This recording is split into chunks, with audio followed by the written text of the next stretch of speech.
This episode is brought to you by the Farmer's Dog. Dogs are amazing. They're loyal. They're lovable. Like, just having Marshall around can make my day. I'm sure you love your dog just as much, and you want to do your best to help them live longer, healthier, happier lives. And a healthy life for your dog starts with healthy food, just like us for us. There's a reason how balanced diet is so important.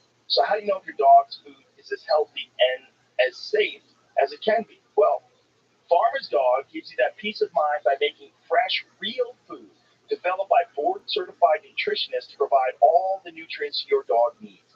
And their food is human grade, which means it's made to the same quality and safety standards as human food. Very few pet foods are made to this strict standard. And let's be clear, human-grade food doesn't mean the food is fancy. It just means it's safe and healthy. It's simple, real food from people who care about what goes into your dog's body. The Farmer's Dog makes it easy to help your dog live a long, healthy life by sending you fresh food that's pre-portioned just for your dog's needs. Because every dog is different. And I'm not just talking about breeds. From their size to their personality to their health, every dog is unique. Plus, precise portions can help keep your dog at an ideal weight, which is one of the proven predictors of a long life. Look, no one, dog or human, should be eating highly processed foods for every meal. It doesn't matter how old your dog is. It's always a great time to start investing in their health and happiness. So, try the Farmer's Dog today. You can get 50% off your first box of fresh, healthy food at thefarmersdog.com/Rogan. Plus, you get free shipping. Just go to thefarmersdog.com/Rogan. Tap the banner or visit this episode's page to learn more. Offer applicable for new customers only. Well, it's, we've got into this mess in the first place because, and this has now been confirmed, that they were working on these viruses in this laboratory and it got released. And that these viruses have been created through gain-of-function research. So these goofballs are down there working on viruses, making them more infectious to humans. And you would say, well, why are they doing that? Well, surely they're doing that so they can study them and they can cure them. They can make sure that you have to sick. That's the logic.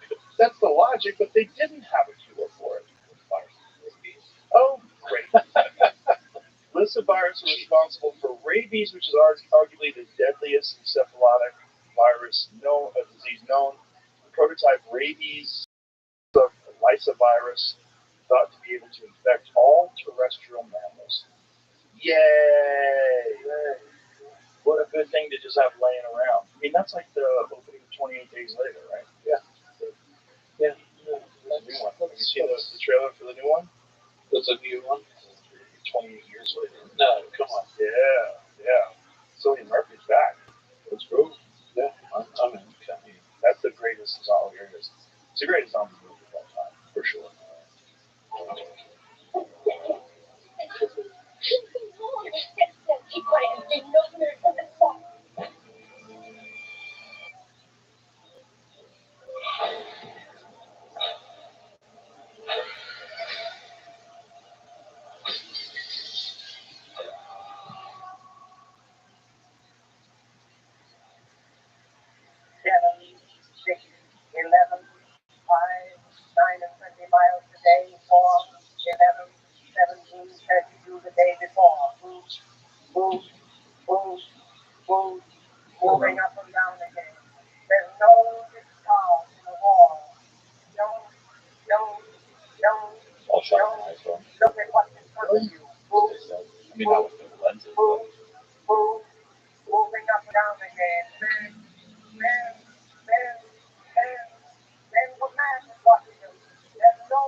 Jeez. I woke up relatively calm and peaceful this morning. A little bit of pre-podcast anxiety, and now you're worried about the end of the world. Jeez. Welcome to the show. Thank you very much. Thank you. I didn't know what to expect, but now I'm again, messing around with all these things. I really am, because it seems like what we know now is that there wasn't a ton of oversight. They sort of went with so the NIH funds the EcoHealth Alliance. The EcoHealth Alliance funds the Wuhan lab.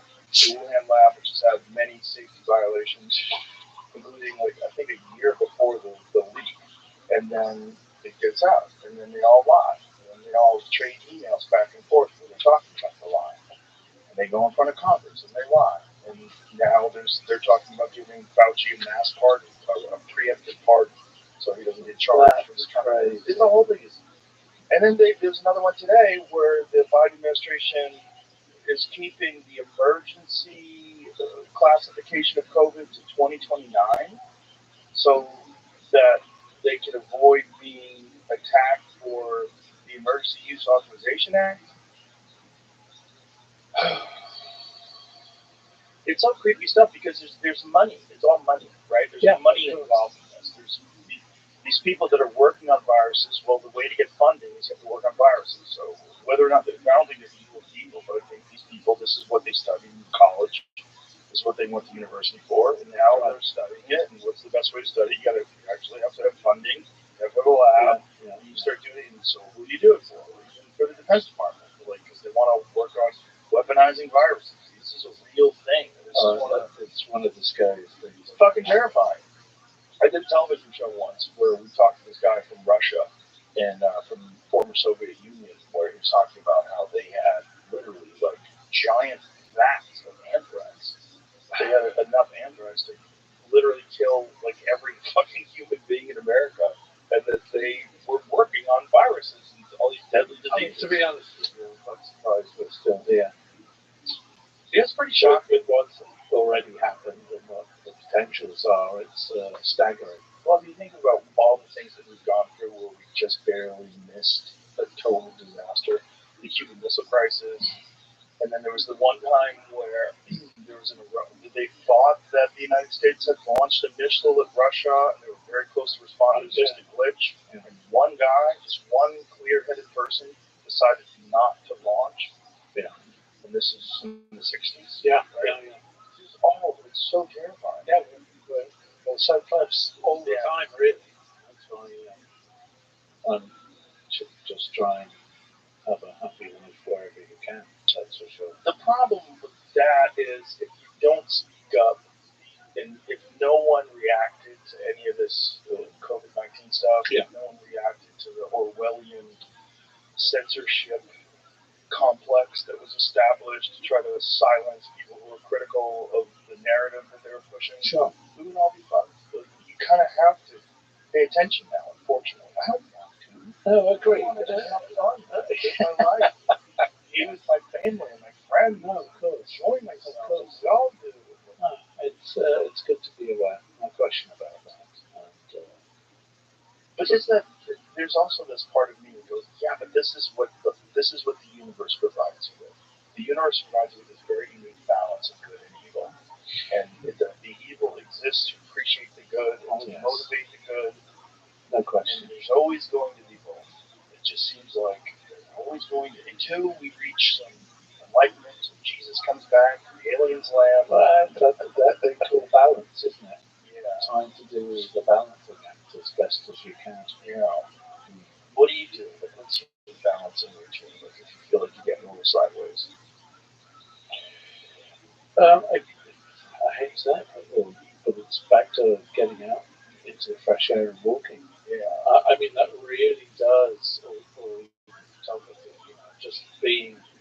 Actually, my number one go-to is I'm a biker. I've been on motorcycles since I was in my early teens. So to really blow the cobwebs out, it's kind of getting on the bike and just riding somewhere I've never been before. I just look at a map and go, that looks interesting, and I just go. And that looks like so fun. It's bulletproof and made out of metal. Have you just can't a motorcycle? Really? Well, it's the other people are saying. That's exactly right.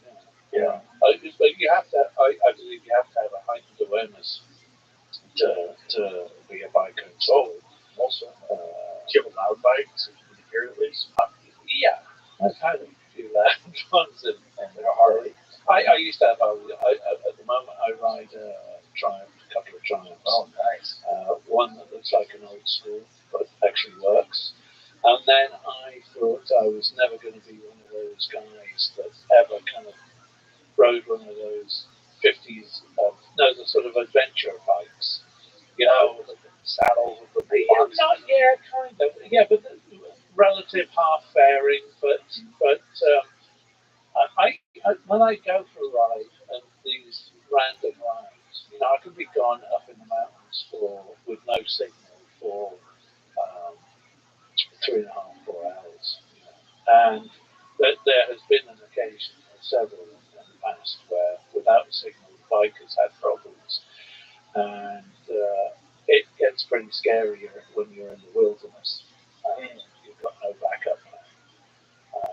I had an oil leak with a brand new bike and no signal, and I was literally rolling down any hill I could just to survive, make it to whatever little village I could find in the middle of nowhere. Where were you? In France. Oh, wow.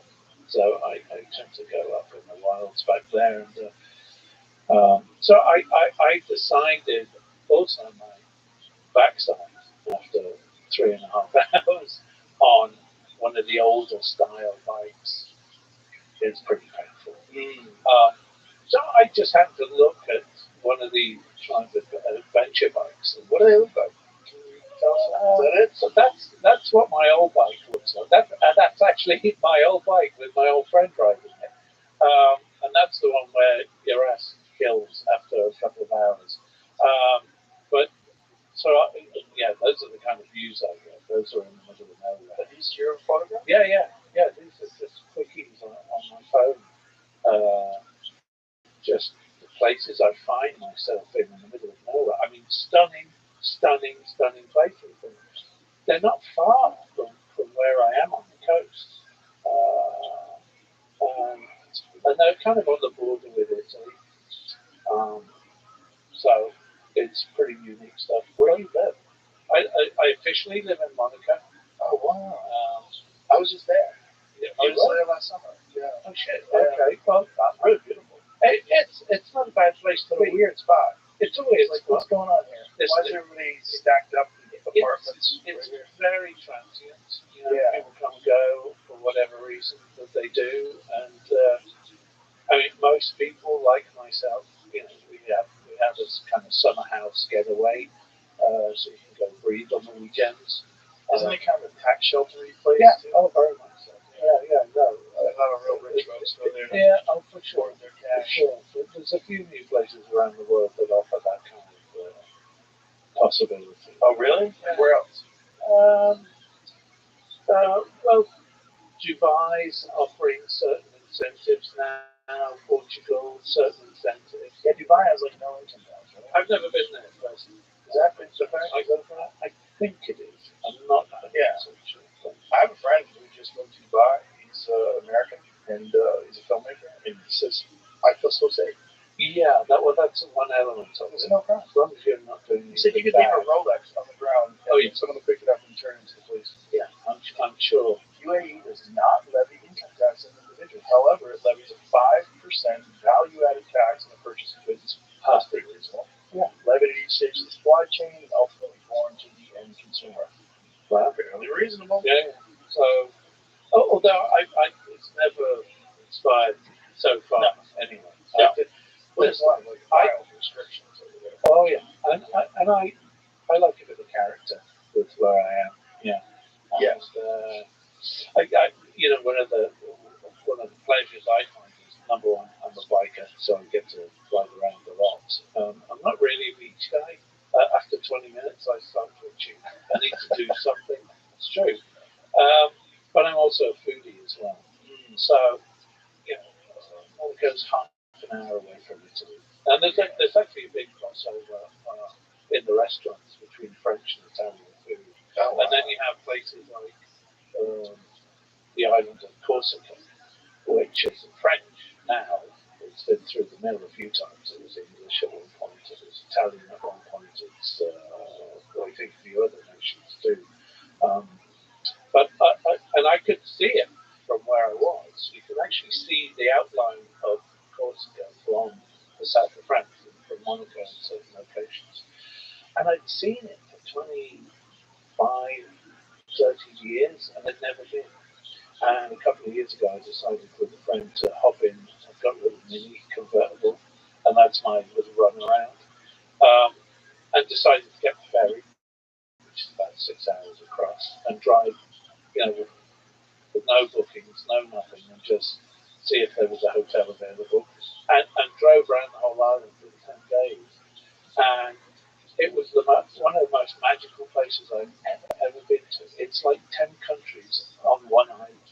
The scenery is mind-blowing. And the south of it is very much like the Caribbean, crystal clear, turquoise blue waters. But the food, again, is this combination of the best of Italian and the best of French. And just the freshest of the freshest of the fresh. And I've only been down there about 2 or 3 times, because this was only a few years ago, and I couldn't believe that. And here's the other thing. Okay, the ferry's 6 hours. Well, you can get on what they call a vomit comet. It's like a very short flight, and you could be there in the south of Corsica from Nice Airport in 45 minutes. And it's a different world. It's an entirely stunning, gorgeous, different world with, again, scenery unlike I've ever seen before. And for such a small island, which is, oh yeah. I mean, it's just insanely beautiful. And it's been a fascinating. They're renowned for being. They can be a bit of a, tough nuts. In what way? If they don't like you, if you piss them off, excuse my French, they'll blow up your house. I mean, there was a report a couple of years ago that this guy's house, that he was causing some trouble and they didn't want him around. They blew up his house and sent him on fire. I'm serious. Well, I guess if you live in a small place like that, that's really amazing. You're probably very protective of someone coming along and they're exactly like that. I mean, if you don't respect them, I get that. Yeah. Well, whenever people say, like, if you go to France, they're very rude. I get it. I've gone to France. I didn't think they were rude, but I get how there's some Americans, like, hopping right off the cruise ship that are just fat and stupid. That's just, I think if you're not prepared to be warm and friendly on the approach and treat them with the respect that they deserve in their own country. Treat like you're a visitor. Yeah. Don't order them around. Yeah. Don't tell them what to do. And even though, they think it's quite funny that you try and speak their language. I mean, I can understand French pretty well and Italian and a few other things, but God help me if they try and speak it, because they don't laugh at you, but they'll speak back to you in English. Right. It's that's the wonderful thing about English.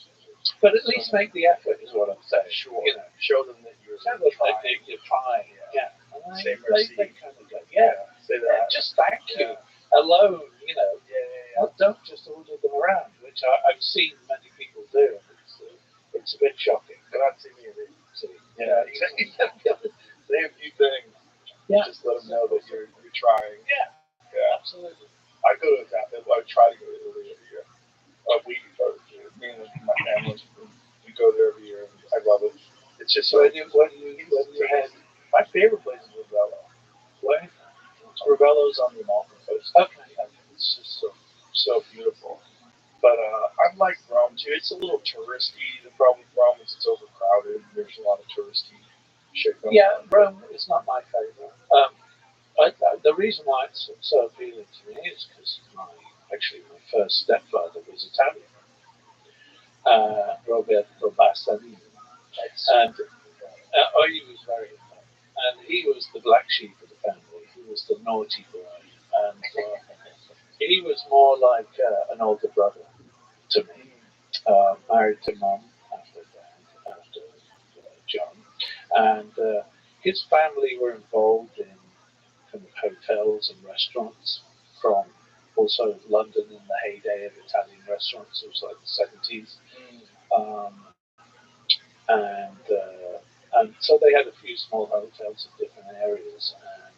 And so whenever I wasn't at school in London, or England at that time, we'd take these little trips to, Cortina or above Milan was this town called Floppolo that I used to go, unknown by most tourists, locals to go skiing in the winter, or Pesaro, which was on the east coast for summer holidays. So I spent a lot of time there growing up from the age of 5, 6, 7.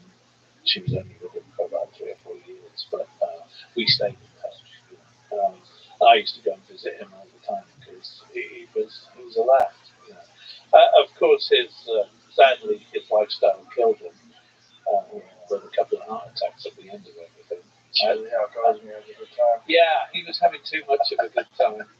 I'm afraid, but I missed him dearly. He certainly was, one of those characters that you admired. When I go to Italy, it feels like almost immediately you feel like a decrease in blood pressure. Yes. Like almost immediately. Oh yeah. It's like the vibe of the people and the way they live is just relaxed. They can be a bit stressed sometimes over the shouting at each other and the Yeah, but even that, it doesn't seem like shouting. Like American shouting leads to violence. Yes, this is true. I hear American shouting like it's get the fuck out of here. Yeah, agreed. I hear Italian shouting like, what happened? Did someone in the kitchen fuck up? Like, what happened? What went wrong? Yeah, I mean, I don't want to sound pompous, but it does sound pompous. That if I have friends come over from the States or London, I'll say, do you fancy it?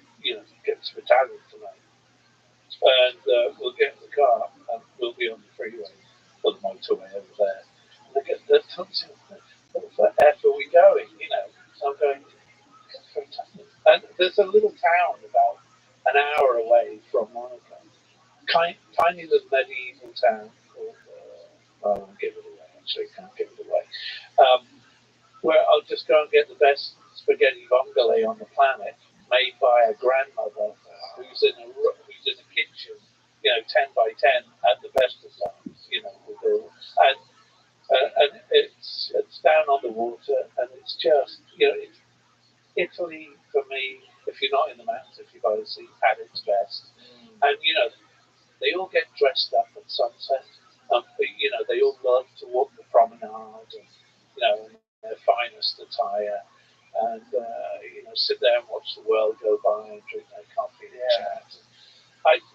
Because I lived in LA for I think it was about 8 years, and I went back.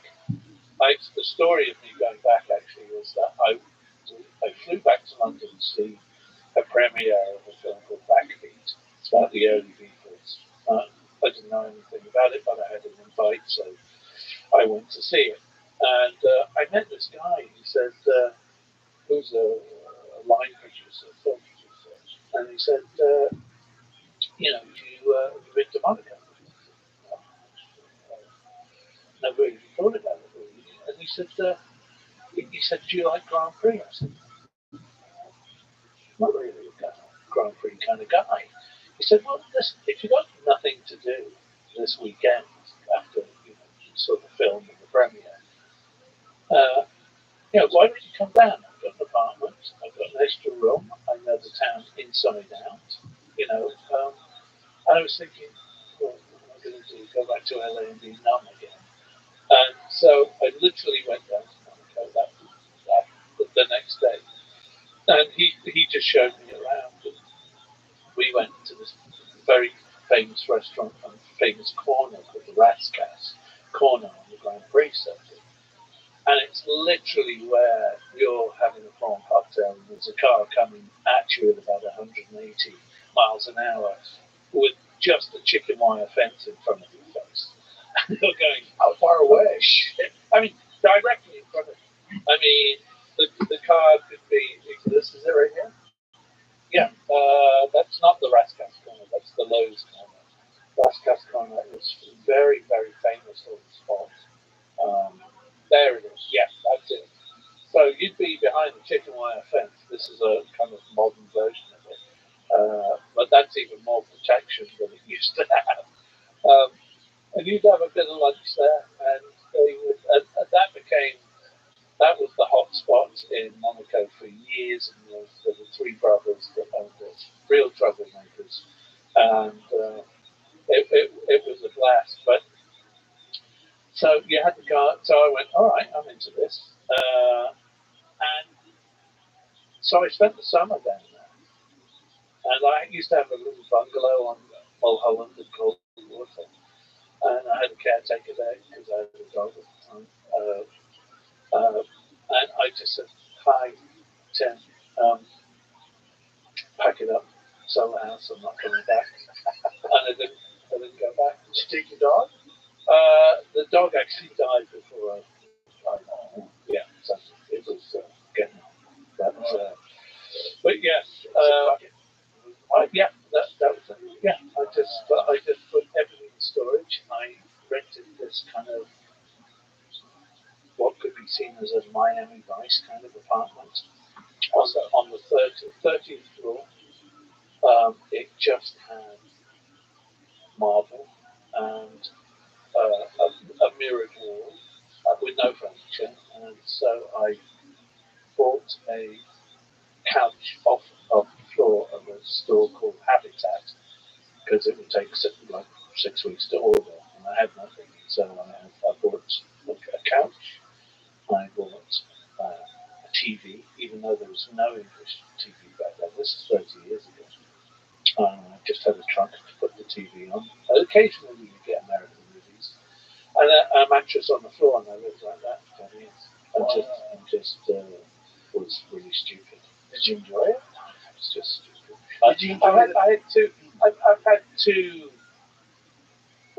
three major. I had some people in your community in my server, and I have to say, they are some of the coolest, most enlightened, intelligent people I have had the privilege to meet. I moved to New York for a few years early in my career, in my early 20s, but I almost died there with the partying that went on in the clubs back in that the heyday then, and it was celebrity central, with the likes of the limelight with Alice Cooper and a few other fruitcakes. And then I really did feel like I was, I could have easily. I was borderline. I enjoyed it too much. And then I went out to LA, and a friend of mine had a convertible, and we just drove across Mulholland down to Malibu, and I went, this is gorgeous. What the hell am I doing? That's how I moved to LA. I packed up and moved. And I did exactly the same thing. I found a place to live, and I just was there until I could get myself situated. I think I met you in LA. 1993. That's a good possibility. That would have been mid to end of my term out there. I was doing something for MTV, and you were one of the first celebrities that I met. I met Rico Suave and a couple of the front door. Yes, because I was early in on the MTV stuff. The label I was with was pushing whatever, throw me on whatever was available. I was with this woman who was an executive at MTV, and she was taking me around and showing me LA. I'd never been to LA before. And I'd been once for a martial arts competition when I was young. Here was, and she took me to this nightclub, and you were at the front door about to get in. No, I don't. I remember very little about it. Was I with some fruitcakes? I'm sure. I don't remember. I just remember that's a famous guy. John crazy. All right. Because I was coming from New York. It looks like we're live. What? George is already there with a comment. Hi there. This is so strange. It's strange. And your badge is found on EnglishAnyone.com. Welcome to another. You just kind of like it should be. That's what everybody does. They go out to the clubs, and it's just Yeah, the scary thing about LA was that you thought it was all over by 2 o'clock, because they literally pour your drinks at 1:30. Mm-hmm. But then they go to someone's house, Right. and they continue till dawn. Yeah. So that was dangerous too. Yeah. So I was happy that I got away from that.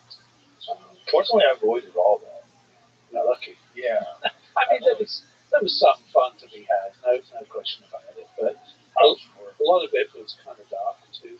Yes, I'm sure. Well, that's when you start adding cocaine to human beings, you get dark. Oh, and a lot of Jack Daniels too. They go hand in hand. Yeah. Yeah, I avoided all that, luckily.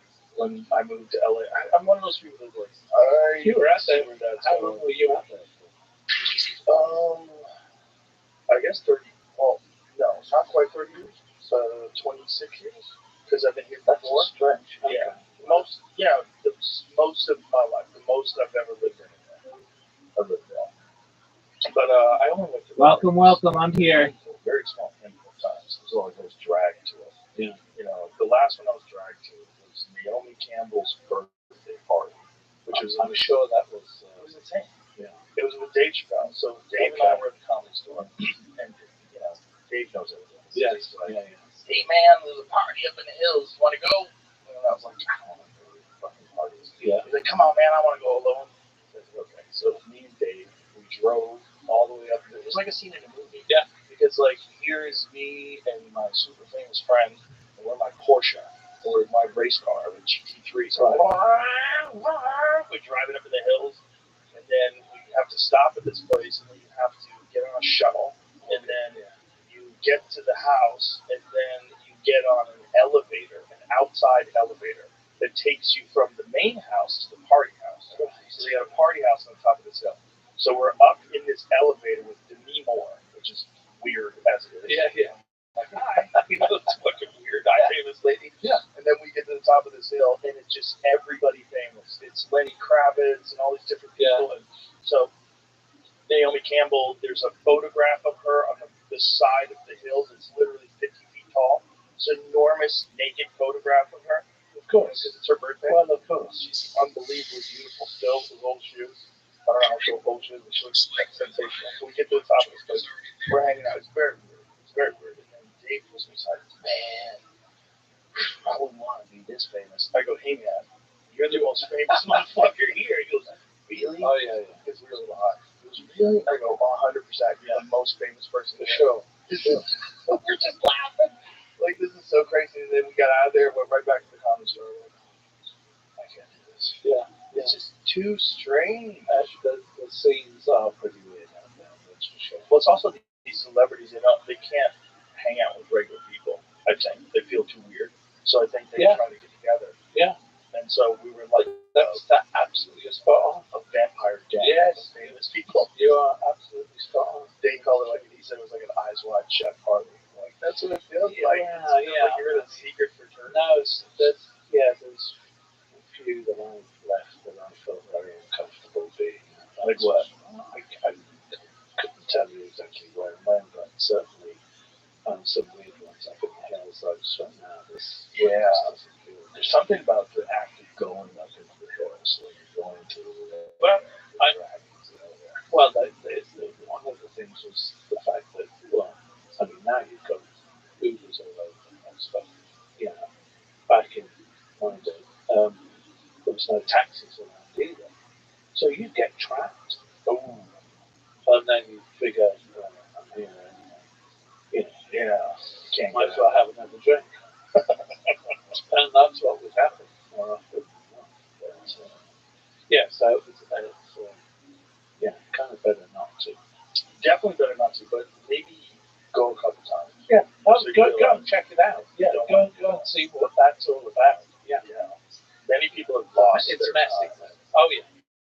They've lost their time in these places. It's very messy. It becomes a part of your life and your lifestyle. It's deeply unhealthy, both. It's physically unhealthy, but it's also like spiritually unhealthy. Yeah. It's a weird way to spend your time. Been there, done that. Thank you very much. You look fine. You got through it. I did get through it. But don't you think it's good to just know, though? Oh yeah. Not the way to do it. No, I think if you don't know,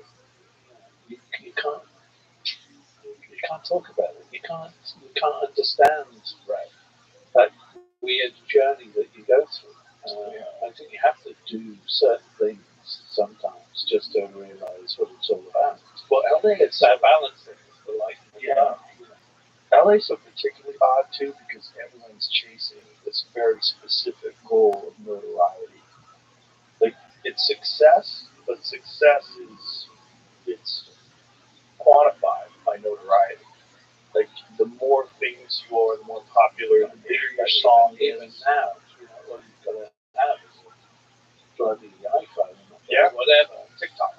yeah, to earn an account, and that's Yeah. it. I mean, Very strange. yeah, really, really odd. Yeah. I can't quite get to grips with all of that, to be honest with you. I don't think anybody can.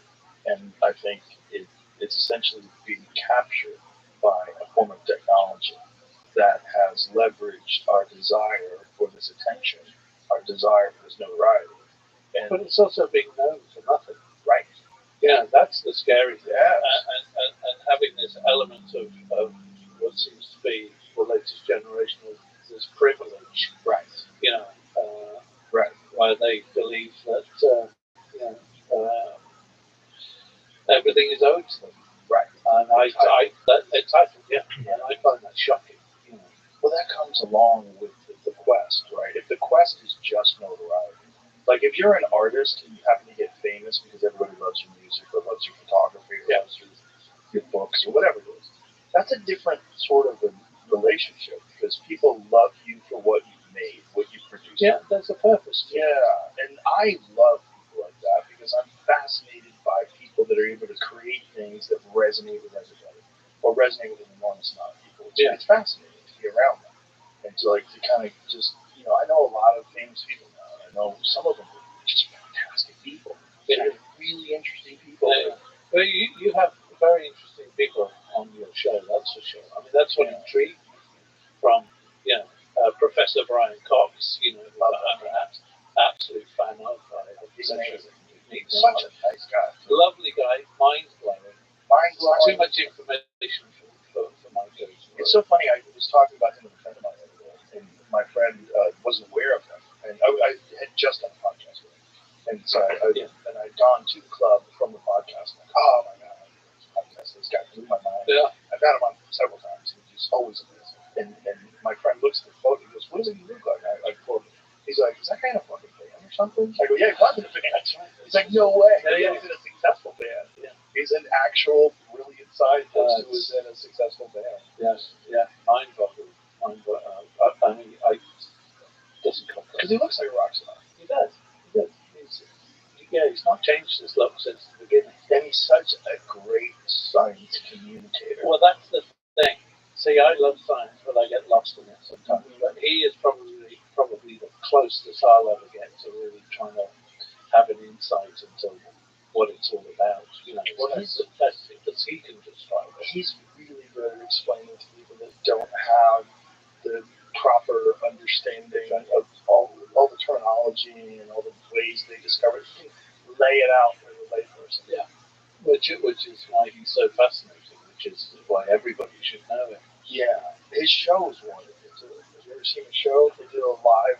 No, I have not. Enormous screens, and they show you history of the universe and stellar history and all this wild stuff. Yeah, really incredible stuff. No, fantastic. Yeah, fantastic stuff. Yeah, I've been very fortunate in that way that I've had the chance to talk to so many extraordinary people, and it's great. But it makes talking to boring people almost painful. Like you just hold your breath. I don't know which category I'm in. You're not the boring guy. No. Well, I can be. I think we all can be, I guess, at some stage. But just the fact that you're willing to do what you've done to take these trips and just move to a place, I think that's great.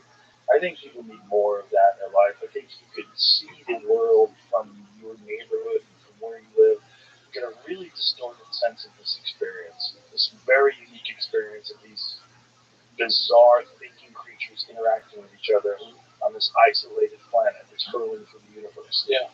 And you could think that you kind of understand the experience until you go to other places. Well, I see you're a big fan of Bourdain as well. Yeah.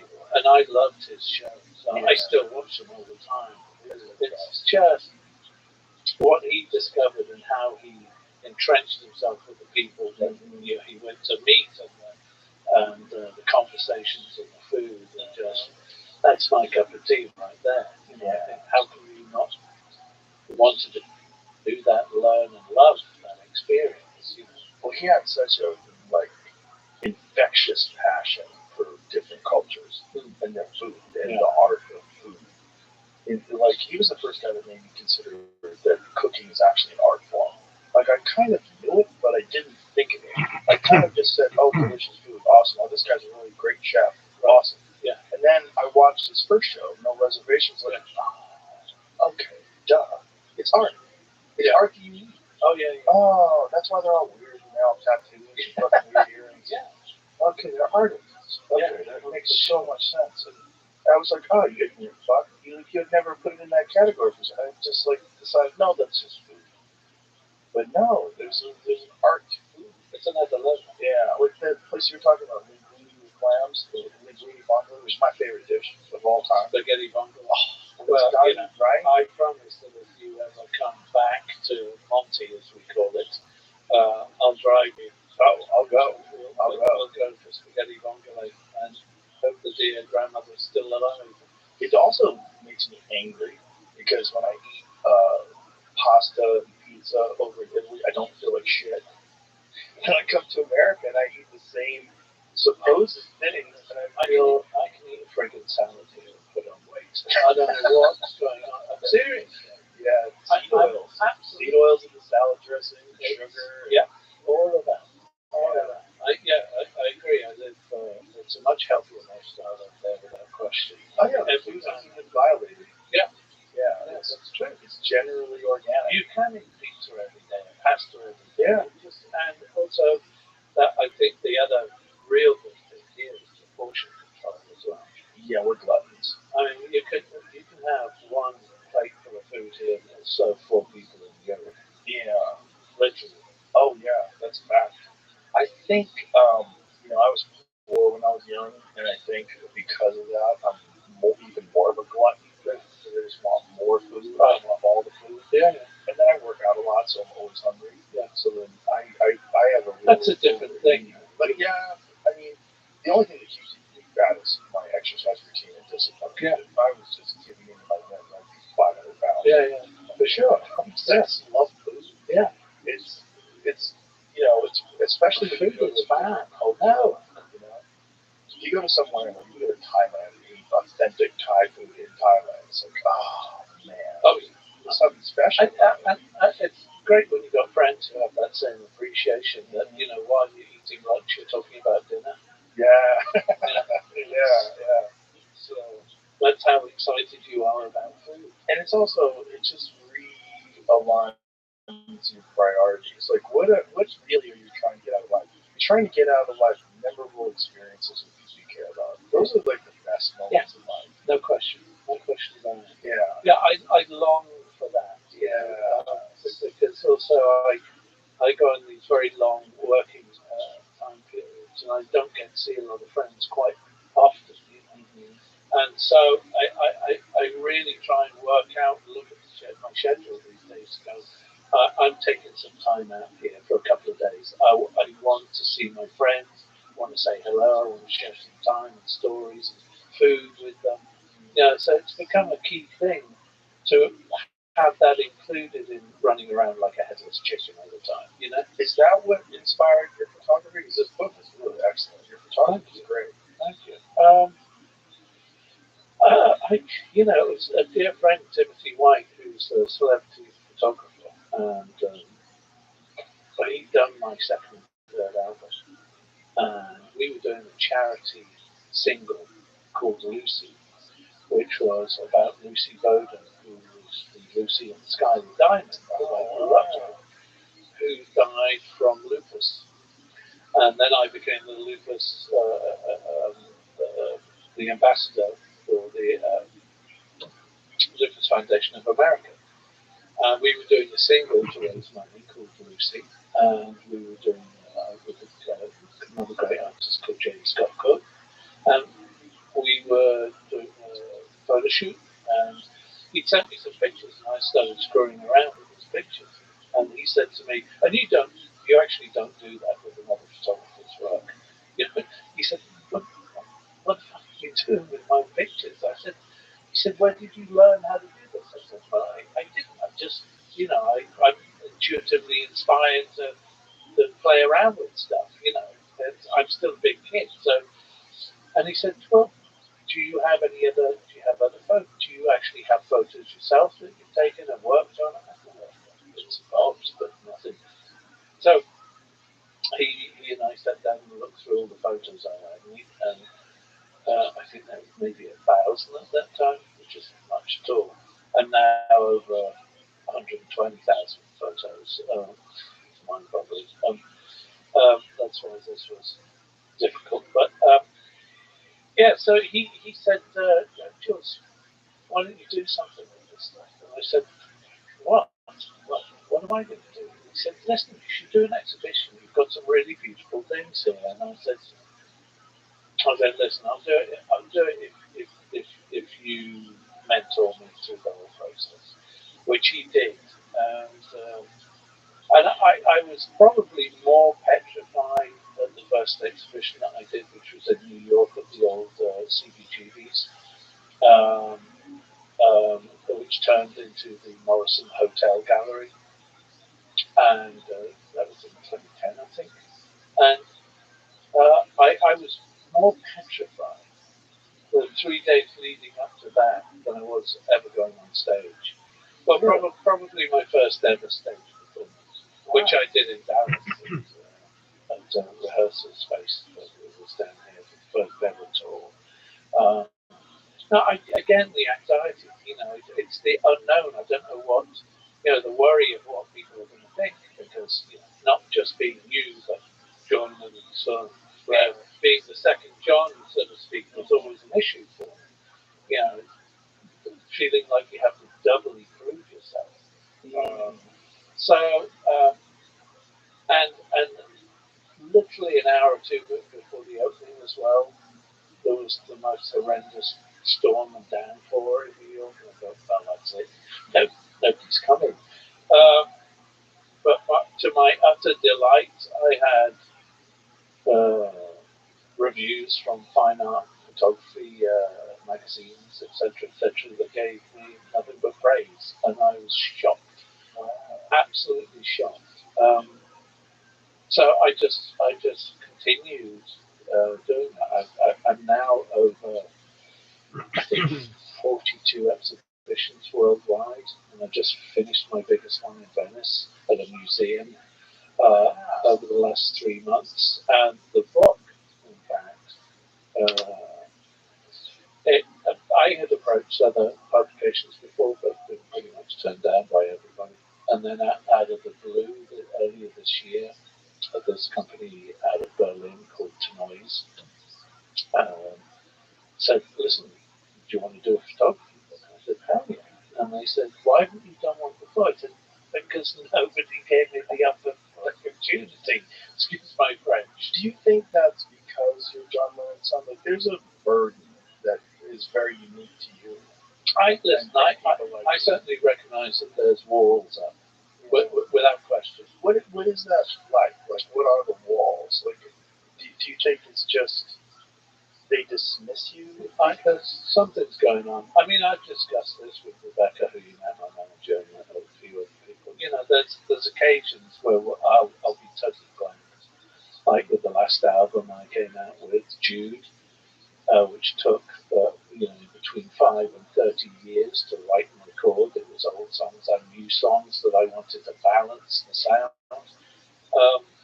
And it was at a time when I'd gone through a lot of changes myself, and I had decided to finally call myself Be Julian. I've been John Charles Julian Lennon all my life, but everybody had always known me as Julian. Even mum and dad called me Julian. So I'm like, I want to be me finally.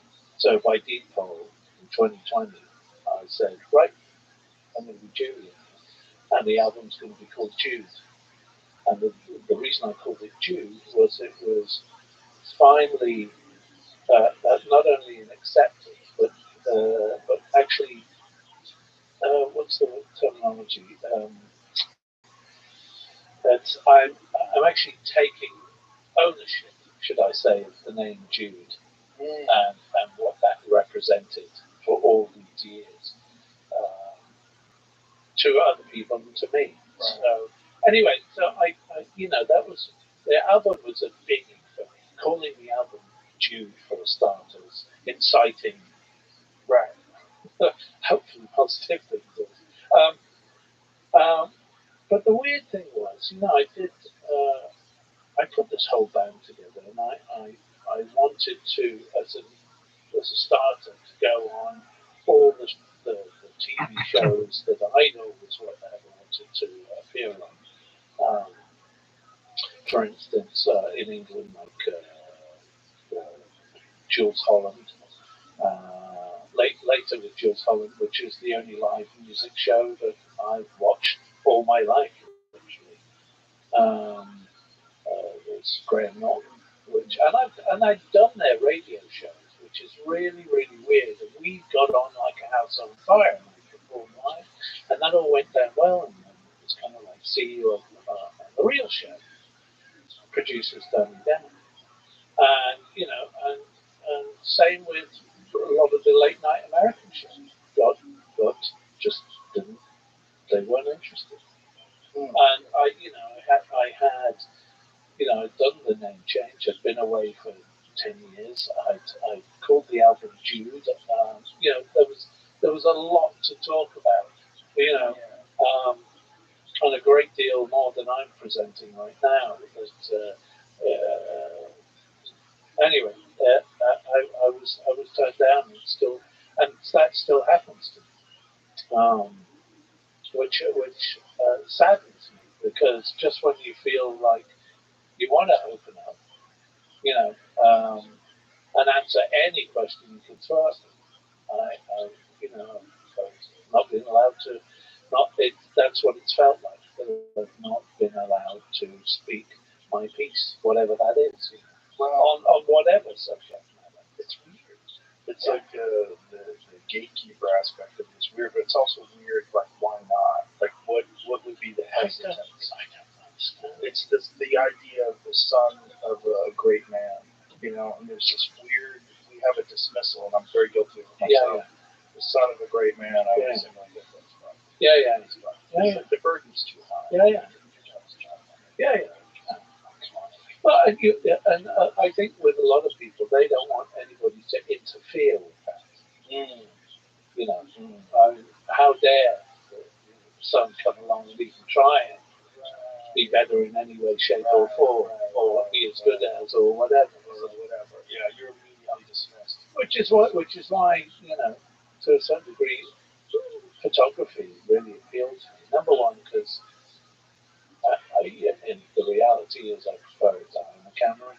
I don't mind being a goofball once in a while, doing in front of the camera things, but I'm not really comfortable there. But behind the camera, and traveling is what I have a foundation called the White Feather Foundation, and we try to help people all over the world. And it started. I know that you have interest in indigenous cultures, and I don't know if you know the backstory to the White Feather Foundation. I don't. Okay, so here we go. I was on tour with probably my most, at least outside of America, most well-known song. It was a number one on the top 10 in countries all over the world except for America. And it was called Saltwater. And Saltwater is about environmental and humanitarian issues. And I was number one in Australia. I was doing all kinds of shows. I was doing promo and tour as well. And I found myself in Adelaide. And I got this call from a hotel management saying, excuse me, but there's an Aboriginal tribe down here with TV crews who want to say hi. And I thought it was like an on-the-road prank. I said, yeah, sure, why would they be coming to see me? And they called back and they said, no, this is serious. Can you come down, please? And so I got this TV current apparition. I'm trying, what's this about? And so I kind of get dolled up a little bit because I don't know what the TV shows are or cameras are. Yeah. I go down, and in the lobby there's a little platform and about 30 people, half of them indigenous, TV crews, a bunch of other stuff. And I honestly have no idea what it's about. And this woman, who was the elder of this particular tribe called the Merman people, walked up to me and presented me with a male swan's white feather, which is about it big, and said, can you help us? You have a voice. Can you help us? And I just kind of went, well, do I just continue being the rock and roller, or do I step up to the plate, whatever that means? And so I specifically means they want help. Well, I'll tell you. Initially, I didn't know what their problems were. I imagined that it would be the same as most other indigenous tribes around the world that have had issues, and they said, can you help us? And I said, I'll do it for the children. So I guess what I was saying was the next generation. I can, try and anyway. So that this woman was called Iris. She was the elder. She's since passed in the last year or so. But I spent 10 years making a documentary with the best friend Kim Kindleford, who initiated this whole thing. And we made a documentary called Whale Genius. Independent. We had no money really behind it, no sponsorship. We won about 8 international independent film awards, which was great. But the backstory to this is that the dad had said to me, and I couldn't tell you when or where. Just it was one of those times that we were together.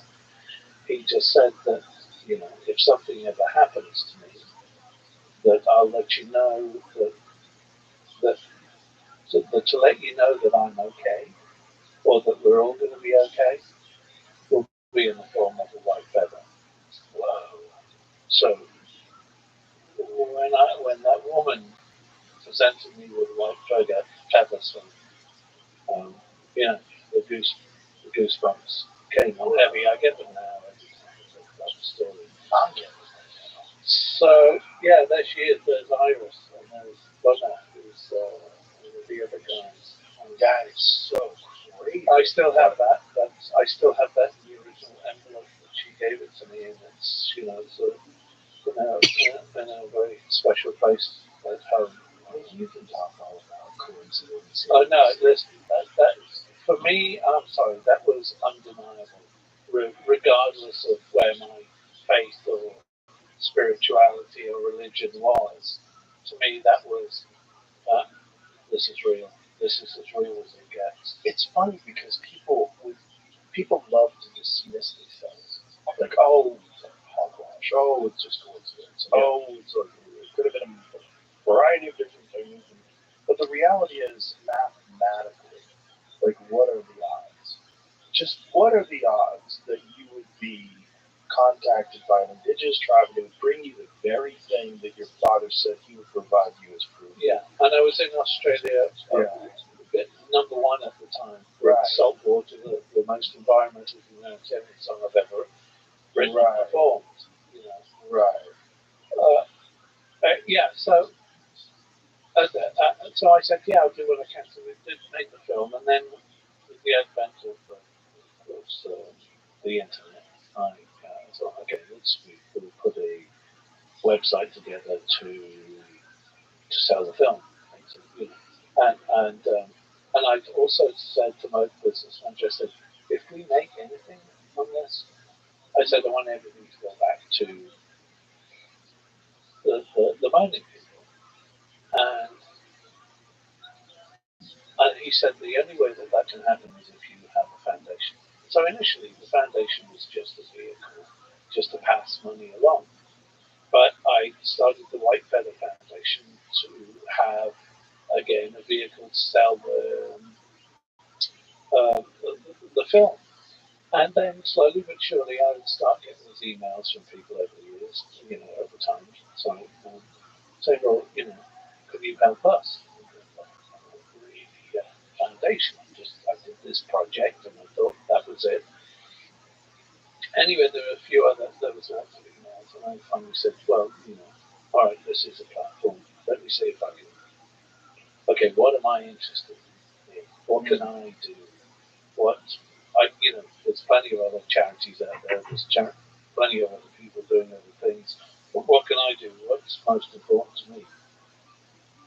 Indigenous tribes were the first, so the mining people, and then, in fact, in the film itself, in Whale Dreamers, the Kim, the director, friend of the director, had already done a segment of the film where he grouped 80 of the elders of the world's indigenous tribes, 80 from around the world, around a fire, and just filmed them to talk about their plight and what they had in common, and the fact that their cultures and land were being taken away from them, being destroyed, etc.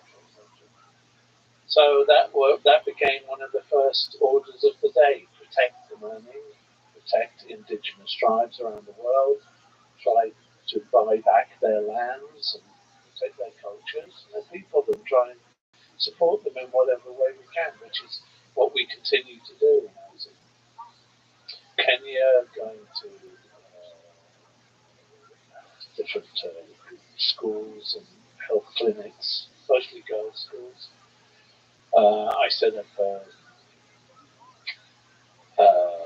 scholarship in my mum's name, the Cynthia Lemon Scholarship for girls. So we send them to college and universities where the girls to learn how to protect their people and their families and cultures. And so we support, we build health clinics and dormitories, do it because, the stories that I heard from these girls about having to walk to and from schools that took 3 to 6 hours, and they'd be exhausted by the time they got to home or to school, and that they, in order to get ahead, they had to pass certain exams, but they had the threat pretty much every day of being raped or murdered, and they would literally stay in their own schools, sleep in the classrooms, and convert them to dormitories at night so that they felt protected. When they went home, they were doing 3 hours of chores every night before they could do any homework, and then go to sleep and then walk to school again. So you hear these incredible stories, and you just realise how lucky you are. And so we try to help. Again, the indigenous, we do help with health and education as far as young kids, young girls across Africa, Kenya and Ethiopia, and also my last trip was to Colombia, to South America, to visit the Koji tribe, who were these insane people that chew the cocoa leaves. But they used to be fishermen years ago before the Spanish arrived in the 1600s and chased them off into the Sierra Nevada mountains. Yeah, it's cocoa leaf. Cocoa leaves. Yeah. They chew it and mix it with spit and they're all off their heads really. But they still have this beautiful culture. I was only there for a few days, and we were up in the mountains with them. And there's another group, there's an NGO, another group called the Amazon Conservation Team, who the White Feather Foundation worked with. And we went down there and was able to buy back some of their land, and we did a couple of ceremonies with them, which were very, very beautiful. But one of the most, probably one of the happiest moments of my life, and I've only mentioned this once or twice, was that we came back down from the mountains and we came to the sea where we were staying in huts, and the Koji tribe came down with us. It lit a fire on the beach. Sun was just going down, and there was no phones, no computers, no nothing. And we were just sitting on the beach. The fire's between myself and the Koji tribe. And the sun's just going down, and the waves are right in front of us. It's just very beautiful. Nobody on the beach. Old, beautiful, beaten up tree trunks that have washed up on the shore, and just a little haze from the water and the sand being blown. And there was a peace that I can't explain. I looked over at them, and through the fire, the flames of the fire, I would just smile. There was no word. It was just some level of peace that had been found, just living in that moment, that present moment. And then the sun going down, and then because there's no street lights or anything else around, you saw every star in the sky possible. And so with that transition, hanging out with this one of the oldest tribes in South America, with the fire, with the sea, with the sky, the stars, I can't even describe it. It was one of the most loving and most peaceful moments of my entire life. The simplicity of it. It was actually the simplicity of it all. And just the human heart and the appreciation for the world that we live in. It's like, well, that's partly why I do what I do, even with the photography. It's capturing those moments, those once in a lifetime moments. And the other thing is that how I started doing photography was when I was on the road a lot. You do these real long haul flights, to America or to Asia or wherever. And back in the day, you only had one movie on a projector. That was it. You didn't have TV screens or the iPhones or anything to watch anything. Right. So once the movie was done, and you had for the food or whatever, that was it. Most people would go to sleep. I would always be twitching, of course. So I'd be looking out the window and staring at the clouds. And I realized that, what I was seeing was literally just moments. And they would never be again. They would be gone, fleeting. That's it. Whatever that cloud, that light, that shape, that shadow, the color, the beauty of that, the enormity of it as well was. So I started taking pictures of clouds, and I just thought that at these moments, while everybody else was asleep on the plane, I'd be sitting there looking out, either thinking about everything that was on my mind in the world, or I'd be thinking of nothing at all, and I'd just be at peace. It was again like that moment in Colombia, just absorbing everything that I found to be beautiful that was surrounding me. So clouds were my thing at first.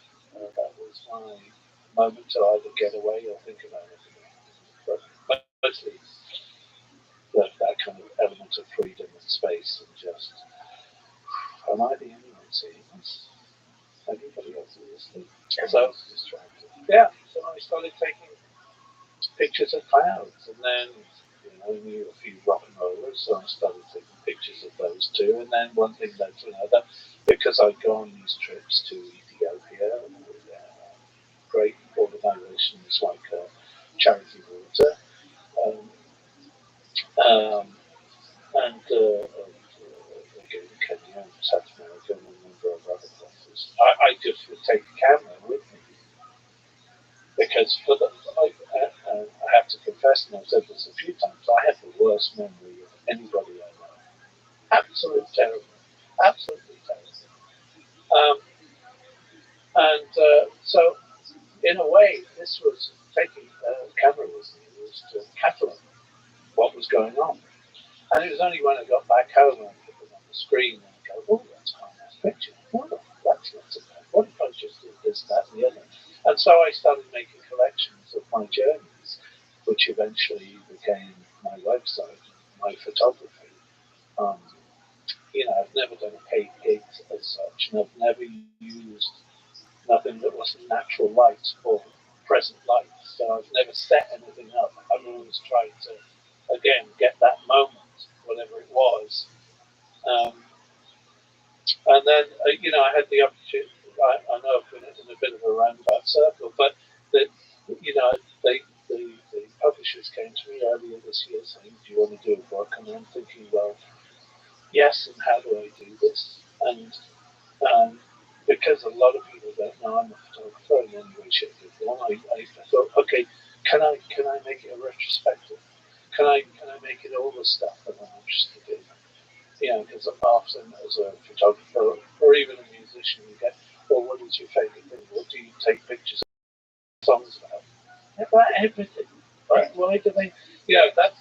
The idea of being pigeonholed in any way, shape, or form horrifies me. Me too.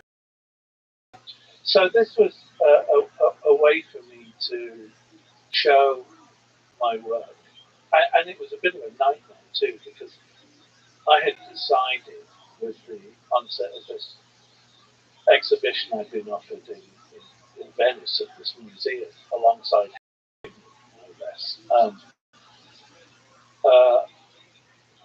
Why don't I try and marry the two so I have the book come out at the same time as the exhibition?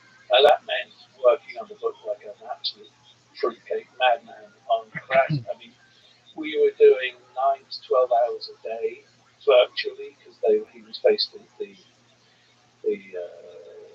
the guy who I was working with on the publishers was based in Berlin, and I was where I was. So this would be virtual, back and forth, trying to figure out what makes a photography book great. It was something else. We did it in a couple of weeks. It was insane, and the hardest job of it all was because I used to shoot anywhere between 150 and 100 pictures for a collection. I was never one of those that had like a limited edition of 4 or 10 pictures on it. So, again, this was just a catalogue of the work of what I'd seen. And how you doing, Ken George? But then I had to, in those moments, I had to learn how to make a collection of 50 pictures, 5 pictures. I'm going, well, how the hell do I do that? How am I going to do that? How you living, Sam? Tell the same story. What's good in your neck of the woods? No, just woke up and passed out. Word, dog. Did you see that Music Biz Marty said what's up to you? Yes, I did. I responded. Yes, I did. I responded. You know what's a weird thing? I don't understand why he doesn't name his Discord just Music Biz Marty. I mean, that is how you find it. Like, it's /Music Biz Marty. You're right. Music Biz You're Marty right. You're absolutely right. That's right, and that makes sense. I don't know why the name, though, isn't Music Biz Marty. Here's why I say that. I'm probably more Discords in and out than like anybody on Earth.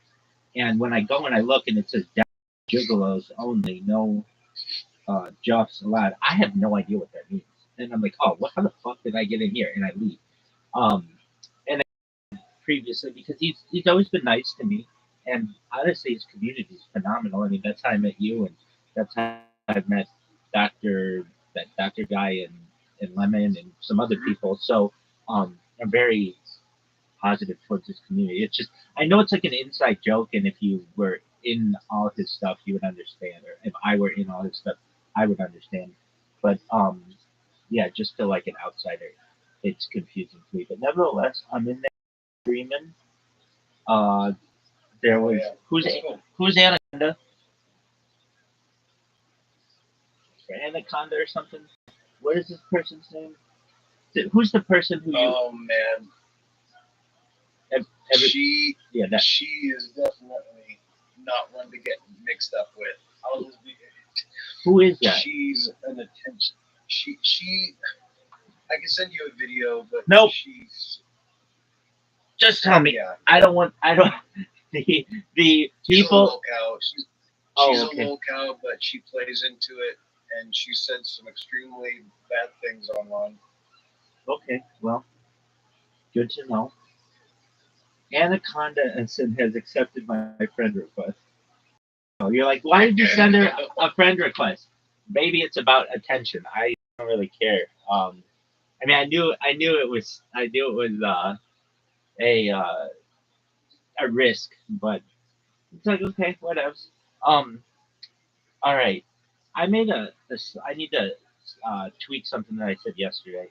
I was saying that Dolce was basically found in Cherokee lands. It's Navajo land, so I wanted to change that. Just to clarify, I hate when I don't have things like 100% aligned to the best of my knowledge.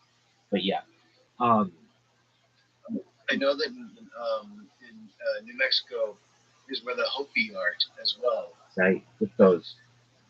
Well, hold on, because I don't know indigenous tribes that well. The Hopi tribe are the one who have stories of hiding underground, right, and being saved by the ant people, and it translates in their tongue to Anunnaki. right. So it's kind of interesting. Totally. Yeah, the Hopi tribe. They also have fucking beautiful, jewelry and. I mean, if you just drive in, what is it, 60 back this way, or can't remember exactly which highway it is, but they've got a couple different Hopi stops right there. And they also, as I understand, New Mexico has the Pueblo, and they have those, homes in the mountains or cliffsides, which are very. Oh yeah. I've never seen those with my own eyes, but I think you're right. I think those are in New Mexico, aren't they? Yeah, I'm looking at a map right now. It's all over there. Yeah, I wonder how that works. I guess since they're on their own land, they don't get as. I mean, I would hope that they wouldn't get like bothered. Like I'm thinking, like, how does mail delivery work if you're like in the side of a cliff? But I guess there's a central location to be able to get everything, and I'm sure everybody lives in a fucking cliff. But I just think that's fascinating. I don't even know if anybody lives in a cliff. Let's take a look at this. ChatGPT. You know what I'm talking about? Those Pueblo houses. I actually don't know. Do they have like this mail system? No, that I don't know. But you know what Pueblo houses are? Like the houses that are in the cliffside. Like those pueblos that are like in the canyon, on like the side of a mountain, or it looks like a canyon almost. Exactly. Yo, dog, do people still live in the side of cliffs in Pueblo houses? Nah, people don't live in cliffside Pueblo houses anymore, at least not traditionally. The cliff dwellings you're thinking of were built by Native American cultures like the ancestral Puebloans, also called the Anasazi. Very interesting. Around 600 to 1300, these cliff dwellings, like those in the Cliff Palace in Colorado or Bandelier National Monument in New Mexico, were abandoned centuries ago for various reasons. Environmental stress, resource depletion, and shifts in culture and society. Today, descendants of these ancient peoples like the Hopi, Zuni, and other Pueblo tribes. So the Hopi are from the Pueblo. Okay. Live in modern communities, but cliff dwellings are mostly preserved. Oh, okay. So nobody lives in those things. All right. Well, I was wondering, like, how the fuck do you like keep that shit? How do you keep it insulated? All right. Well, that answers that. All right. We're watching Julian Lennon, son of John Lennon, on the Joe Rogan Experience, and he also interviewed today Rob Blagojevich, the guy who's like in. I got a heart doctor appointment tomorrow now. All right. Yeah. You excited about it? I mean, you know, heart doctor probably wants to move up to see me sooner. So it's like, okay. How much? Everything's all right. I'm not excited. How much more did they move it up? Well, I'm not sure because I thought they just told me everything is kind of seemingly okay, and then now I don't know. But one doctor thinks I have, like I said, what's it fucking called? Ehlers-Danlos syndrome because of like my pain and hyperflexivity. Basically, being able to be double jointed can be a sign of something not good. So, Okay. you know, apparently I might have like a connective tissue thing, and that could explain chronic pain. Dude, that's weird that you say that. That connective tissue issue. No pun, no rhyme intended, I guess. Yeah. I'd never heard of it until Monday, and this guy was on Kill Tony, and he said he had it, and apparently Billie Eilish has it. Oh, really? Yeah, so you're. I'd never heard of it until. Honestly, What? Let me make sure it's correct. And what's the name of it? Maybe a month ago. But up until then, like, you know, I'm double jointed or something. Like, I'm flexible. I do yoga. Even when I'm fat. What? You know, which I've never all that fat. But What's the name of it?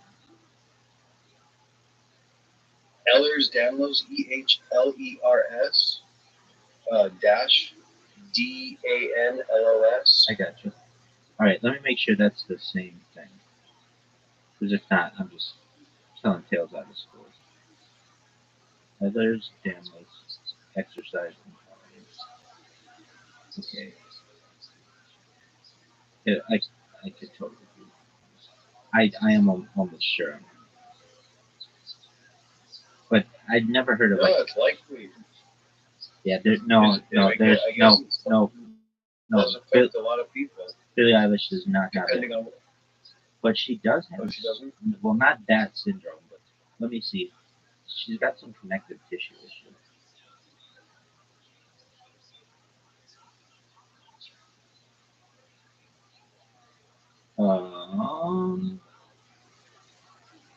Joint hypermobility syndrome. Yeah, I have that. Okay. There you go. I mean, apparently it's not normal to be able to bend as far as I can bend. And that's a bad thing? It's a sign. Like, if your thumb can touch your forearm, no problem. If your thumb can touch your forearm? Yeah. Oh, okay. If you can like bend it back, like no problem. Like this, I guess. So, I mean, you know, you just take it, you drop it down, and if you can just. Wait, you're using another hand though? If you can take one hand.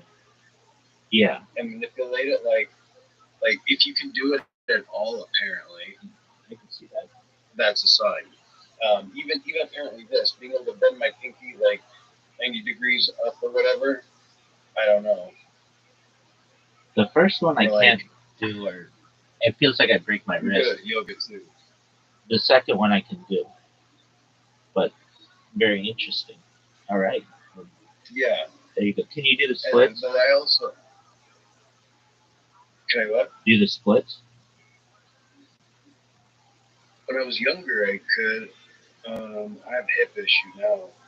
Like I have tight hips from a car accident, but I am flexible. I can double over. I can completely touch my toes. I can palm the ground, straight leg. I can put my palm on the ground. Apparently, those are signs. If you can do it, no problem. Yeah, those seem like positive things. You'd think, right? Right. But it also comes with pain in all my joints. Yeah. Okay, that would not be good. I don't know. unfortunately, some people don't have the pain. I usually have a high tolerance for pain, except for this thing. It's in all my joints. It feels like glass or sand or something, you know, like rust. I'm watching this Joe Rogan with Julian Lennon, and you know there are I don't know there's a I don't know what the saying is. I'm sure there is one. Like just nobody's perfect, and I mean I just Oh, yeah. okay. So hold on a second. What's a saying like nobody's perfect? Basically, like no matter how great you think a figure is, like for instance, John Lennon or Martin Luther King or Gandhi, they all have skeletons in their closet, so to speak. Nobody's perfect. What's another saying for that? A profound saying. I don't know. Every saint has a past, and every sinner has a future. All right, all right. I mean that's a little Christian, but that's fine. Whatever. Right. It sounds like a pretty fucking Catholic saying, honestly. Yeah. You know? Um, okay, but yeah. I mean the thing is, I've known people who are just like super Beatles, just Beatles, like they're incredibly big Beatles fans, and Yeah. especially John Lennon because he died and he's almost like a martyr. But if you learn about what kind of father he was and husband in ways, he was just terrible, and it makes you want him to have been like amazing because he put out all this amazing music. Everything.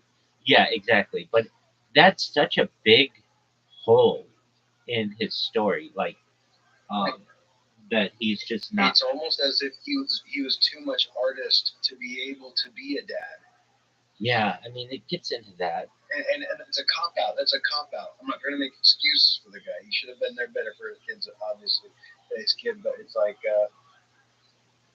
but I mean, Kids. what do you expect from John fucking Lennon? You know what I mean? I would just expect him if he's like talking about peace and love. Jimi Hendrix kid would be having would have had stories, you know? Did Jimi Hendrix have children? I don't know, but I mean, like even Bob Marley. Bob Marley's all about peace and love and everything, and he didn't even barely know most of his kids. Right. You know what I mean? Like, you know, just by having more kids, he was spreading love through the world. You know what I mean? Like it was almost culty. Right. Jimi Hendrix did not have biological children. Which he didn't have any biological kids, but you can imagine what it would be like if he did. And in this day and age, someone's telling like a tell-all story about like you know, there's like, oh, what's it like to be Jimi Hendrix's son? And you got to imagine it would probably be like, you know, my dad was like always on the road, right? Right. After his death, several individuals have come forward with paternity claims, but none have been conclusively proven. And that's another interesting one where I'm in all these subreddits, and one of them is like Ancestry, and another is like 23andMe. And a lot of times, what happens is these people take these tests, and it turns out that their parents aren't the people who they thought they were. Usually, their dad isn't who they thought they were, and it causes all kinds of issues within their family, like major issues. Like you basically find out that your mom cheated on your dad, and or the man who raised you was not your father or whatever, and it just causes major issues when you get into these paternity claims. Like I'm somebody who wants everything to be perfect, and I would be like, oh, there should like everybody should have one, so that we know who every single person is on it, and that's fine if everything's been kosher within your family. But if it hasn't, then you run into issues where a deep pain can happen. It can cause. I think we should be doing genetic tests to make sure that people are compatible to have kids. You know, like you don't want. That's done. You don't want that's done in some situations. With recession. Well, that's what I mean. There's a lot more of these particular issues that only arise when two people with a really rare gene interact, and unfortunately, the population size is getting to a point where some of these rare things that only occur within certain populations are occurring more often in certain cities. Like if there's something that has really only classically affected, let's just say like a German heritage population, but the majority of that German population scientifically was that which emigrated to America, in the 1800s or something, then there could be a population that right now, like there's two people on both sides. It's one thing to have the recessive gene from one parent, but getting it from two parents is what makes things really bad usually. You know what I mean? Right. So that's all I mean. Like not so much, not eugenics, but I think that it'd be good to make sure that you're not accidentally passing on something horrible, which is it's happening still. That's done. That's done. And I've known people to do that, especially with some cultural um, uh, cultural um, diseases like Tay-Sachs. I know people who will have the testing done, and in some cases, they are not compatible, meaning that they're exactly, and that's where it gets heartbreaking. Where you have two people who are in love, and if they have children, their babies will die at like age 3. Like there's a very high percentage of that. And exactly, and I, as fucked up as it is, I think that if we all had like a baseline test, and it's like, and if ouch, oof, like if you start dating someone, instead of asking, hey, what's your sign, like yeah, you'd ask what your haplotype. That's a good example. Like if there was, out of the 12 zodiacal signs, if there was a scientific thing there that that you could only breed with another 10, and for some reason like it would really make problems if you interacted with even your own or another, you always had to go outside your own whatever, just to ensure health, and not just health, not just like stabilizing the human race, but again, like as far as like the transhumanist thing, like to create a better human in the future, we need to be trying to stop problems from arising, and those problems, I don't see. I've never seen any of the problems that have anything to do with race, like mixing races. So I'm not talking about that by any means. I'm just talking about like, you know, a guided breeding program, as fucked up as that might sound. Yeah, that's eugenics.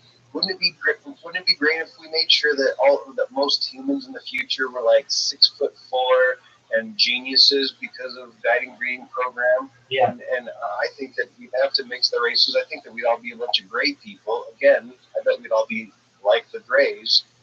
You know what I mean? We wouldn't be gray, just like a beige, and that's what's happening.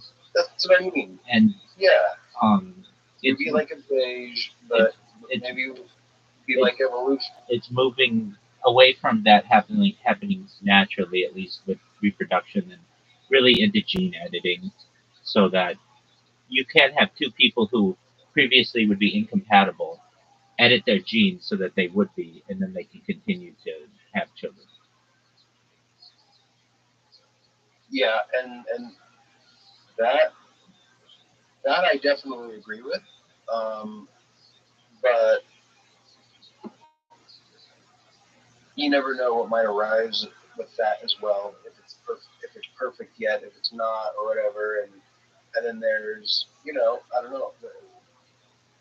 If we, I think it's also good to kind of have like a baseline on that in case, like, what if all of technology falls in a way? What if it's not something that most people have access to? I don't know. I guess like a simple test, a genetic test, the genetic test I'm talking about, it costs like $300 these days because it doesn't like trace your this is where your family migrated from throughout the history.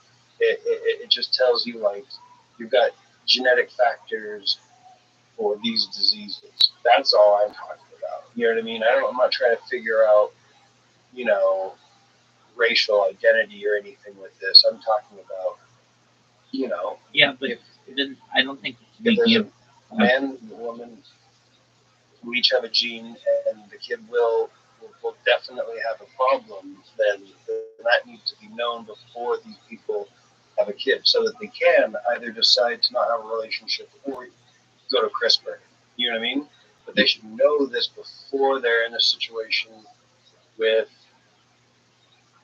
to bring in life that is going to have a lower quality of it. Yeah, I mean, some of the diseases, I think, will be very specific. So let's say you have two people who have a higher risk of heart disease. Okay. And there's a thought like, okay, well, we shouldn't reproduce because our child will have an even higher risk of heart disease. Yeah, but if they live a healthy life and perhaps there are ways to cure heart disease in the future, then they shouldn't have an issue. So there's an argument to be made, I think, that you can have people reproduce and just rely on medical advancements to perhaps be able to cure these things or prevent them. I mean, if it's like Down syndrome, that's something that's not really, at least at the way science currently views it. If it's already taken effect, then there's no reversing it. When you can reverse heart disease, so I think it really depends on what the disease is too, and when it sets in. If it's a disease that sets in at age 50 versus it's at birth, I think that can have a major impact. And you know, or even like there's other diseases too that you know, but even so much as I don't know. My mind when I think of like transhumanism, I want to try to figure out how to augment the natural way. You know what I mean? Like CRISPR can work, but I don't know. Well, that's my future. problem. And it gets into. I have the idea of the fourth breeding program in the line for humans. The World Economic Forum stating that traditional reproduction will be deemed illegal by 2030. I don't know if it will be, but even if they're talking about it, it runs into issues where, I mean, the question arises, okay, how do you make it illegal to reproduce? Basically, any woman who is found to be pregnant has to take some type of abortive steps or have a forced abortion. It's really, really sick. Yeah, I think you just send her to jail for being a criminal and having an illegal baby. Just don't take it out on the baby, and you know it sucks. The baby either has to be taken care of by the grandma or something, or but yeah, no. If you have an illegal child, then you go to jail and you never get to see the child. That's fucked up, but no, the child will not be born, so that's not even an issue. I know the child would be a forced abortion. I know. And then she probably would go to jail. Yeah, no, exactly. You know, for being some sort of criminal. I can't think of a funny way to put it, but I don't know. But I think the man as well. You know, like it comes down to personal responsibility. I don't think that we should be cutting off the hormonal organs of dogs for our own convenience either. I think that's wrong.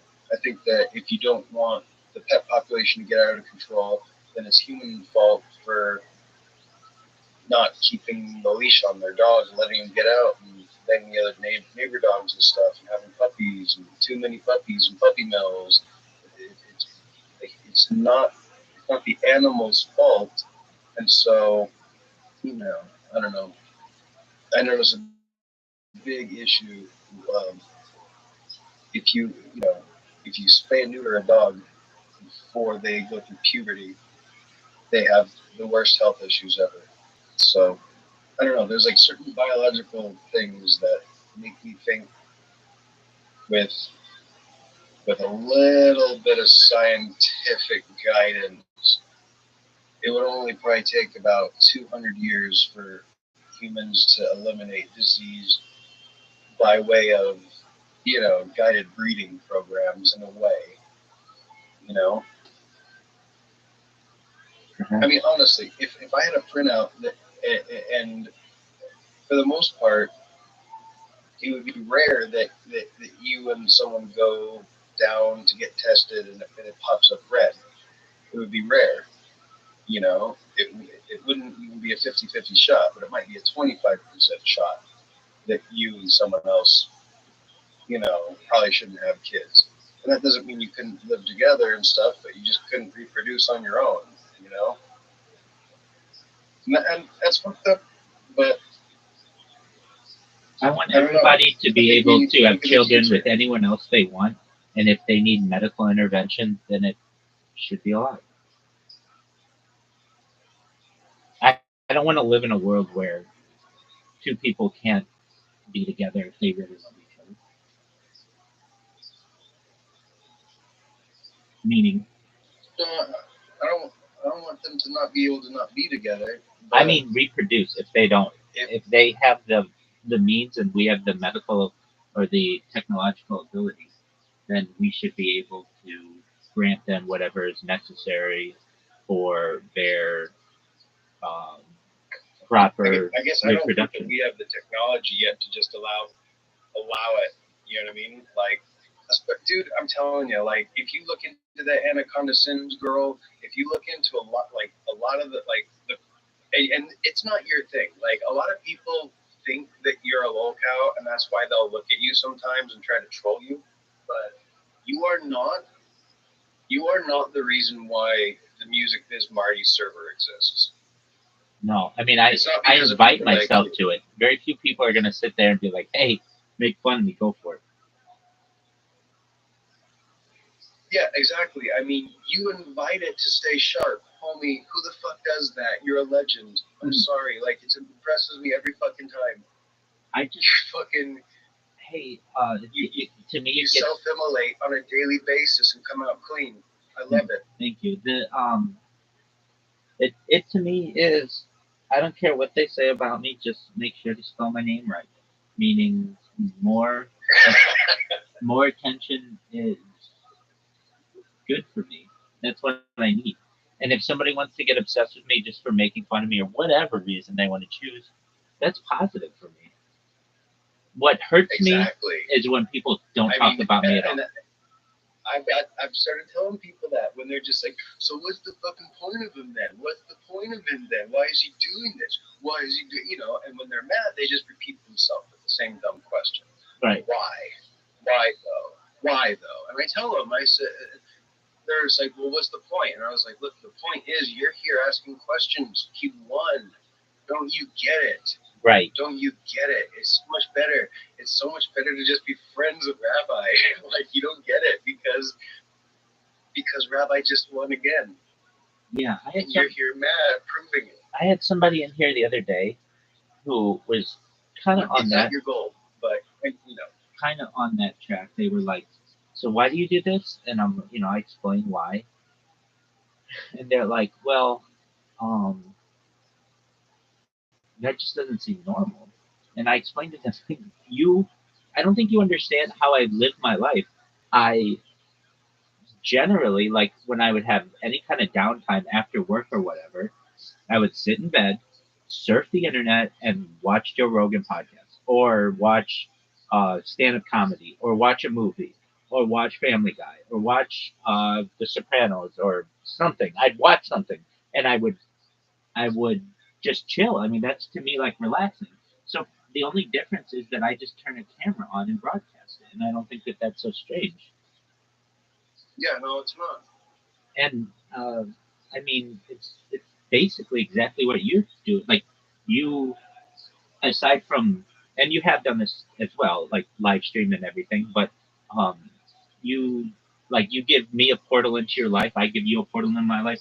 Uh, uh, uh, Roxanne giving us a portal into her life a little bit, and Yeah. it's like that's the most normal thing that you would. It's this this mind view that people have. Um, I really think people love the anonymity of the internet, and the fact that somebody gives that up is scary to them Yeah, I think so. because I think you're absolutely fucking right. they recognize that the minute that somebody shows that they're comfortable being on camera all the time means that the government's going to put a camera in your room and want to watch you all the time. Even though they're already doing it, they're going to want to do it publicly. And that's going to cause all kinds of issues so that there's a major amount of fear. Like I see these guys in this Wall Street Bets server. I was just going at it with them yesterday, just back and forth. And they're anonymous. And they I've gotten people who have messaged me, like I've asked them like why are they so mean to me? And they're like, well, they don't like the fact that you're broadcasting all the time. And it's like, well, they're deafened. There's no knowing that that like I really am doing my best to make sure that people don't know who they are. And they're like, yeah, but still, you have to understand that there's a fear that they have that. Jake, what's going on, big dog? I was just up here live stream. Excellent. On YouTube. Excellent. Jake here is a very cool person. Caspian C, I don't know if you've met Jake. Caspian C, this is Jake. Jake Caspian C. Jake's very cool. When I asked Jake, hey, Jake, will you stay in the... For what? Just being... Good on you, man. Just being good looking? Yeah, Excellent. Hey, that's all right, man. So Jake's cool. He just comes in, says he chills sometimes. Sometimes he'll be here all night, just chilling. And very cool. He's got Jake. You have dogs, right? Or a dog? No, you have a dog and a cat. So I have a dog and 2 cats. A dog and 2 cats. That's right. I remember one of the cats. His mom name was Baby. I do recall that. Let me see it if I can remember. Let's see here. Roxanne's dog. Baby. Yeah. I don't know. It's a lot to remember. This Baby, she's beautiful. She's really beautiful. So yeah, Jake's a cool guy. Jake, Jake, what's new in your neck of the woods? So I went to psychology, or psychiatry, whatever it's called today. You went to a psychiatrist? Did a couple of tests on me. They're putting me on Xanax and putting me on Adderall. All right. Well. Both of them at the same time? Yeah, buddy. Wow. Well, I am on one of those. Yeah. The Adderall. Starts the low. I did like 9 Xans last night, and I'm still feeling fucking weird. Well, I would imagine those, so. Make sure you tell the doctor about those, because if you stop those like abruptly, they may lead to a couple of days of hallucinations. If you just stop cold turkey on Xans. Yeah, I already have epilepsy. Oh, okay, never mind then. They're never going to take you off those. Yeah, no, with epilepsy, I have a friend, one of my close friends who's got it. Hopefully they switch around which benzos you're on so that you don't get too tolerant to one at a time, right? The benzos, they started with Valium. Yep. Klonopin, with the Ativan, and now it's fucking street Xanax. And they're like, well, we don't want you to be taking street drugs. And I was like, well, it's best for you to just prescribe. And then there you go. Yeah. if you have epilepsy, I'll take them. They need to put you on benzos. They need to. And I'm not saying you don't. Like, if they know you have it, they need to keep you on the right medication, which is benzos. I have a friend who has it. I had a dog with it. And yeah, it's the medicine that helps the brain in that instance. I don't know what people want. You know what I mean? America loves denying people for the medicine they need.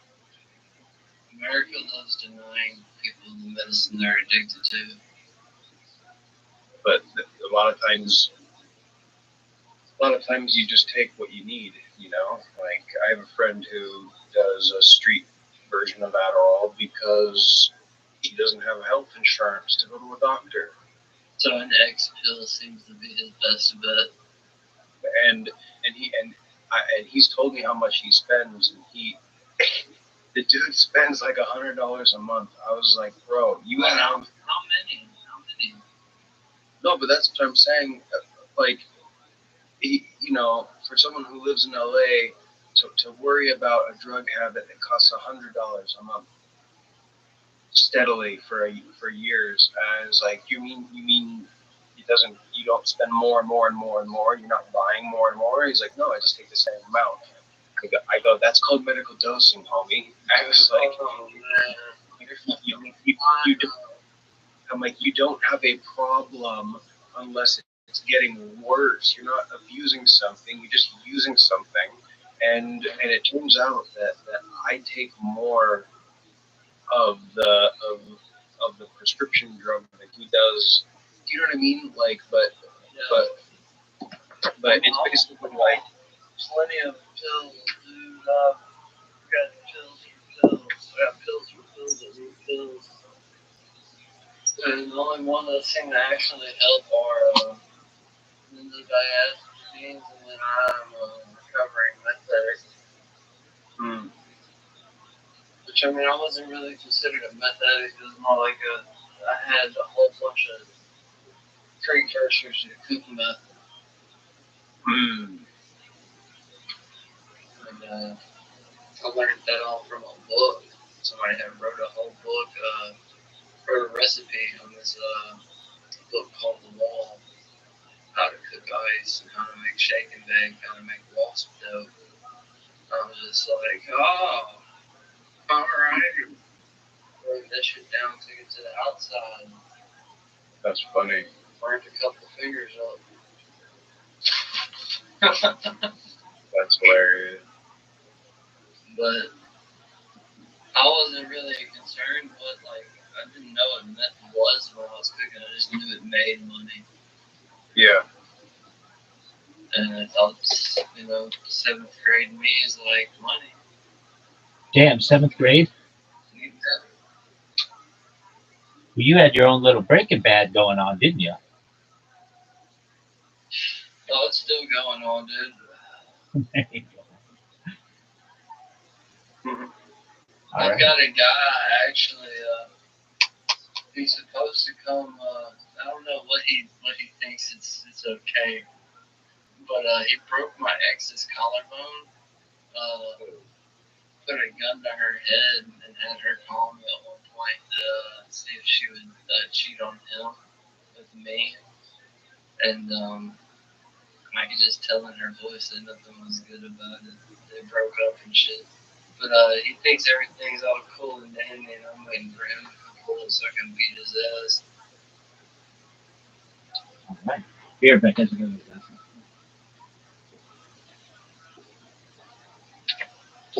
Sit here smoking a joint on the toilet.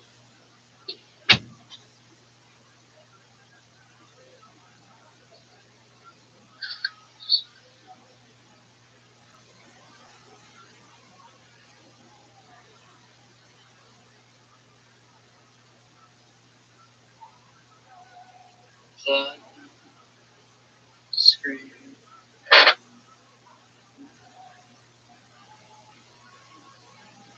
To defend all of your violent crime.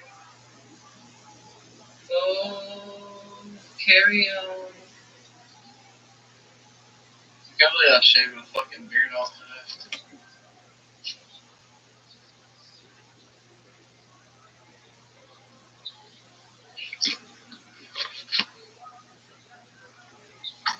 I need to tell Rabbi Rothschild some things. Once he gets back.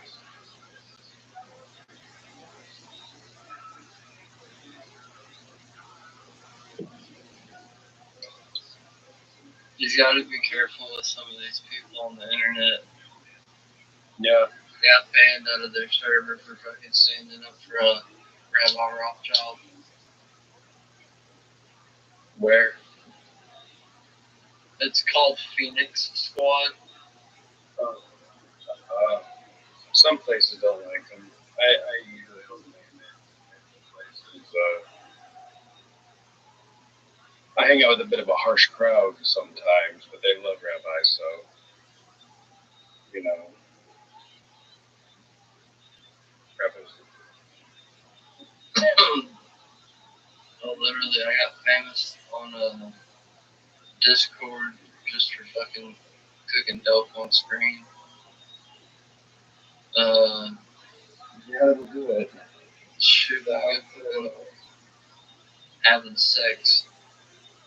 There's just a lot of things you can't do on Discord, but I've already kind of done them.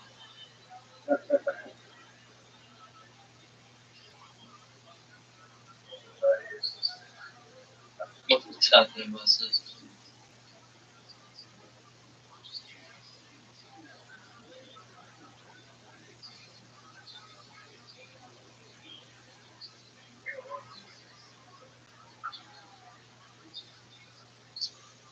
Mm-hmm.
Looky.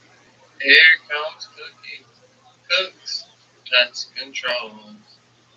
Oh, I'm about to go watch this stream. I'll be back in a bit. Are you leaving? Yeah, just for a little bit. The stream going on. I'll chat with you soon, though.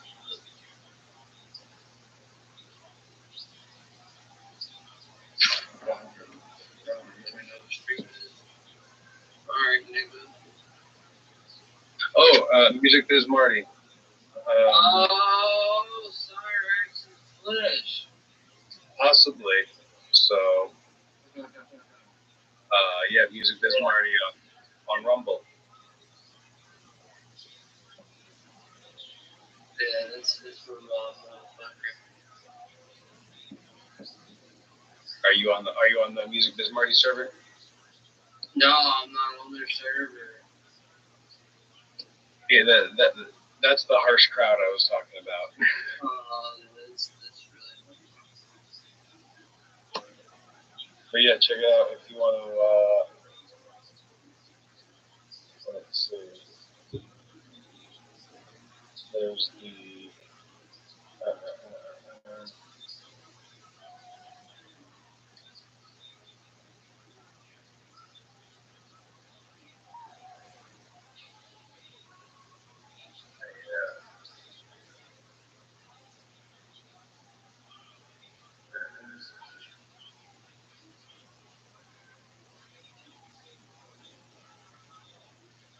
You know what? I'm gonna edit my server profile, and I'm gonna put.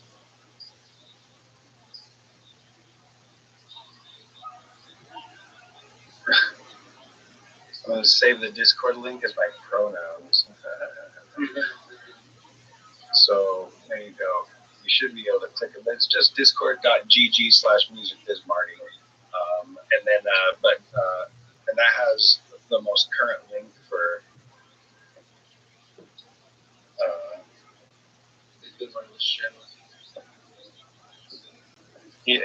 For his new channel on Rumble. He's about to go live. If you wanted to see him, so it's the cutting edge for Cyrax and other stuff. Man, don't be sleeping on King Cobra. Cobes is that's what's up, my dude. Fucking put a medic spell on you. I got no problem with Cobes. Some people find him funny, but but everyone was anti Naked and Laughing in the Music Biz Marty server. We were all Cobes strong. You know what I mean? Team Cobes, 100%. Dude, you need to order a wand from him.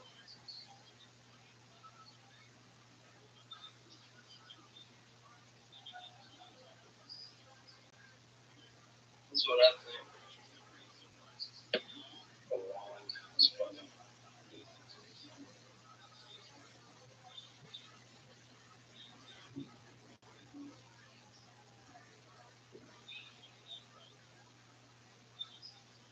I got a good joke for you. What's the difference between a magic wand and a stylus? What's that?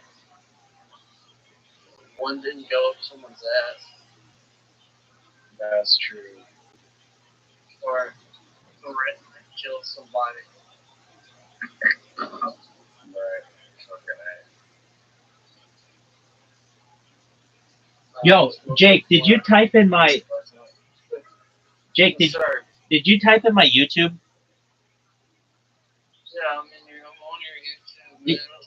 I'm your fucking biggest fan. Dude, I appreciate that, and I just was making sure you were the same Jake from here. Amazing. Well, thank you. Yeah, comment section, I'm like, yo. I see, dog. Okay, yo. Yeah, Nocturnal's one section of the stage.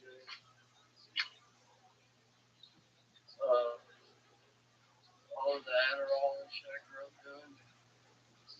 That's kind of giving me insomnia. I would go like 3 or 4 days without sleep.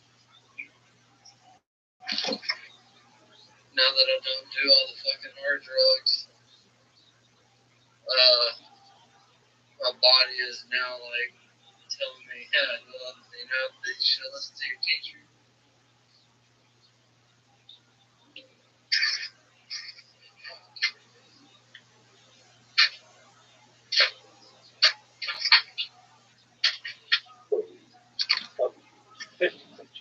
When I see an influencer, like people who actually have an agenda to push and not just a brand, people.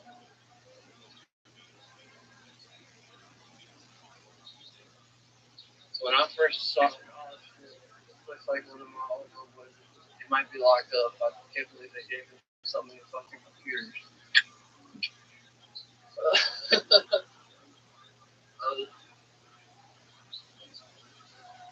was like, man, I wonder who it is. Is that one of my old homeboys from fucking school that got arrested for all the bomb threats? He was. Yep, they take that seriously these days. Like you never know. I got all types of like friends in those places.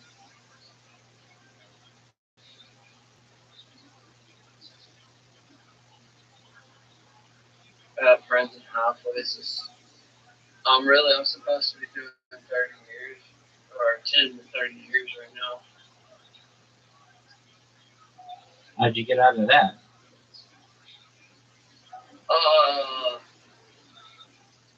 donate to your local sheriff's department on a regular basis.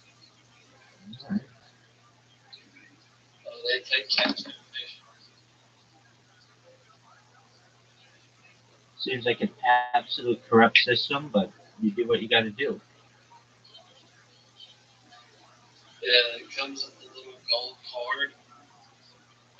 Thank you for supporting your such and such county sheriff's department.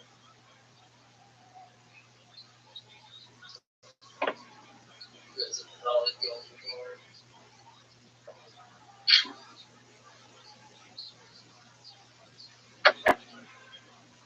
What's it? Know about the other 9 fish. Well, of course, and as I keep saying, they're all my babies. Yeah. So, you know, what it makes you realize is, okay, what's the truth? What's the really, really, really important message I'm trying to get across here? What am I trying to do? What am I trying to express here? Because half the time I just feel like a messenger, really. I'm just like capturing something and I'm sharing it.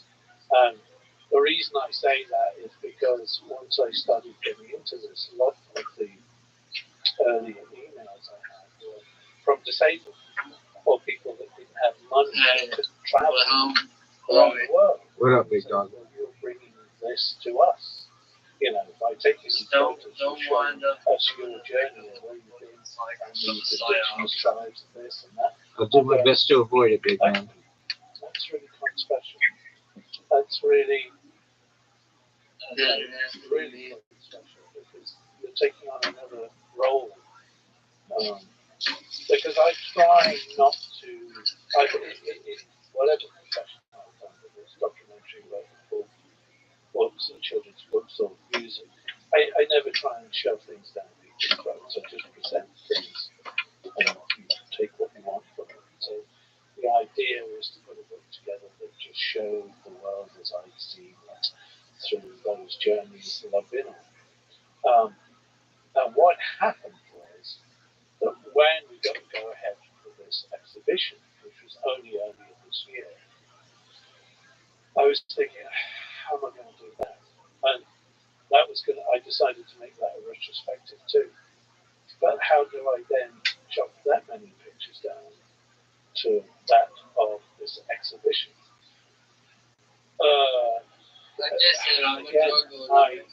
Funnily enough, the book became my guideline. So what I've learned in the editing process of putting the book together, I now looked to that and the book to see how I could present the work in a larger scale in a museum, which was bonkers, you know. And this all happened this year. So it's like, okay, right, I'm going for the ride. I obviously want it, but you know, when it all hits you at once, it's quite something else. It's been a full-on busy year, and there's been music involved too, and other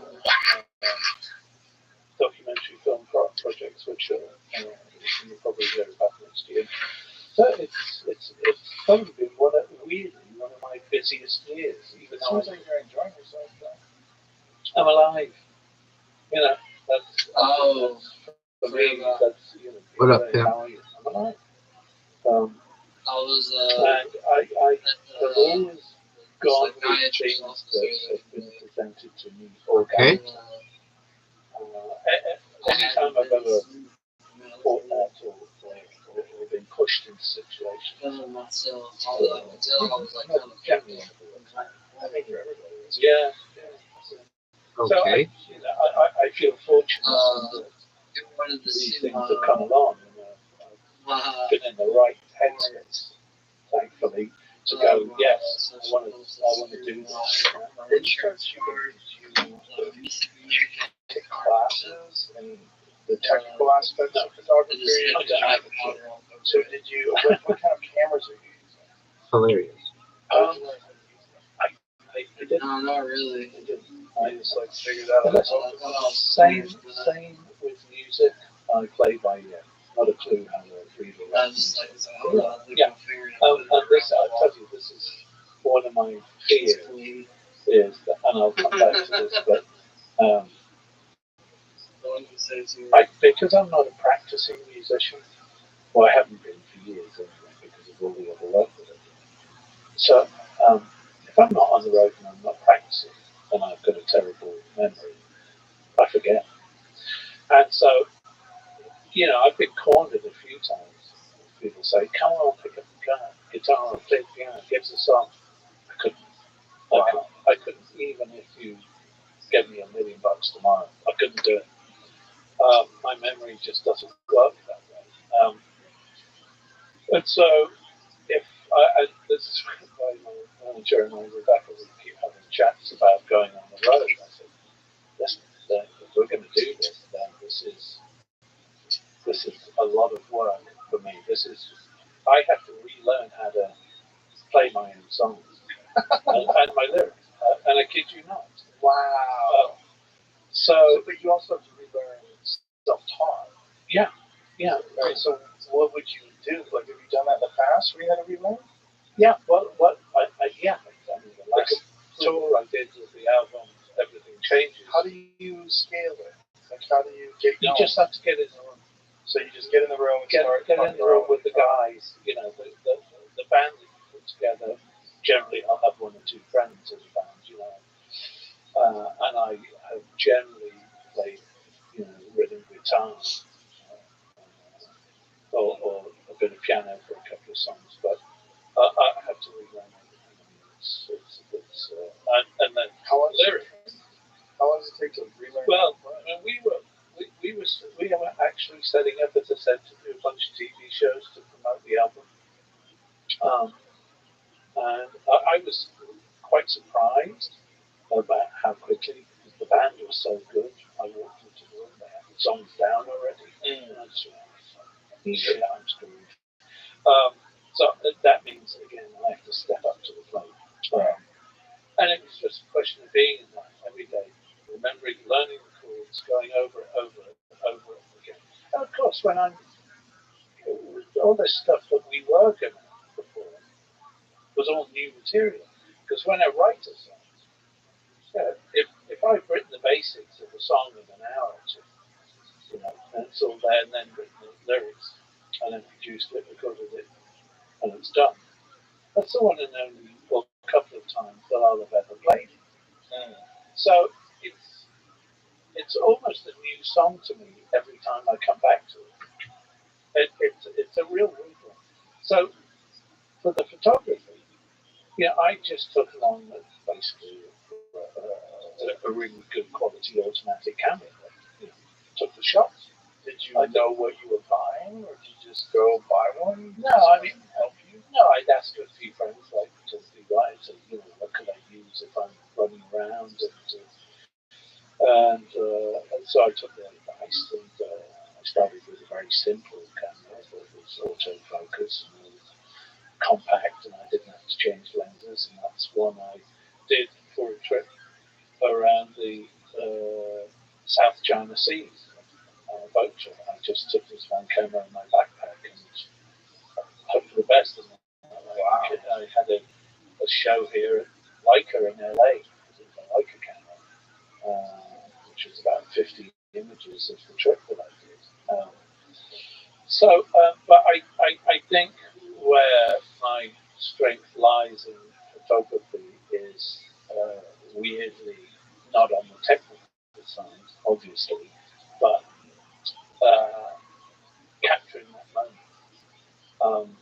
I tell you, the one thing about the woman that's on the cover of the book, so she is now the Princess of Monaco. Charlene, originally Charlene Woodstock.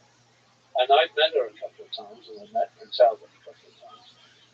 And I got this call, literally, the day before they were getting married, from a mutual friend, saying, Charlene loves your photography.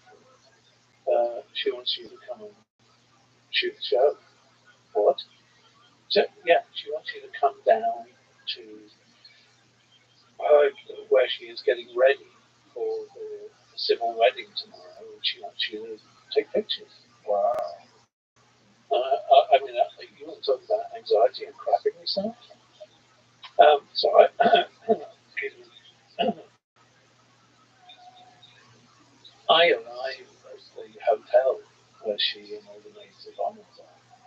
We're sitting in the lobby, and I've got a backpack and one camera. And I tried to dress myself up a little bit. I don't know what's going to happen. I had to go through several layers of security, roadblocks and all this to get there, which was nerve-wracking to say the least anyway. And then the likes of Patrick de Marchelier, one of the best photographers in the world, walks in with, the suitcase trolleys, those ones at the hotels, on the big ones on wheels with all his equipment. 3 or 4 trolleys, and then I've got a backpack, Anyway, I go upstairs. I'm placed in front of her in a room probably about similar to this size, and she's sitting there completely blanked out in front of the mirror with the hairdresser's assistant, and their assistant, the makeup artist assistant. Is that you? Yeah, that's me.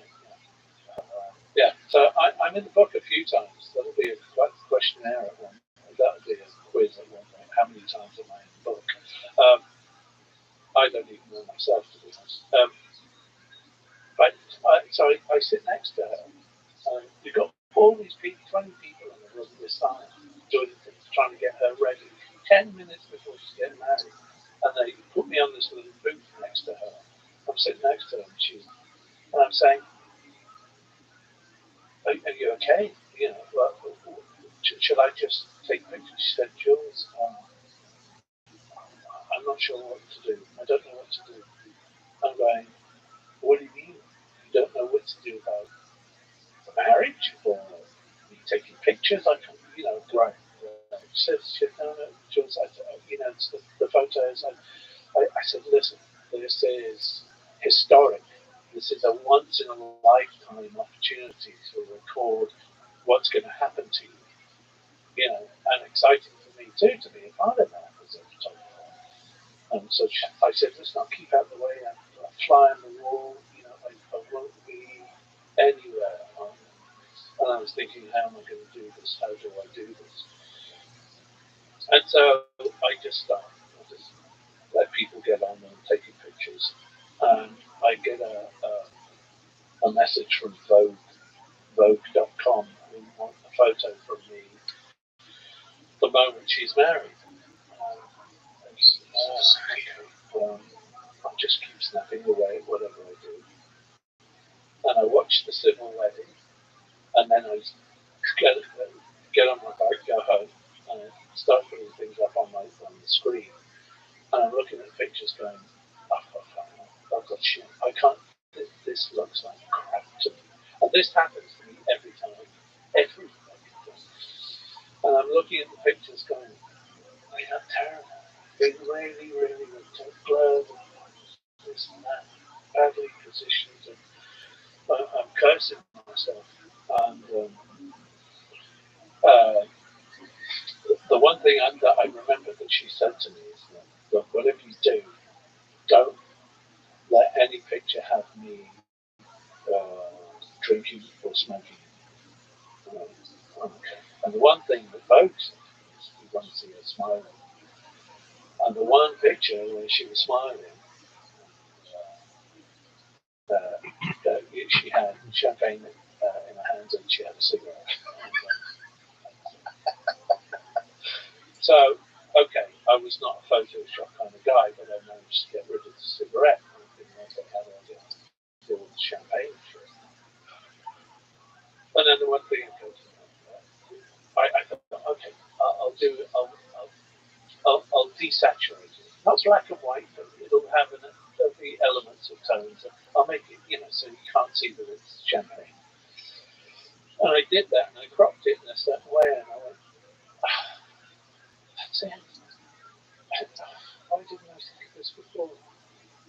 1930s, 40s, 50s, Princess Grace, black and white, old school, So then I turned every picture I had black and white, well, saturated version, similar to black and white, of the whole collection I had of her, and cropped it in a way that it was like 1950s magazines. You know, it's just certain angles and a different look and a different feel. Was she okay with the champagne being in the photo? It didn't look like champagne. It just looked like fizzy water, because on the side there had been bottles of fizzy water and still water. So that's cool.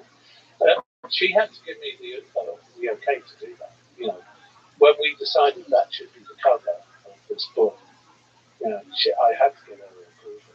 I mean, I already had approval for, you know, having her pictures in the collection of Robson, but not on the front cover of a book that may do well.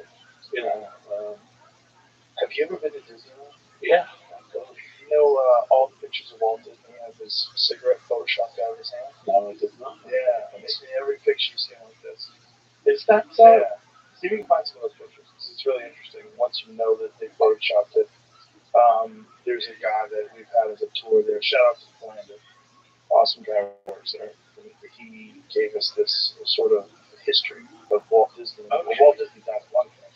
Right. Which you would think it would be probably a good thing to have the cigarettes so people could not own them before dying. That's what killed him. But instead, they decided to whitewash it, Photoshop. So all these photographs. So you have to look at his fingers are always in a position where he would have a cigarette. All of them. And so those real moments of him having a cigarette are lost. Whose idea was it to get rid of the cigarette? Disneyland. You know, Disneyland did not want it. Yeah. I mean, let's see if there's a person that says there. It says the action seemingly innocuous at first, but it's apparently a murky tribute to Walt Disney's smoking habits, with the company sidestepping around the reason as to why the icon pointed that way. Writes HuffPost. It's been long speculated about the anonymous employee was informed by a lead that the strange gesture from cast members of Disney Park is actually based on Walt's old smoking habit. So people do that two-finger gesture to each other. That's crazy. Allegedly began training employees to do the same thing. Part tribute to the great band, part rewriting history. So they tried to pretend that thing that he was doing, like Tom Hanks when he played him, he did that thing with his finger. But it's all bullshit. It was a cigarette. But that constant cigarettes. Oh yeah, I was one of those. Is there any photos of him with a cigarette? No, that's me. That's funny. Well, that's when I found out about it. That's when landed here. They stopped doing it right around then. Oh, gotcha. I got you, bitch. Got him all the stuff to him. It's fucking stupid. Like, the guy smoked cigarettes. Yeah, smoking cigarettes is bad for you. He died from smoking cigarettes. You should probably let people know that you're doing a disservice to the whole world. Yeah. You know, for sure. And also, it's, you know, it's part of history in the fact that so many people were unaware of the dangers of smoking cigarettes all day. And it's so insanely addictive. Yeah. How'd you quit? Cold turkey. Wow. Yeah, I'd be one of those guys that would wake up at 4 in the morning and light up a cigarette and go to sleep. Wow. Or I'd keep about 2 or 3 packs out with me every evening. Really? Oh yeah, because half of the people would nick half of my cigarettes, so I wanted to have backup. Now, when the whole no smoking law came in, you know, Italy was one of the first, really? and Ireland. Yeah, I think it was California that initiated it. Mm-hmm. And then Europe took it on board, and it was actually Italy and Ireland, and I was in both of those places, and it was extremely weird to go into any, especially Italy and Ireland, pubs, and for it to be a smoke-free environment. That was just so weird because it was part of the norm back in the day.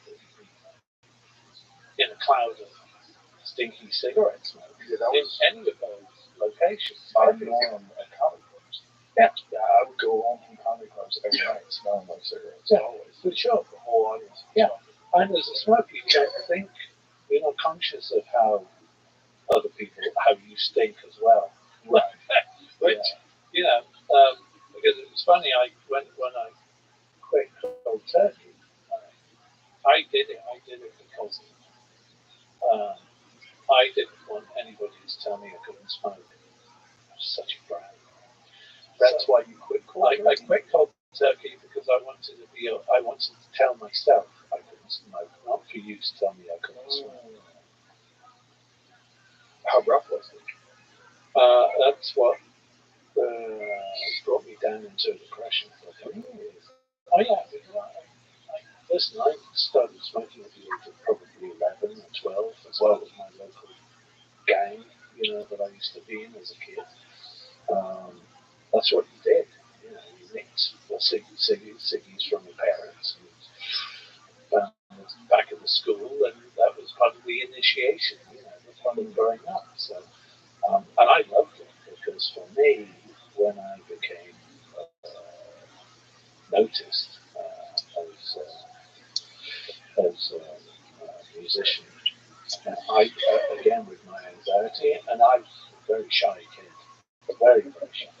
Still can be at times, depending on how I feel that day. But I would, the cigarette for me was my best friend. I'd go to a bar and I'd be, not the cool guy at the bar, but certainly that would be my way of not having to interact with people. Right. I'd just sit there, be a rocker and smoke my cigarette, down my Jack Daniels. Like, leave me the fuck of that. Right. Unless I, wanted to talk. So that was the groove back then. And when I gave that up, instantly, it was like, what do I do? How do I fill in that void? Well, I actually had to speak to people. That would solve the depression. Well, no. It was actually, I feel it was definitely a chemical thing because, again, I was smoking a couple of packs a day. I loved smoking. And the weird thing is, going back just to review the depression, I was actually a business manager friend of mine at the time saw me at one stage and said, "Joe, seriously?" He said, "You're gonna die the way you go." Wow. So pick up a cigarette because you're going to die without it. Yeah. That was literally his sentiment. Wow. And it was a few years where it was very, very hard. And it was the cigarettes. That's crazy. Did you try patches or gum? Yeah, I did all of that. Did it help? Not really. I love that deep inhale. And it's the delivery method. Yeah, and the thing was, I would still challenge most good singing friends of mine that I could hold my breath or do lengths in a swimming pool underwater and hold my breath better than anybody else, which I was able to. And it's because I was such a deep smoker. When I inhaled, I really, really inhaled. So it was like lung exercises? Literally. And I remember going for my certain. Yeah, seriously, I consider myself a shallow breather now in comparison, except for when I go on these kind of power walks. Wow. Trying to get it all in. But yeah, I bought a little apparatus which I still haven't customers and all that about it, but it's an exercise. Yeah, to expand. Yeah, there you go. So I haven't got you put like little lenses on it or little. Well, you just change the inhalation volume. Yeah, less. Back and forth. So you just train to. My friend Boss Ruby. Very good. I mean, I know that they work. I just haven't got around to it. But just breathing exercises alone are great. Yeah. You can achieve some very bizarre alternate states of consciousness through breathing exercises. Well, when I was, the COVID experience was very, very different for very many people. Where I was in Monaco, France, you weren't allowed to leave your house without written paperwork to the police that you were going out for 1 hour, and you could only go go within 1 kilometre unless you were going to get groceries where you could only go out for a limited amount of time. If you didn't have the paperwork with you, you'd be fined. So I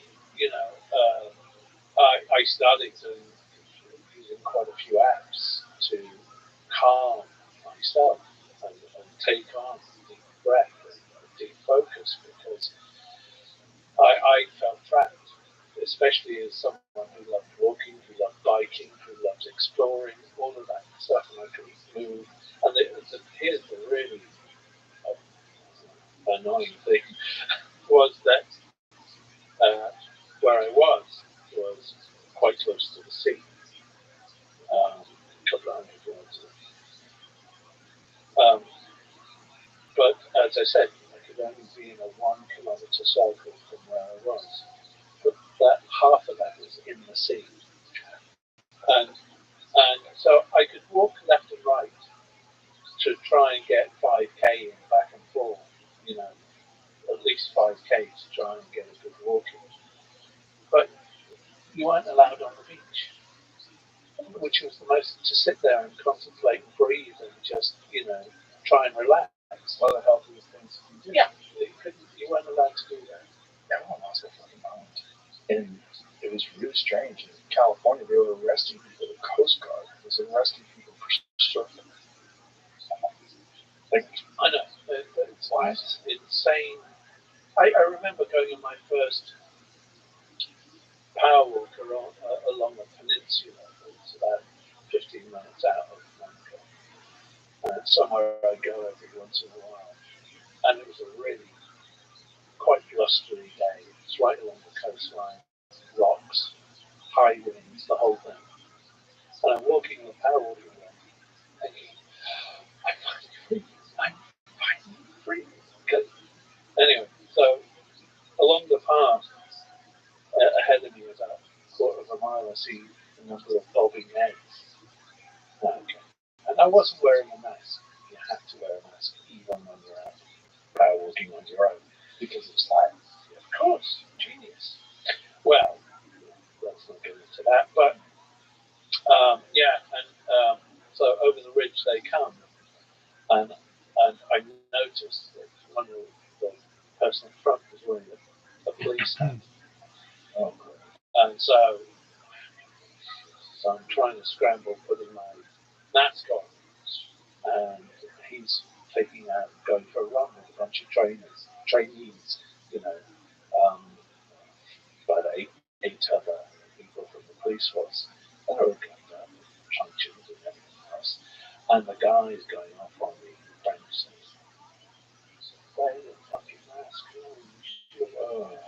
And I'm going, and he says to me, oh yeah, I understand a little bit, a good amount of French, and I can speak a little bit.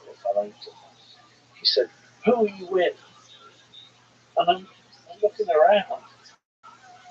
There's nobody for half a mile anywhere near me.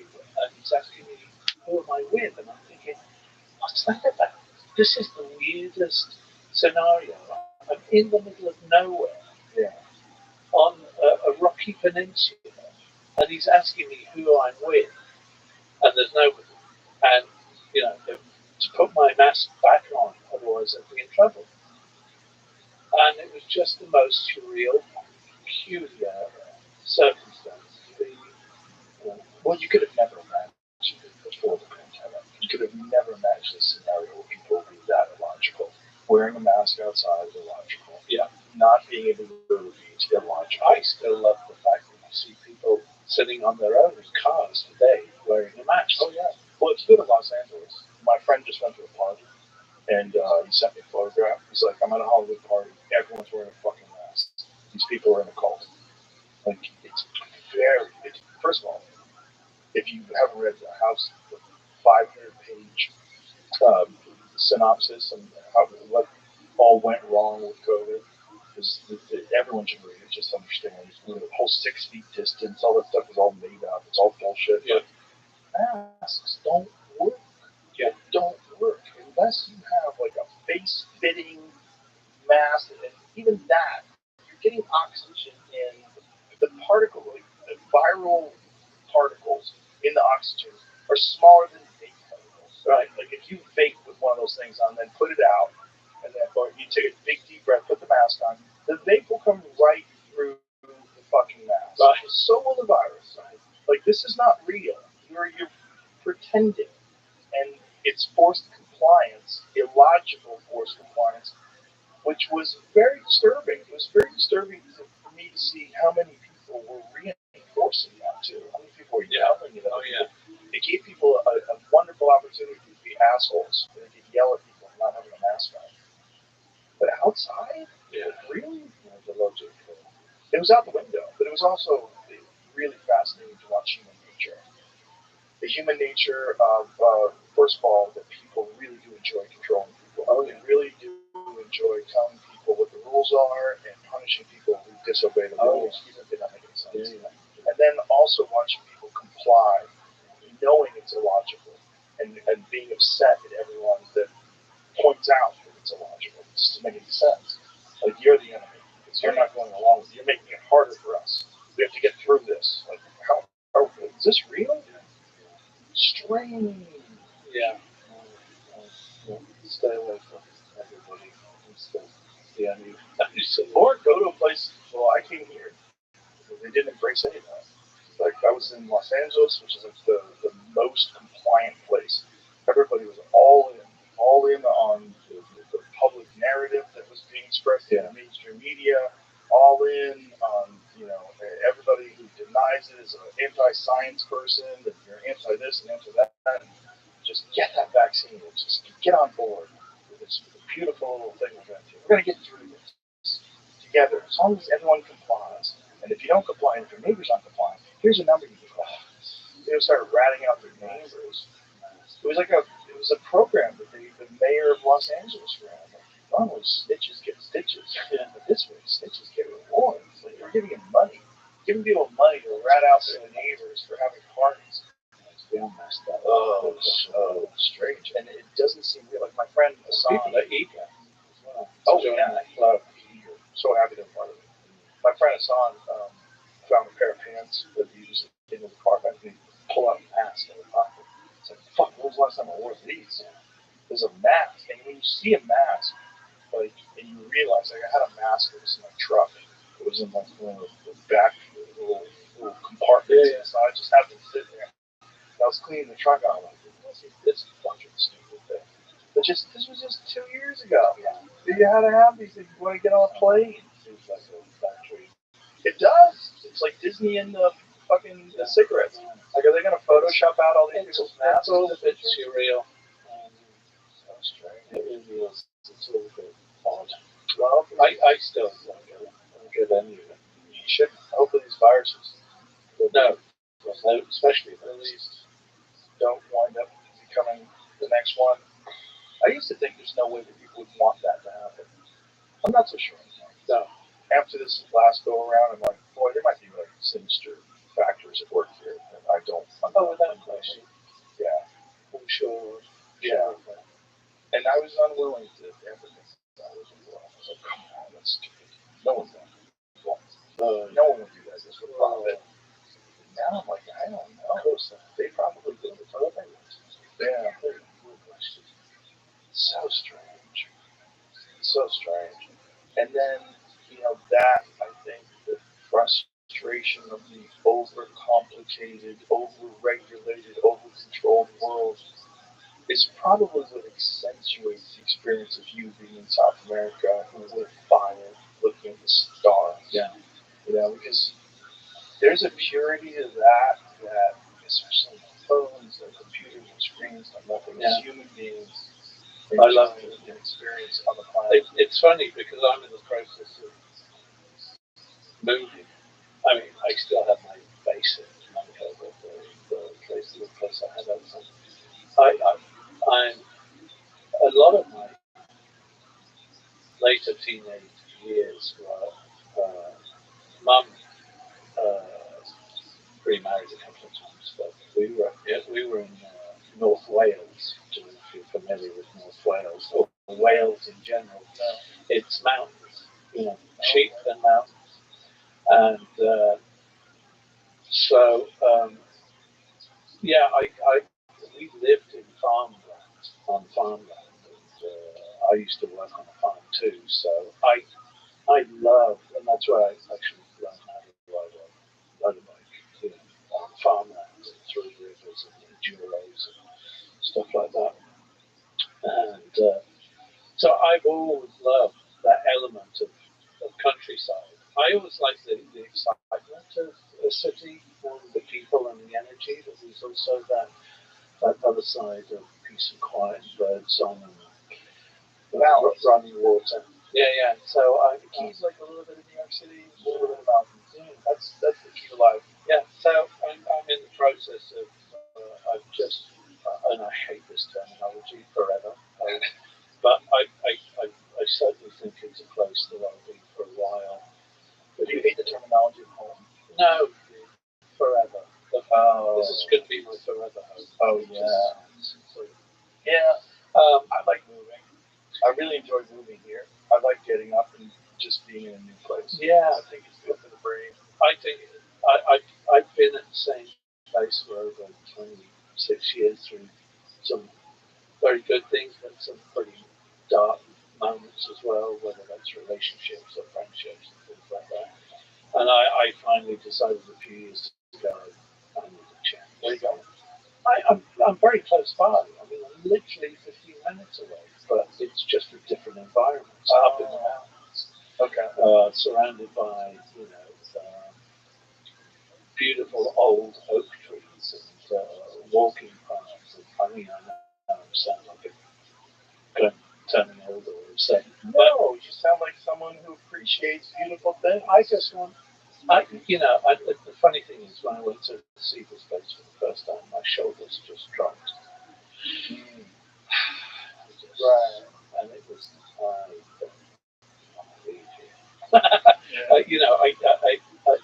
And the rest of the world seemed very alien after walking into this place. Okay, a couple of acres of land, surrounded by beautiful old trees and peace and quiet.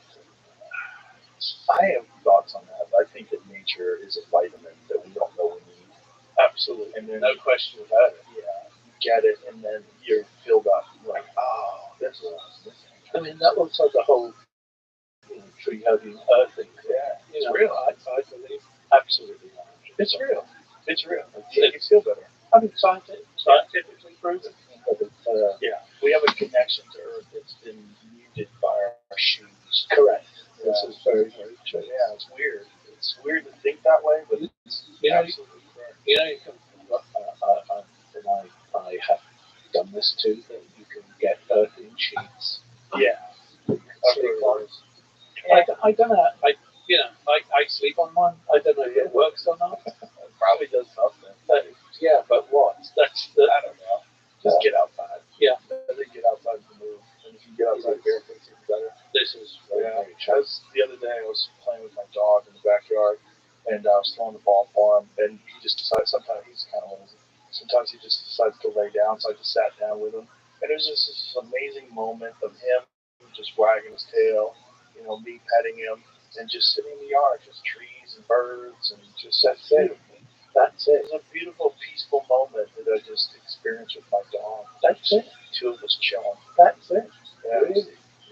It was a beautiful moment. I was thinking in that time, like, this is so simple, such a simple, beautiful moment, and if you try to explain it to people, most people are probably not going to get it. Okay, yeah, you're a new dog, you love your dog. Like, no, it's not it. It's like, it was just life. It was just like this moment of life that you're recognizing, and also not thinking about anything else, which is also beautiful. Not thinking about Gaza. Yeah, that about little moment, Ukraine. it's that little moment of appreciation here and now. Thank you very much. And how that can be beyond beneficial to you.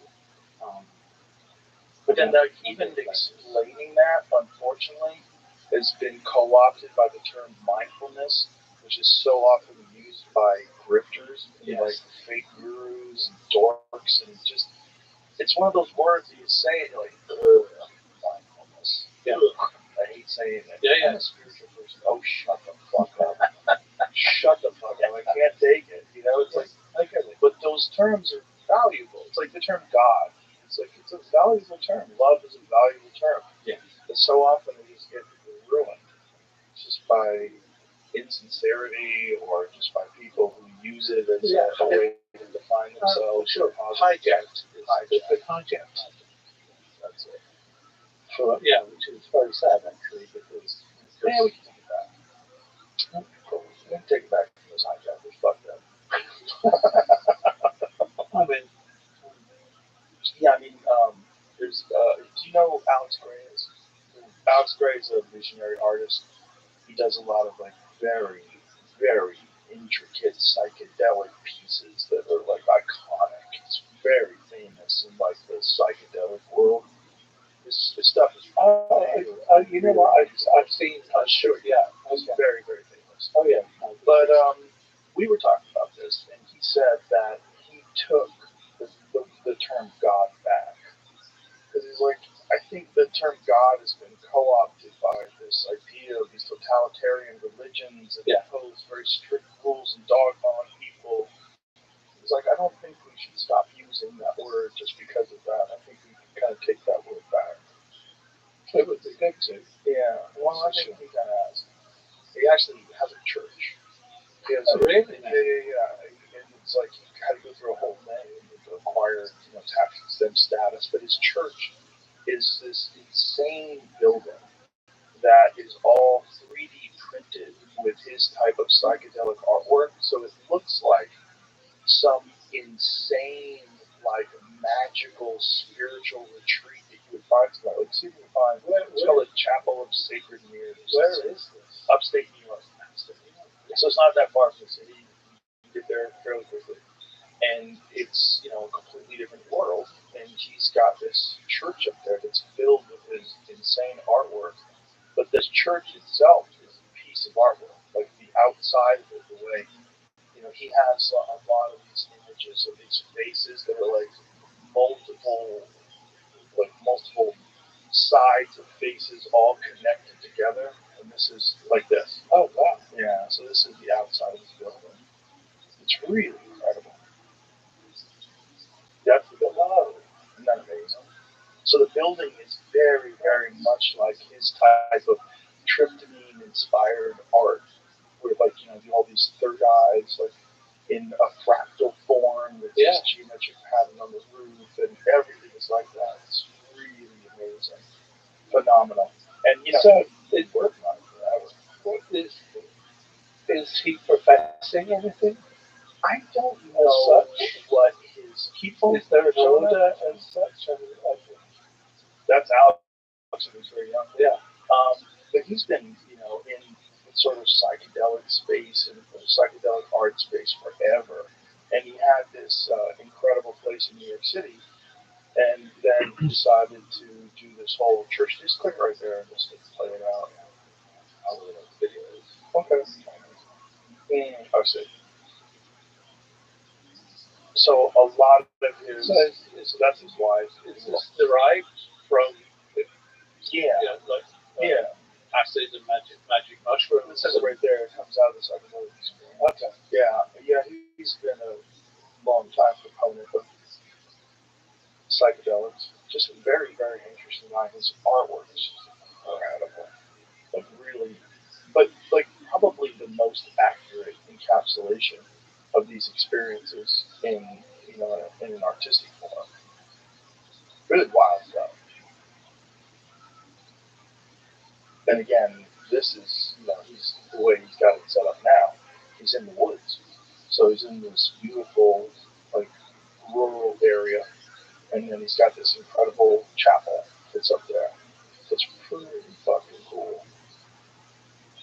Well, I'm certainly a believer in other realms that we don't see on a daily basis. Yeah. Well, I mean, I've had a few experiences that whether that's a dream within a dream or whether it's reality, I don't actually know.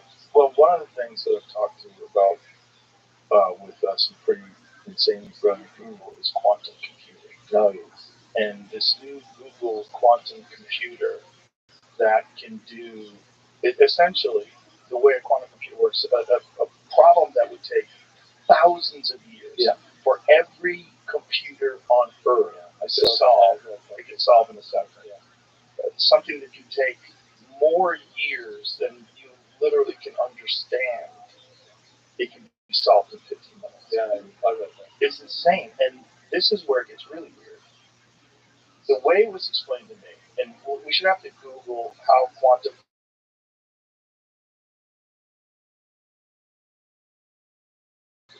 so I don't fuck this up.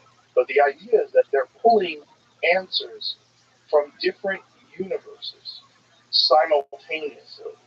They don't even completely understand how this is working. But the amount of power in computing is incomprehensible. Incomprehensible.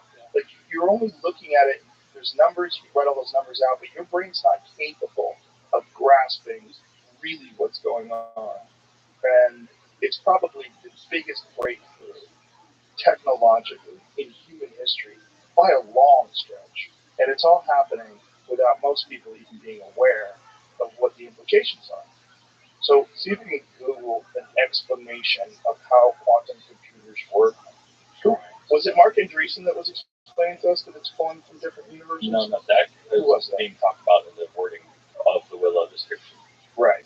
But I also, just to add, when I was reading about this, they said that these benchmark numbers are coming off of Google's own data. Like they're the ones that set like the scale of what some of the quantum. Are you skeptical? I'm just No, not at all. Not at all.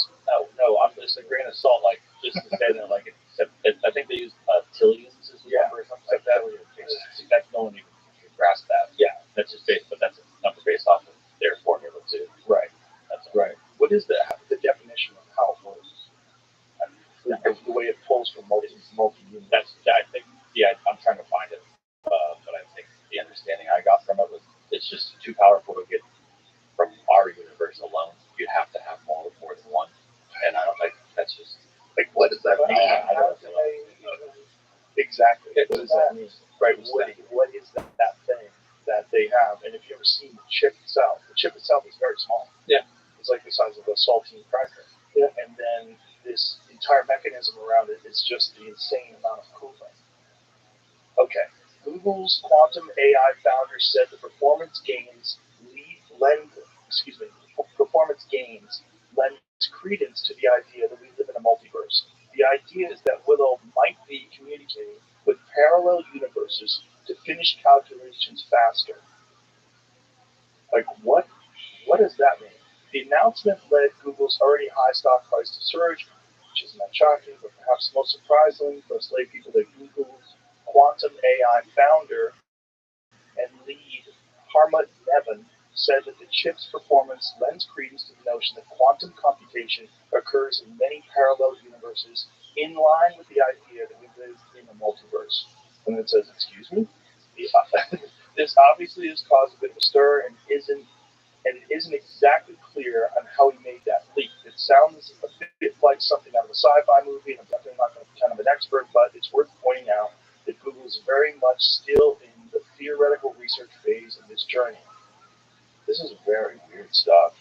An evolving scientific field that even people working on it don't fully understand. What?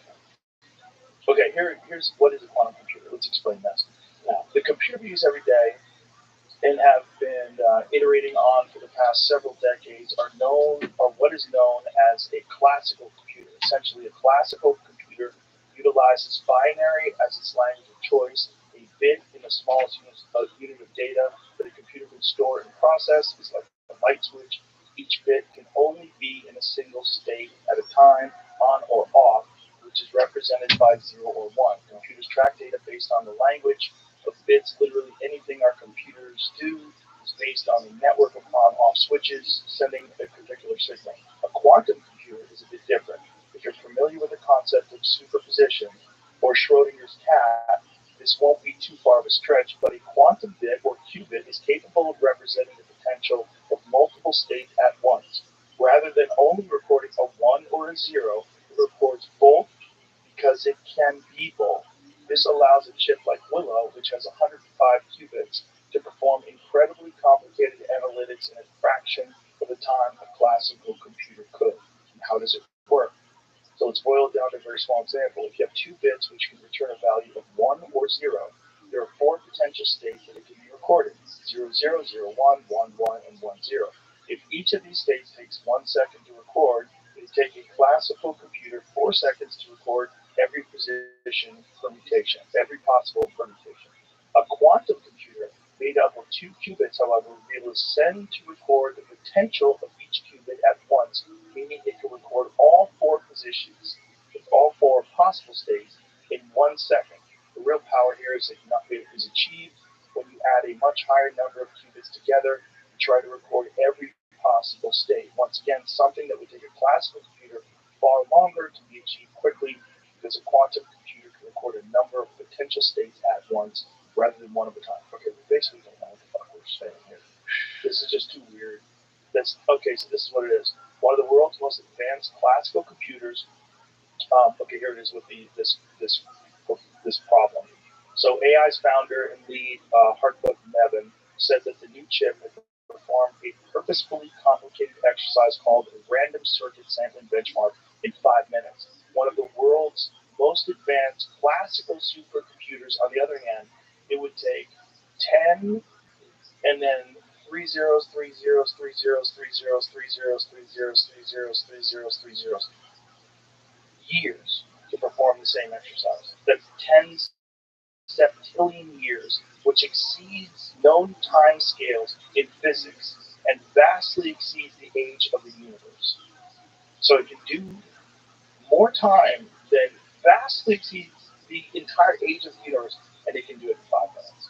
And the reason it can achieve such a monumental improvement in calculating capacity is because Willow is made up of 105 qubits and can track the potential of each of those at once, allowing it to record potential data much faster and come to the right answer sooner. So, like, what is happening?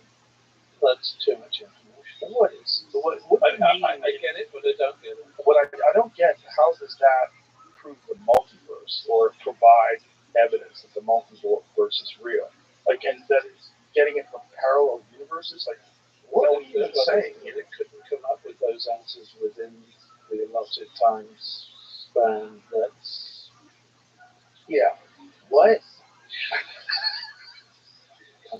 I can't explain. I mean, funnily enough, this is that my brother's into all of this stuff. Sean, he's in simpler language. He would probably be able to explain it to you, Sean. Probably. But he would give it a shot. He would, certainly. I think he was the one who's probably explaining it to us. In simpler language, Willow is doing one calculation while an unknown number of Willows in other universes parallel to our own are doing their own calculations, and they are sharing that data to avoid needing to individually do every possible calculation to finish the equation. What the fuck does that mean? How are they sharing data between universes? I don't know. Ask Nevin.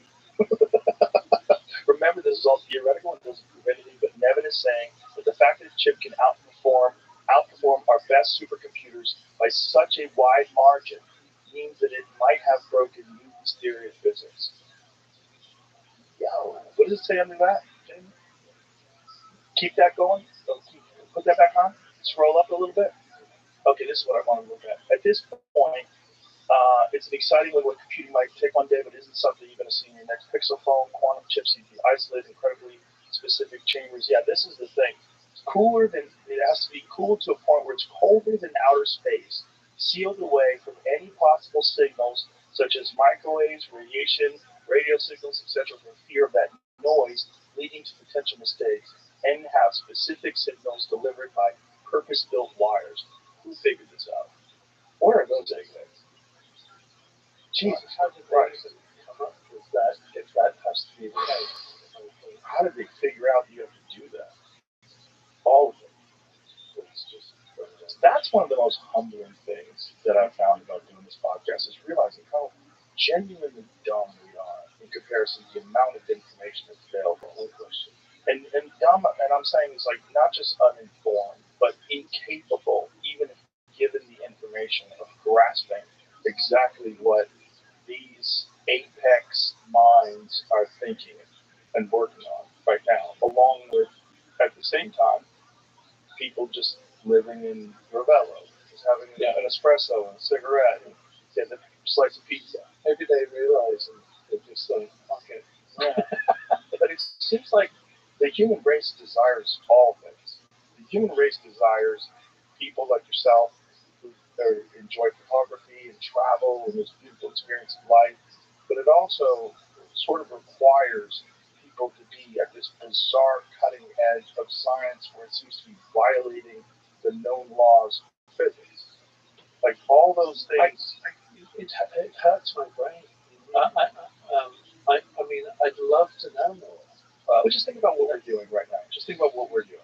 Actually, we're get how TV works, right, or the radio. I'm still not. How does this work? I'm still back there. What makes this louder? What makes the microphone carry our voice? How is this being encoded into like a form that's going to be instantaneously delivered to millions of people? So millions of people are hearing this right now. Like as it gets to them, not right now, but once it gets released, the millions of people that are hearing this are getting it through the sky on their phone. I resign. I truly resign on that level. I can't. Doesn't. No, I can't do it, but it's pretty amazing. It's pretty amazing. It's amazing time to be alive. Fascinated by it every day, and that's why with subjects that are happening with AI right now, I find it massively intriguing because there is an element to that may allow me to understand a great deal more, before it's too late. I think we're the last of the regular people. It's quite possible. I think this experience that we're having, this experience that you're having, like on a motorcycle with no signal, just driving through the countryside, like just being alive. I think we're the last of those people. I think even that sounds like a dream. I know. I mean, just the whole concept of that is dream-worthy. I mean, I have a number of theories on who we are and where we came from and UFOs. Well, to some degree, I'd always felt, even as a young kid, that UFOs were us coming back for history lessons, basically, and that the vehicles were driven by our minds anyway. But I mean, I've seen, as Dad has also seen a UFO. I've clearly seen a UFO. What did you say? Here's the weird thing. I was actually on my way to, I think, visit Dad in New York. I think it was New York, which is where he'd seen them on the Upper East Side, in an apartment that I visited. I went to see him at. He's standing on the roof of this apartment where he was living at the time, and it's on film. He clearly says this thing came along. I can tell you exactly what it looked like. Went up the Hudson, went under the bridge, and zapped off. I've had two experiences, but the most profound was, funnily enough, was one of those flights on good old TWA, and I was in the front part of the plane, and I was given, because I was quite young, maybe anywhere between 8 and 10, I don't know, 11 was it, and I was going to see Dad for one of the first times in the US, and the guy that was escorting me over gave me one of those, first time I'd ever seen one of those books that had blank pages. Oh, those are quite unusual. I've never seen them over in English before. Just these hardback black covered books with nothing inside. So I had one of those in the colour set, so I was, I guess, relatively young. Everybody had watched the movie. Everybody had gone to sleep. I was staring out the bloody window as I normally did. And I was in front of the wing on the right-hand side. And I'm just staring out at the stars, literally. And I kid you not, all of a sudden I see your archetypal UFO with the lights around, light on top, with silver, or, kind of reflective metal, with white lights all the way, pulsating white lights all the way around. It stayed there. I can't tell you how long. How far away from it? It was right there. It was 50 feet. 50 feet from the wing of the plane. Yeah. In front of the wing of the plane. Did anybody else notice? Nobody else was there. Everybody else was asleep. There was no stewardesses. There was nobody. What about the pilot? But that I don't know. All I know is what I saw. Yeah, I would want to ask them. I guess I was kind of freaked out or just okay with it. I can't even. How old were you at the time? And, 8, 9, 10, 11, something like that. And how big do you think it was? I would say it seemed about the radius would be about the width of this room. But what happened was, so I watched it for a few seconds, but I knew we were going along at somewhere in between 300 and 500 miles an hour. I think the big old 747s used to reach that kind of speed. And it just started doing this, going up at the same speed. And I'm watching it through the window going up and over. And there was nobody in the seats on the other side. And so I ran to the other side and the window like this. And I was in a seat or two in front of where I actually was here. And it came down the other side. This is on my mother's life. It came down on the other side and sort of pitched itself there for a few seconds. Proceeded to move forward, what looked like relatively quite slow, and then literally just went and disappeared and forward. And that was that. And that was at sunrise, literally just turning to sunrise. Because the book I had, I drew the whole thing and the light and what it looked like. Do you still have those drawings? Yeah. Tell me about it. I don't know what happened to that, but it's clear as day. It's clear as day. On my life, my mother's life, Did you? I'm just gonna sound crazy. Did you have a sense that was for you? That you aren't just seeing something, but that maybe that was for you? I could have taken that angle. Well, I mean, there's been moments in my life, certainly, that I felt things have happened at a particular time for me to notice things. But that it was related to my life experience. I mean, half of the things I couldn't tell you what they were, but I mean, White Feather was an example of that. Right. Where for me, that was a sign, a relevant sign that made me certainly feel that, and I'd had other experiences, that was a real connection, a real message, indirectly. Yeah.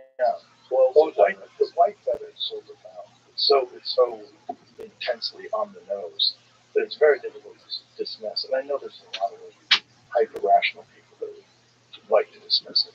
But it's a good thing. My question is, are you sure? Are you sure? I don't think we are.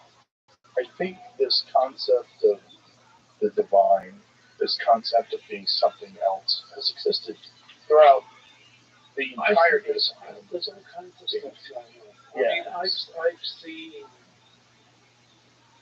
I was invited to the location where I was staying. And I had this experience where I saw quite clearly. I was on my own again, of course, and I was looking out to the sea. This was down in Mexico, and I was literally just kind of drifting off. And I, without question, at least I believe so, I saw to me what looked like Mayan Indians, see-through, dancing around the fire. And I went, fuck. I mean, I really kind of got a little scared. I went, what am I seeing? How am I seeing this? Why? Anyway, it was all a bit weird.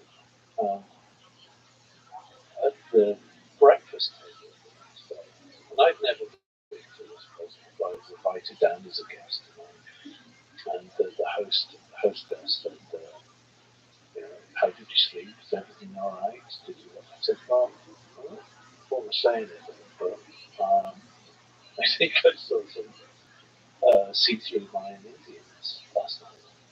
Oh, no, you didn't know that this was built on a Mayan Indian burial ground?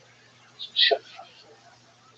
So, that freaked me out firstly. And then, of course, she comes back into the room with a tray of artifacts, you know, spearheads and a few other things and other tools that we use. But then she did one better. She goes and brings in a book that's something like a very, very good book with the generations of Mayan and civilizations that have been there before. So she says, have a look. And flipping through the book, and I see the exact headdress and skirt that they were wearing, and the exact colours of those headdresses. It was two-tone. It was like an earth colour and a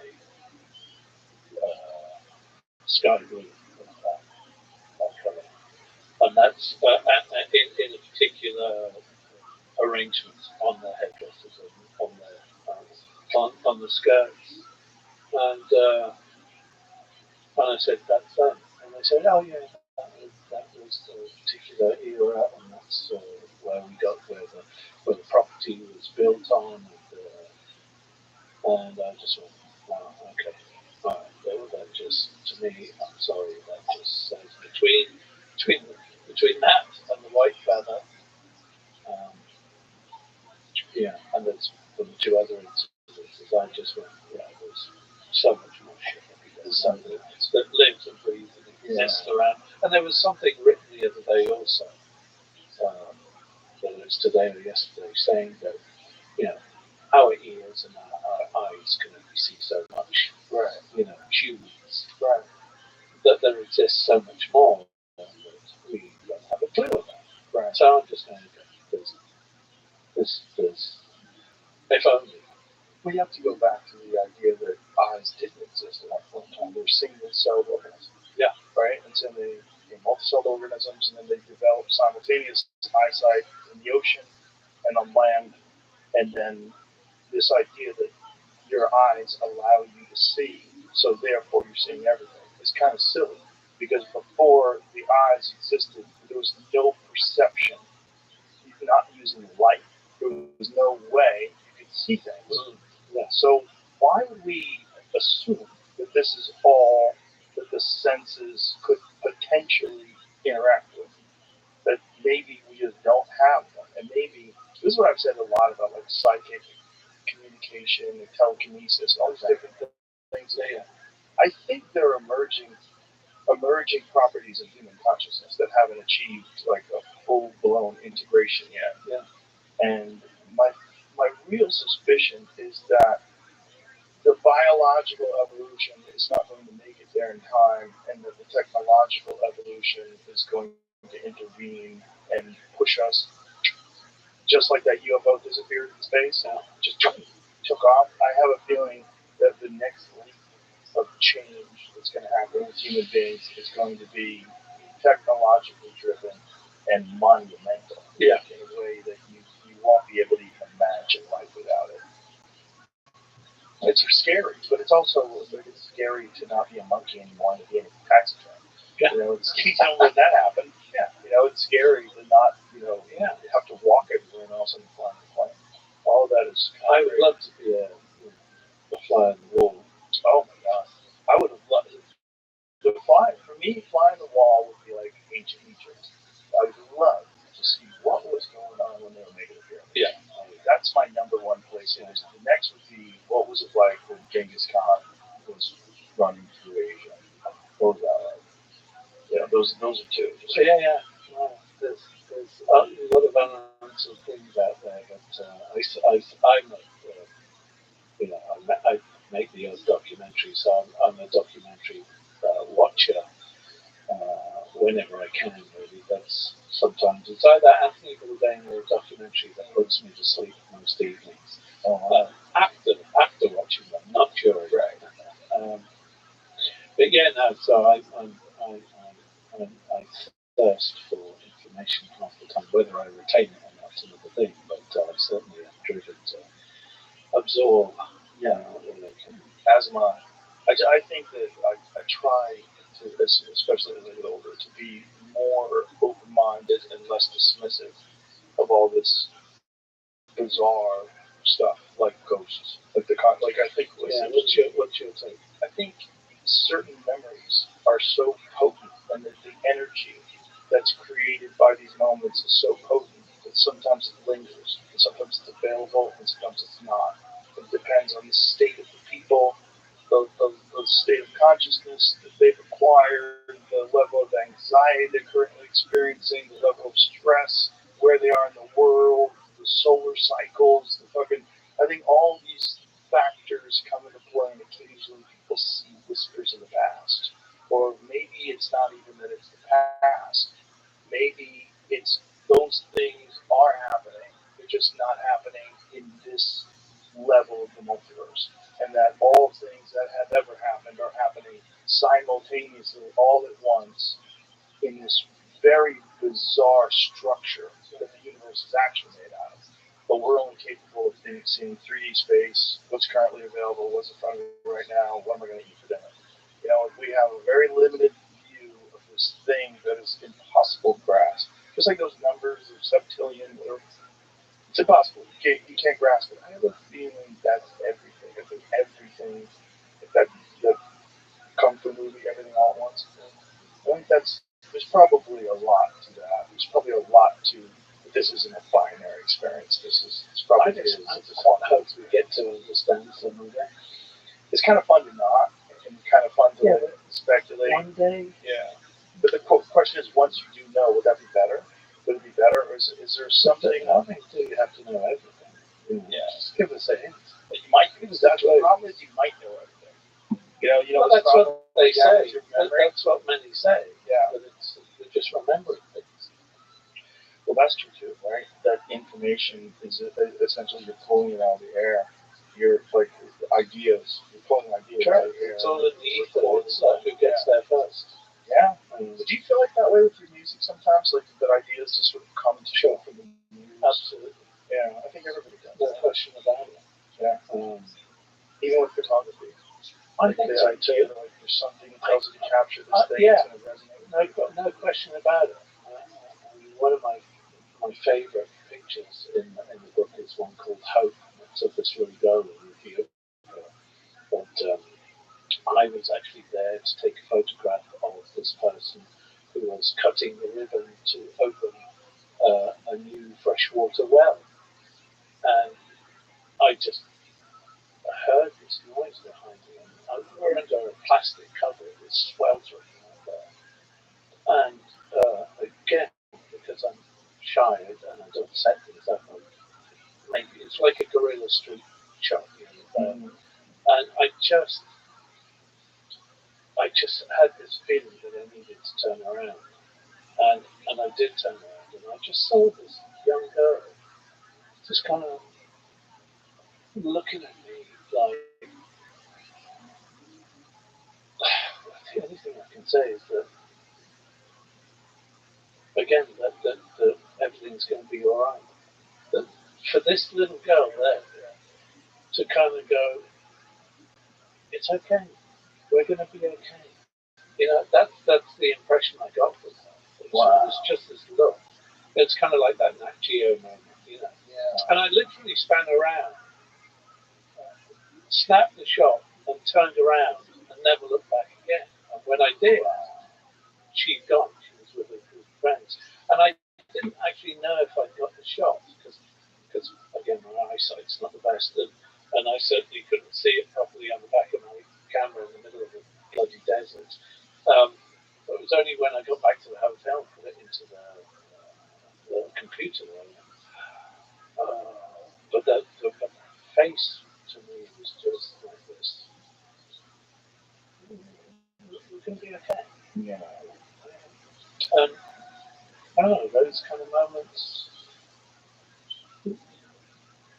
give me some kind of, as I call it, hope, you know, that we'll do okay at the end of the day, you know. But that's a very human element and a very, you know, warm embrace, which I choose to, you know, kind of take on board as opposed to think that it's everything other than that, really. I share that thought. I think we're going to be okay. But I think that there has to be the possibility that we're not going to be okay for us to appreciate that we're going to be okay. Correct. Yeah. Correct. It's the yin and yang, it's the balance thing again. But the horrors of the world to recognize the beauty. Correct. Yeah. And I think quite a few people are recognizing that too. I mean, there's obviously some horrible stuff going on right now, but at the other end of it, there's also recognition that we should take care of each other. We should look after this place that we call home. You know. Yes. And I don't mean in that soppy hippie way either. It's like genuine, you know, concern and love and respect for where we are. And we are so lucky. I mean, we're so lucky. You know, I think it was actually Professor Brian Cox that just goes, this is insane. We're here now. Yeah. Having this experience. Yeah. It's I mean, if you can, take that on board. Try to appreciate that. Feel that wonder. The fact that we exist in this time. You know, if we do. Well, I think we do. Yeah. I think, well, at least in our experience, we do. You know, whatever this is. You know, there's people that believe this is a simulation. Yes. Which is also, boy, that's when it's explained to you by brilliant people. Yeah. It becomes hard to ignore the possibility that maybe they're correct. Like he said that the odds of us not being in a simulation are in the billions. Yeah, ouch. So wouldn't you think that though? If you're simultaneously running Tesla and a rocket company and fucking he's just he seems like he's in a simulation. You know, and you're also the richest man in the world, and you're also the #1 Diablo player in the world. But he's in a simulation. Yeah, but he's certainly thinking. You want to talk about a multiverse going on at the same time. He's already there. That's for sure. Yeah, and if I was him, I would think that this is a simulation too. It's just because he's got a really good level of the simulation. Yeah. That level's fun. Yeah, for sure. Yeah. But it's like, what do you do with that information? Like, if you know, like, if you've decided this is a simulation, what are you experiencing? Are these experiences real, or is it? It's still real. So, real feelings and real moments still do exist. So, but does it cheapen it? Does that change your purpose? Right. Also, Does it change how you feel? Does it change the people you love? Does it change, you know? But I mean, you certainly look at him and go, you want to talk about being a go-getter, making things happen. Yeah, he believes it's possible, so he does it. Yeah, and you know, I think that's the same with a lot of people. Obviously, not to that extreme, but you know, I think we do make our own fortune in life. Yeah. We are some weird way. I think we are responsible partly for our destiny, for our paths in life. Do you believe in free will? It's a tricky one, right? It's a tricky one. Yeah. There's something there that is free will. I believe in determinism as well. You have choices. Yeah, you do have choices, but how much of your choices are shaped by your past, your biology, life experiences, genetics? How much of it is, there's that argument, like Sapolsky makes the argument that that's going to be one of the things that we look back on in the future as being one of the most preposterous concepts that people attach themselves to, is the concept of free will. Right. Sapolsky he's pretty much a pure determinism guy, and I don't know if that's really true. I feel like it's both. I feel like there are decisions that you can make, and you make these decisions, and you change your life, and you change the life of other people, and you know that you can do it, and you're doing it through will. There's something about focusing your energy and your desires and your life goal, your path to something. That's a real thing. Yeah, and things happening at a particular time. I think it's very foolish to pretend that you know, whether it's determinism or whether it's free will. I think it's foolish. I think also there's so many factors taken into consideration to dismiss any of them. Like to dismiss the concept of the simulation, I think is silly. But to dismiss the concept of the multiverse, also equally silly. To dismiss this idea that you have no free will. So I'm not sure, because there's something guides you in a particular direction that you don't necessarily always go with. So what is that? Is that pure determinism? It's like sometimes you make mistakes and you recognize you made those mistakes and you recalibrate and then you get to that fork in the road again. You go, I fucked this up before. This time I'm not going to. This time I'm going to move forward. Is that free will? Because it certainly seems like it to me. And that's not discounting the impact of determinism, which is all the events of your life and your biology. It has to be shared. It's a lot of different stuff going on simultaneously. Yeah. I don't think we can say it's one or the other. No, I don't think so either. But people love to do that, though. They want to put a stamp on something. Yeah, well, pigeonholing. Yeah, but they just love to, I want to put this in a narrow window of understanding and dismiss all the other things that are contrary. Open-mindedness is something that is a necessity in this strange, weird world that we live in. It's fun, though, right? Yeah. Oh no, absolutely. I certainly enjoy the process, but it's funny that, like you were saying, how you're saying things, because it makes as you're discussing this, I'm thinking about certain choices that I've made because of certain things that have happened and certain things in the past, and where I believe I should be in the future. Yeah, I mean that's I find quite interesting that this whole also concept of it's going to be not enough coffee today. That you what do you call it when you're putting it out there? I really have brain dead right now. When you're visualizing the future and the possibility, manifesting your dreams, is there some truth to that? Does it? Because that does seem to happen to a degree. It just doesn't always happen. No, not at all. I think it's Yeah, that's a possibility. I agree with you on that. But there's something definitely to that. I definitely think. I certainly feel that I can relate certain things happening to me because of manifesting or the will to move things in a particular direction. Put your energy and your focus into something, and the thing becomes real. And I'm manifesting. Yeah. How did that happen without that? But it's also work. Like this, for sure. People get this bizarre thing that just manifests something that it'll just occur. No, that's never the case. There's a ton of energy behind it. Yeah. It's a weird process that comes into that, for sure. Julian, I really enjoyed talking to you. It was a lot of fun. Thank you. Likewise. Back at you. And I really enjoyed photography. And the book is available. Life's Fragile Moments. It's an awesome coffee table size. It's heavy. Let's do this again sometime, man. Thank you. My absolute pleasure. My pleasure as well. Thank you very much. All right. Good. Bye, bud. Bye,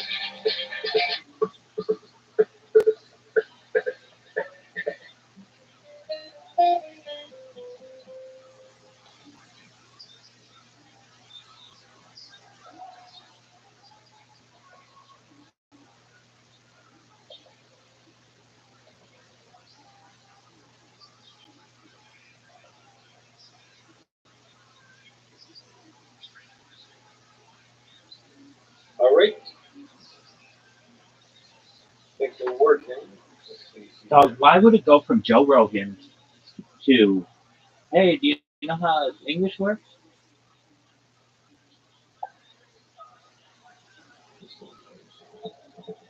Joe Rogan focus, you can do. The Joe Rogan Experience. During my day, Joe Rogan podcast by night, all day.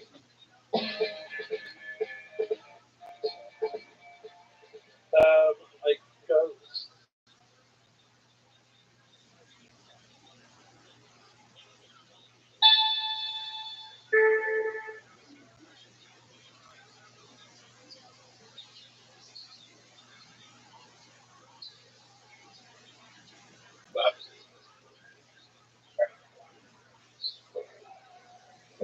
Someone just heard them tell us.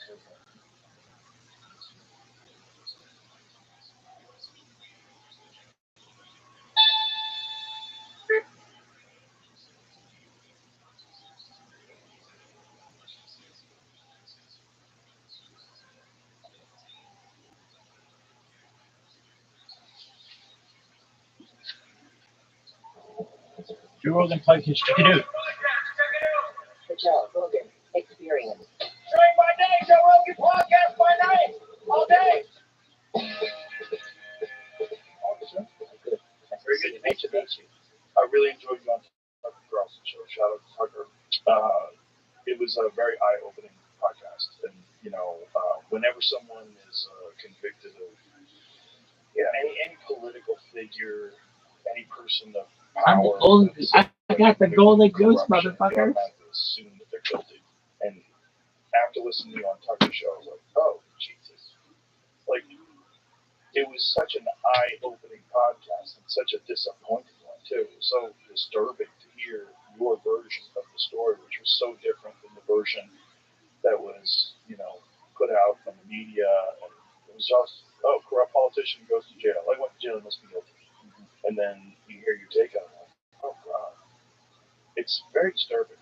And I just wanted to show you this just before we get rolling. Biden just released a bunch of people, multiple Chinese spies, and an individual convicted of possessing child pornography.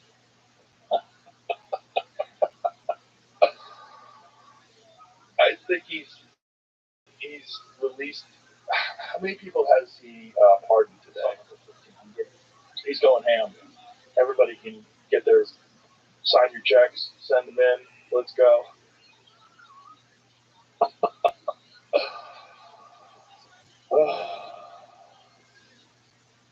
Wow. Possession of child pornography. Yeah. Like, you shouldn't be able to pardon for stuff like that. It's like there's certain things. So come on. I spent almost 8 years in prison for politics, not for crimes. I'm happy to answer any questions you have about any of it because I didn't do it. It was all politics.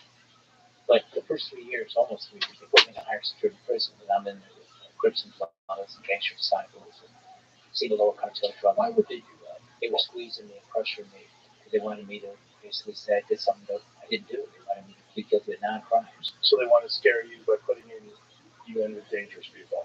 Yeah, and they really punished me because I fought back in a way that no one really does except Trump. And then I was fighting back when they brought those charges against me everywhere, and I was calling them criminals. And What did they expect you to do? They expect take out sentence and lower sentence, Right. confess. What did they offer you?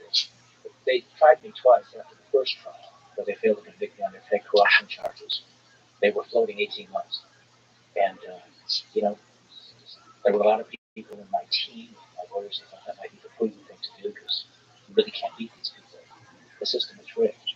And when they really want to get you, they'll just keep trying you and they'll get their judge who to work with them and they'll ultimately convict you as they did me by using unlawful standards to criminalize things that are legal in politics and government. So the prudent thing, the safe thing, was to cut your losses, take the short period of prison time.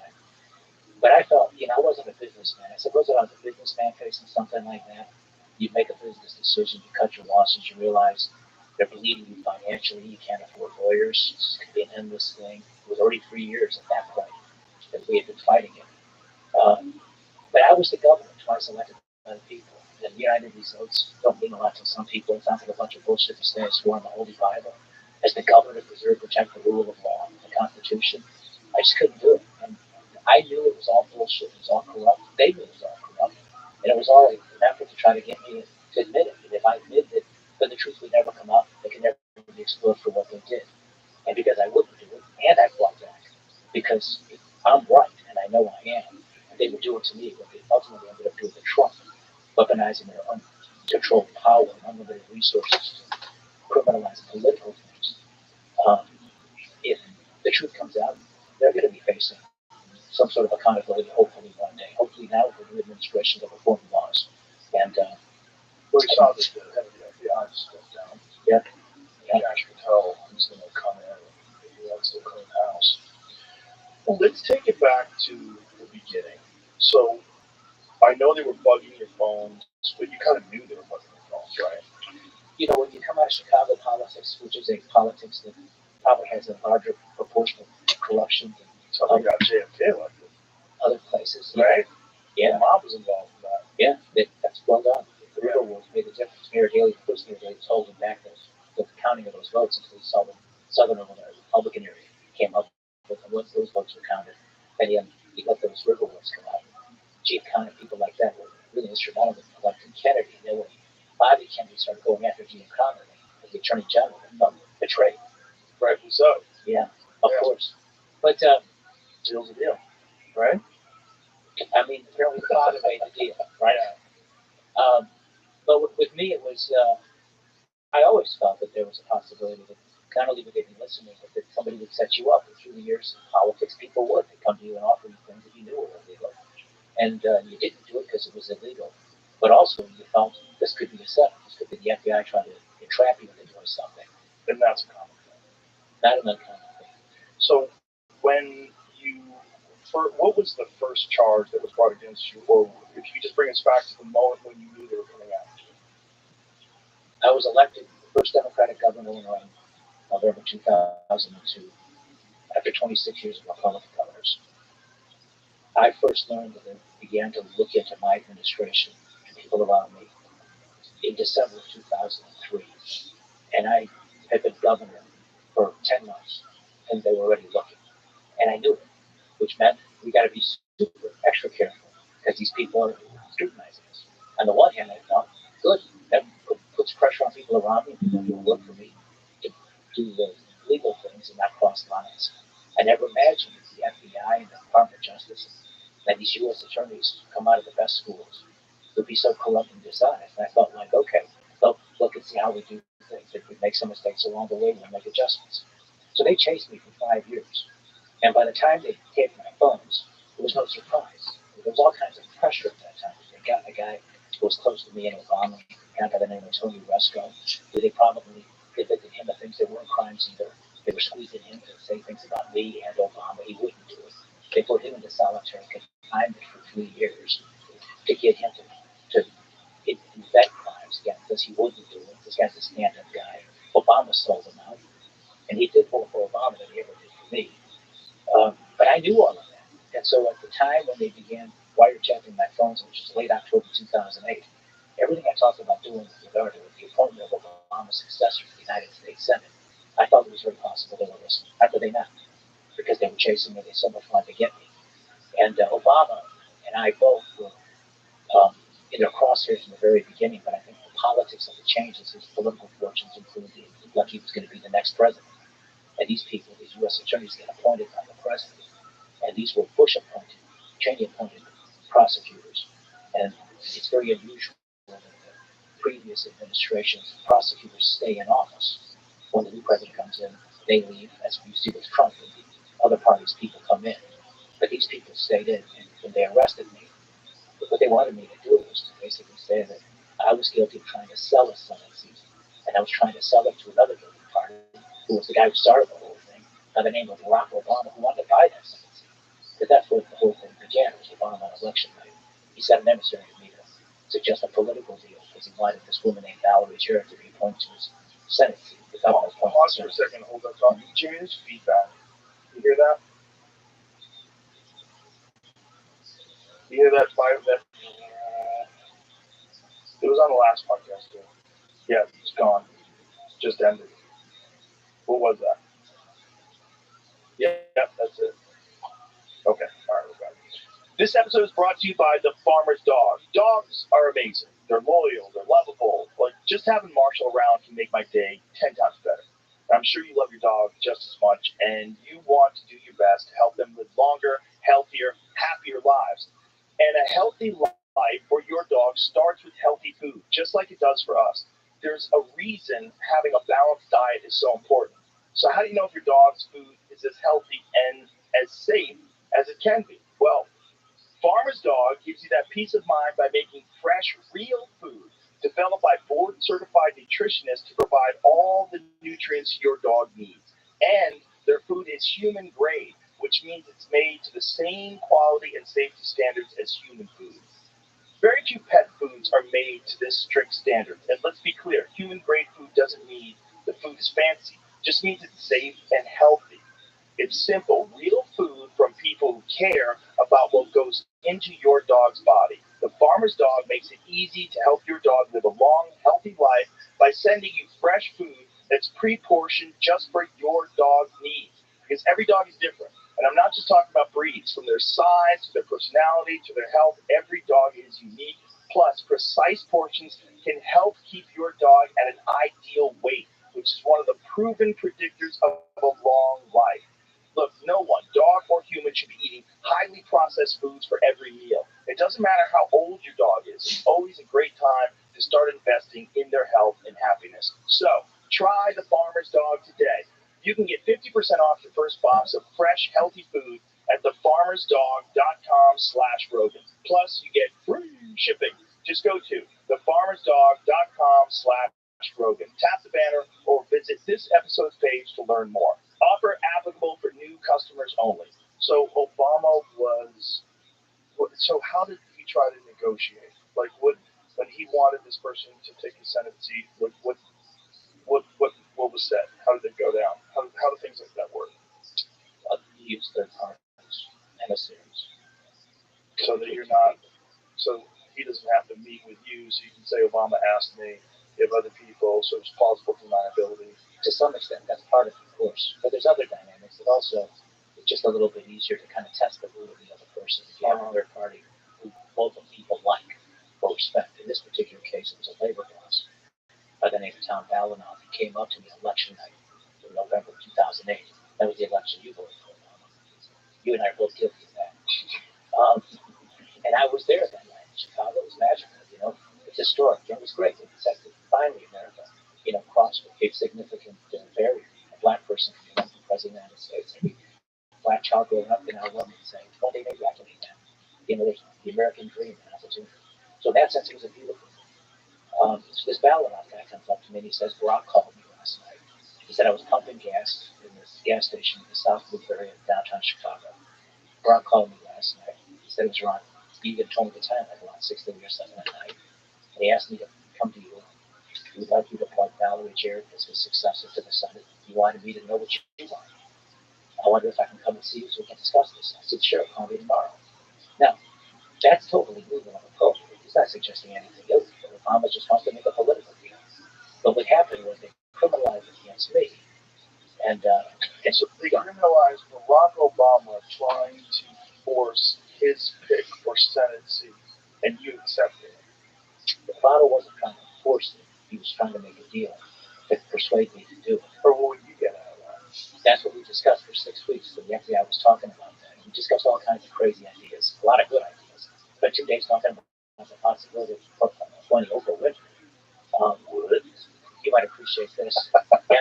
She's from Chicago. Do you remember when Trump won? There's like NBC or one of these fucking people tweeted out, "This is our president."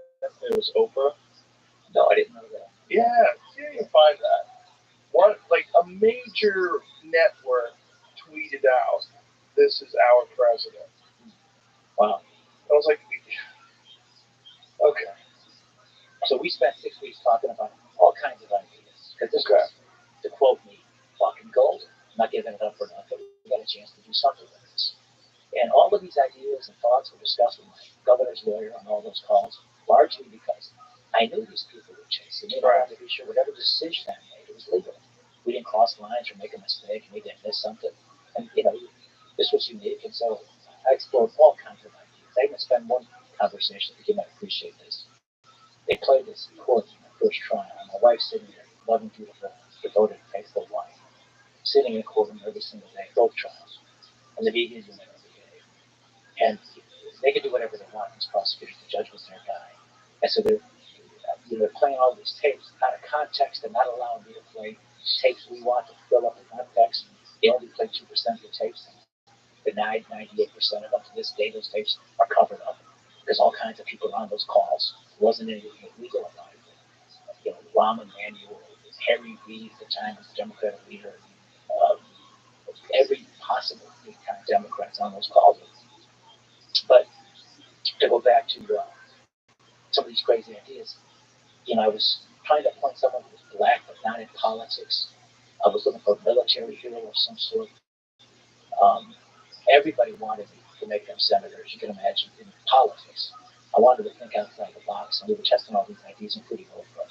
And I'm talking to my lawyer, Quinlan, and I say, "Here it is, NBC. Nothing but respect for our future president." If that's the case, I'm going to do what Ellen DeGeneres did. I'm going to move to England. I'm not going to move to England. I'm just going to mock NBC. So what is it? Yesterday, a tweet about the Golden Globes and Oprah Winfrey was sent by a third-party agency for NBC Entertainment in real time during the broadcast. It is in reference to a joke made during the monologue and not meant to be a political statement. We have since removed the tweet. Right. Okay. So anyway, I'm at the first trial of playing these tapes, and they had to give you these transcript books so you can see in writing what you could actually hear when they play the tape. And by then I got used to trying to know what was coming so I could brace myself, And they pick all the unflattering stuff. But none of it's criminal. And if you put the rest of the calls in there, it fills out the context, of course. So in this one particular call, I asked my lawyer, Quinlan, "Hey, Quinlan, what's the rules again on residency requirements? How long do you have to live in Illinois to be a senator?" And he said, "Just 1 day. And you got to be 30 years old, and you could be a naturalized citizen or American born citizen." So I say, because we were not finding a black military hero, why doesn't somebody go to California, ask Halle Berry? She'd like to be a United States senator. Come to Illinois for 1 day, I'll make her a senator. Maybe I could fuck her. I'm joking around. Right. Well, they play this, in court. Oh, and there's my wife sitting right there. Oh, boy. And I look ahead and I'm looking at the clock, and there's like 10 minutes to go before noon, and the judges going to recess for lunch. And I'm thinking if I could just get there before they play this tape, I could at least kind of prepare for what's coming. Right. And I made it. So I tapped her on the knee and I kind of showed her the book, and I said, "Look, I was just kidding." And her reaction was, "What are you, 16? Well, that's the same thing as like the grounded by the pussy comment. It's like, Exactly. Guys talk like that. It doesn't mean they mean it. Guys talk like that all the time for fun. It's not, you say it's misogynist, it's this, it's just shit talking. It's what guys do, and they know that the other person doesn't mean it. That's why it's funny to say. Yeah, and let's face it, most of us like that stuff. Yeah, but like joking around about stuff like that. Yeah. It's fun. And everybody would laugh. And even if you never did anything, or never even intended to do anything, you'd say something like that to get a rise out of your friends. So years would go by, and I'm sitting in prison. I'm making a living. I calls phone, and my wife's on the phone, and the Billy Bush tape came out. this slimy thing to do to Trump, right? It comes on, everybody's spreading it off as a president. You can't win. Pressure by his party to get out of the race. And my wife was, offended by it. She's telling me, you have 2 young daughters. How could you possibly defend this? And I said, let me take you back to a day in court. Okay? Before you judge somebody else, look at your own husband. And I told her about the Halle Berry thing and what I said. And I said, this is, as you explained it. And I think people have to realize that so many of these things that are taken out of context are taken out of context for a reason. It's to mislead the public and prejudice them against things. And that context aspect of it is very important because there's such a difference between a statement and someone tapping a phone while people are having a private conversation and talking shit. Mm-hmm. There's just, and did they read it or play it when you said that? Both. Yeah. Yeah. People talk shit. Like, you can't pretend that that's what they actually mean. It's one thing if you get someone planning a crime, but everyone knows that people talk that way. You just pretend they don't because they don't in a professional setup. Yes. Look, I spent 2,896 days because of what they did and how they did it. So if you just went along with whatever they asked and didn't ask for any political barter, you think nothing would have come of this? Oh, no, I would have.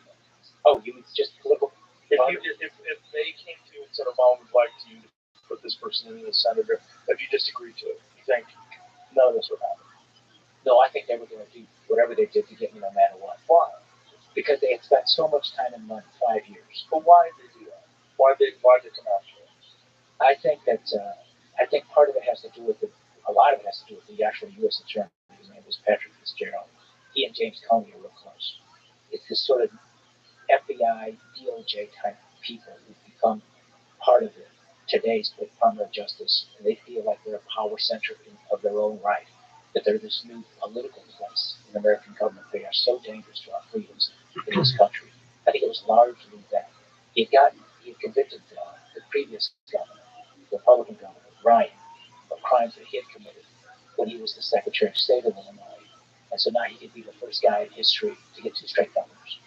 And I think it was that. I think he wanted to leverage Obama to keep him in office so he could finish the job and get me after less than 5 years.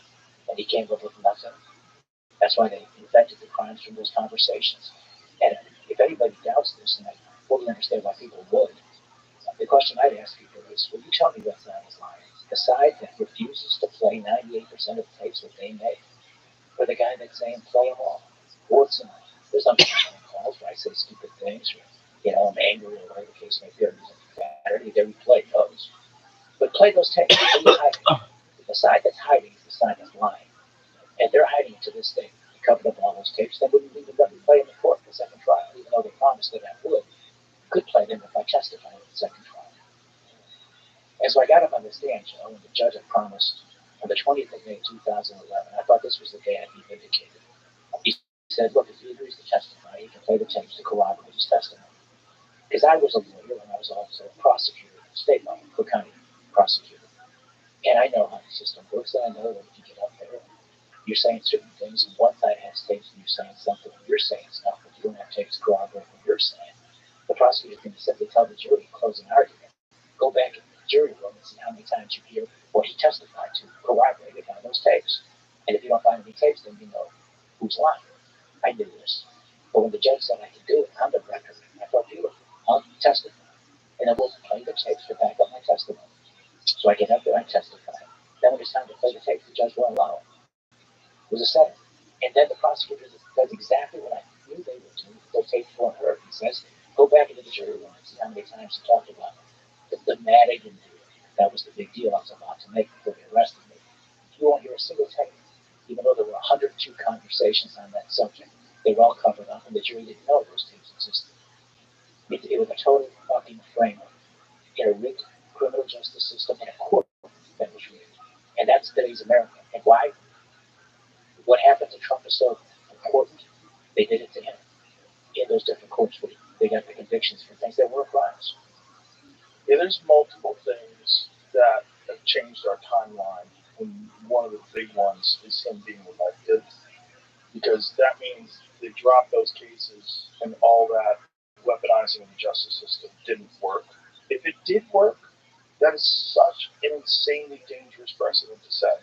When you see things like the documents case or the real estate case, which is the most disgusting one, pretending that Mar-a-Lago, that somehow or another someone was a victim because he overvalued Mar-a-Lago, even though he paid all those loans back and the banks profited from it. There was no victim at all. And yet they fined him this fucking insane amount of money and tried to say that Mar-a-Lago was worth $18 million.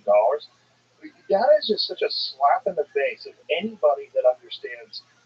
First of all, anybody who understands property values in that area. It's preposterous to say that place is only $18 million. It's fucking enormous property, the most expensive real estate in the United States, or one of the most expensive places for real estate. And there was just so many of these cases over and over and over again that just right in everyone's face.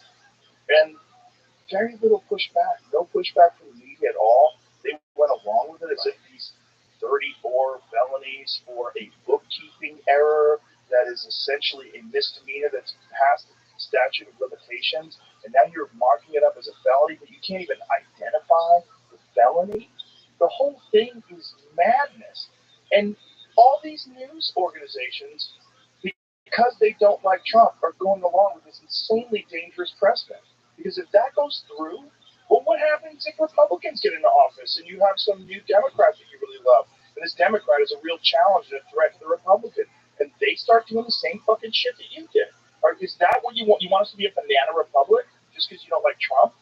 It just shows you how many people were willing to sacrifice all of their ethics, all the things that they believe in, what the Bill of Rights stands for, what the Constitution stands for. Fuck all that. We don't want this guy to win. Throw it all away. Then you throw everything away. Then we have no freedom of speech. We have no nothing. It's all gone. The whole thing is it's so mind-boggling how short-sighted people are in the name of wanting their side of it. Well said. I don't want to sound like an ego maniac, but I got to tell you, they got away with it, and they got emboldened to say we can do it for a Democratic government, the fifth largest state in America. We can get away with it. Non-fucking crimes that we make up shit, call them certain things that are sexy sounding, say it in the sentence. That eventually was reversed by the appellate court. They could never hold that on the office stand. Free fundraising requests, where there was no quid pro quo. I got convicted of that. None of it was personal corruption. Nobody said even took a penny. And they gave me 14 years because I was fighting against them and exposing them. So it started, I really believe, with me. And they got away with it with me. And some of the same people, Comey, Fitzgerald, those people were doing it to Trump with Russia collusion stuff. And some of the same people then went on and were doing it as part of a, get this, organized political campaign that came right out of the Oval Office, out of the Democratic National Committee, the DNC, into the DOJ. They've corrupted the Department of Justice and the FBI, and they've corrupted the rule of law and the Constitution, and this is no small thing. And just because Trump won, because the American people are beginning to get it, doesn't mean we're safe. The Trump administration, God willing, can do something very serious about this. If there's anything that this administration can do to make America great again, is to protect our rights and our freedoms, and to hold the people that do this accountable and make an example of them. Not to be vengeful, but because it's just, and because it sends a message to these unaccountable prosecutors who have no check and balance, that if they do this and frame innocent people, they're going to be treated the same way as a dirty cop plants a burger weapon to frame an innocent man. Just as should be. Look at this guy Andrew Weissman on CNN. We got a big spot at CNN, legal expert. You ever see this guy? No.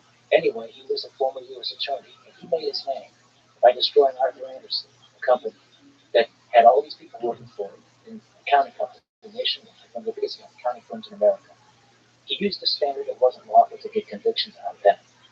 Eventually, the United States Supreme Court took the case, and they ruled 9-0, unanimous, that the standard that Weissman used for prosecuting Arthur Anderson was an unlawful standard.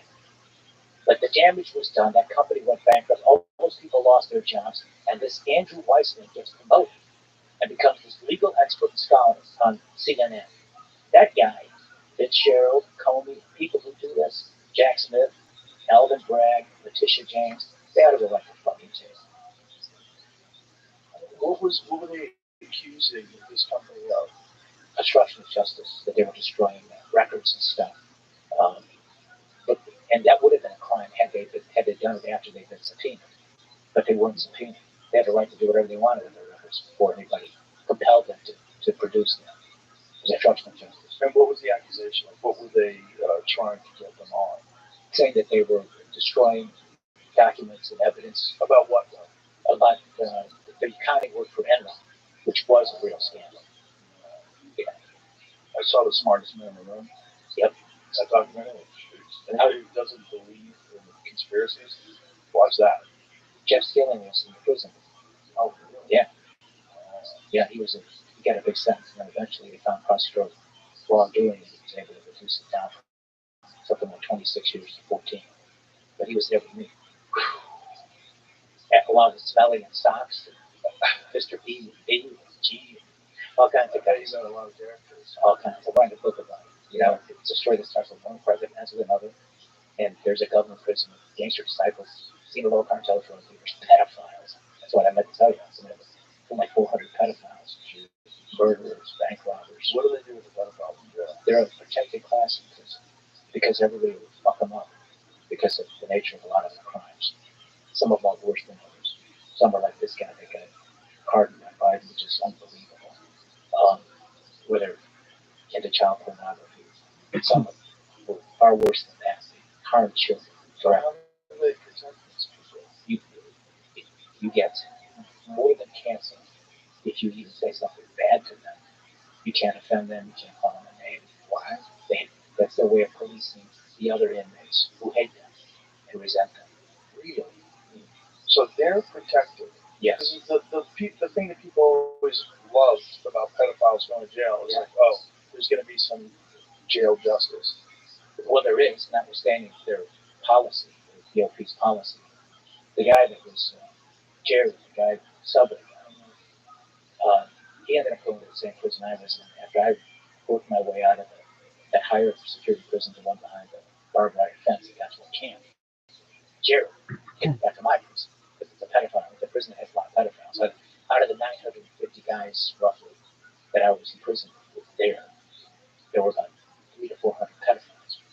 And then there were drug dealers, bank robbers, some guys who committed murder. There were 2% white collar. Skilling one government me, right?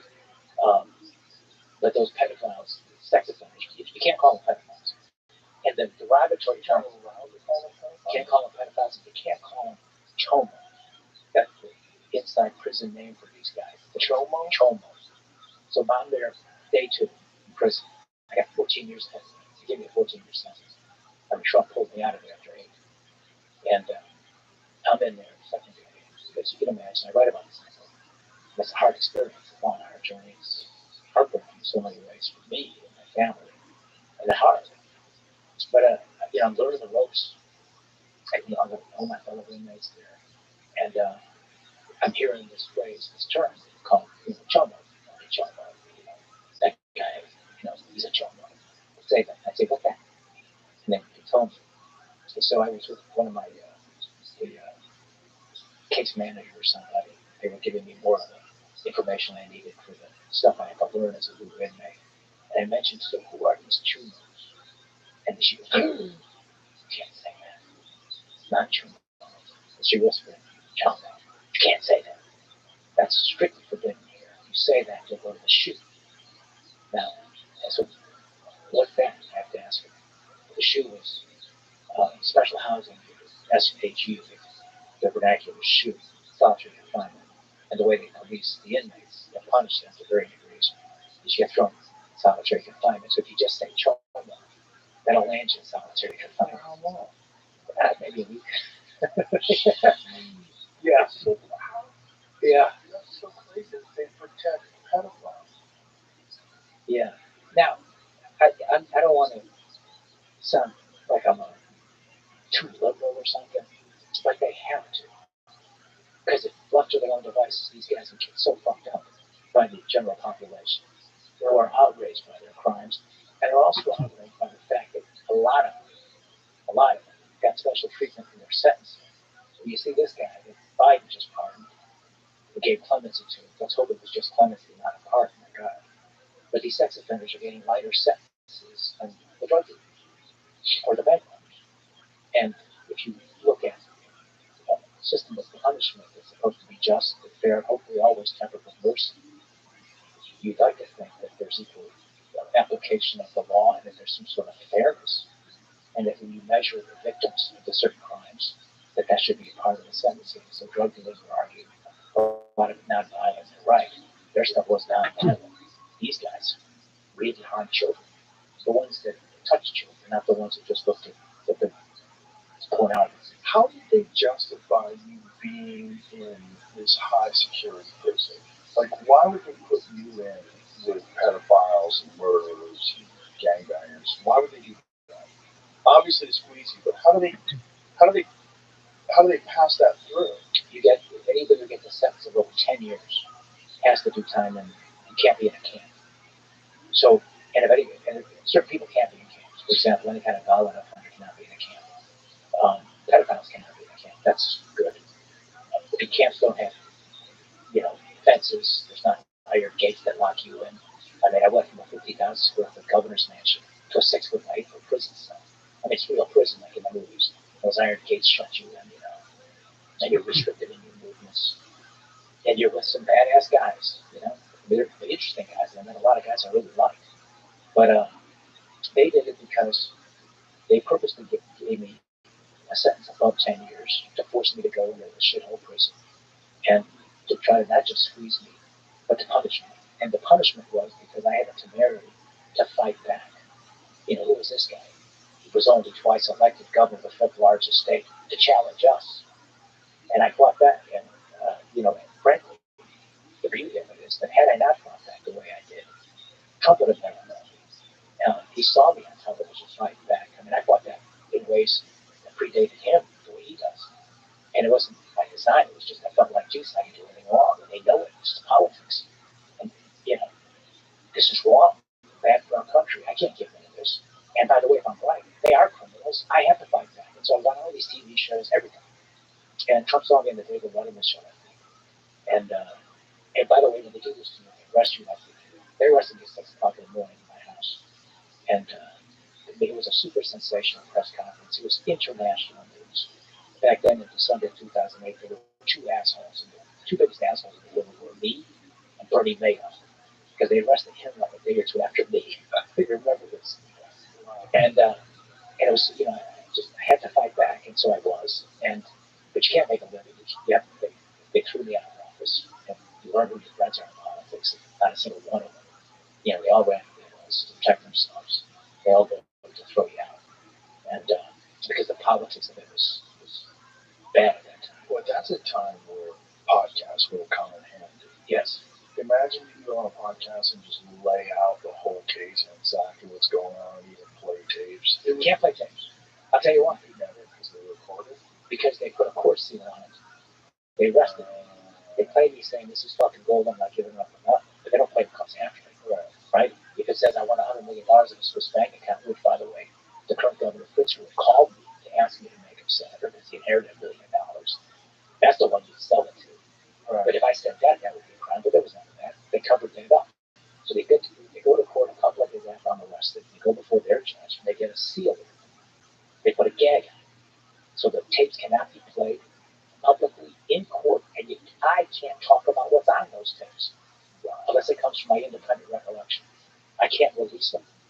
So you can't talk about what's on those tapes unless it comes from your own personal recollection. Right. So you can talk about the tapes. You just can't play them. Correct. And you can't quote them. I can quote what I remember personally, and I remember something, of course. But at least you could have laid out your version of it so people could hear correct. It. And it would put pressure on them. And I was doing it, not on podcast, but I was doing it on the Today Show, Good Morning America, CBS Morning, the Nightline, Dateline, all the shows. It's such a short segment. That's right. Exactly. You don't have enough time to lay out the environment, how it works, what really goes on in politics, what's normal for how these deals are made. Well said. Yes, exactly right.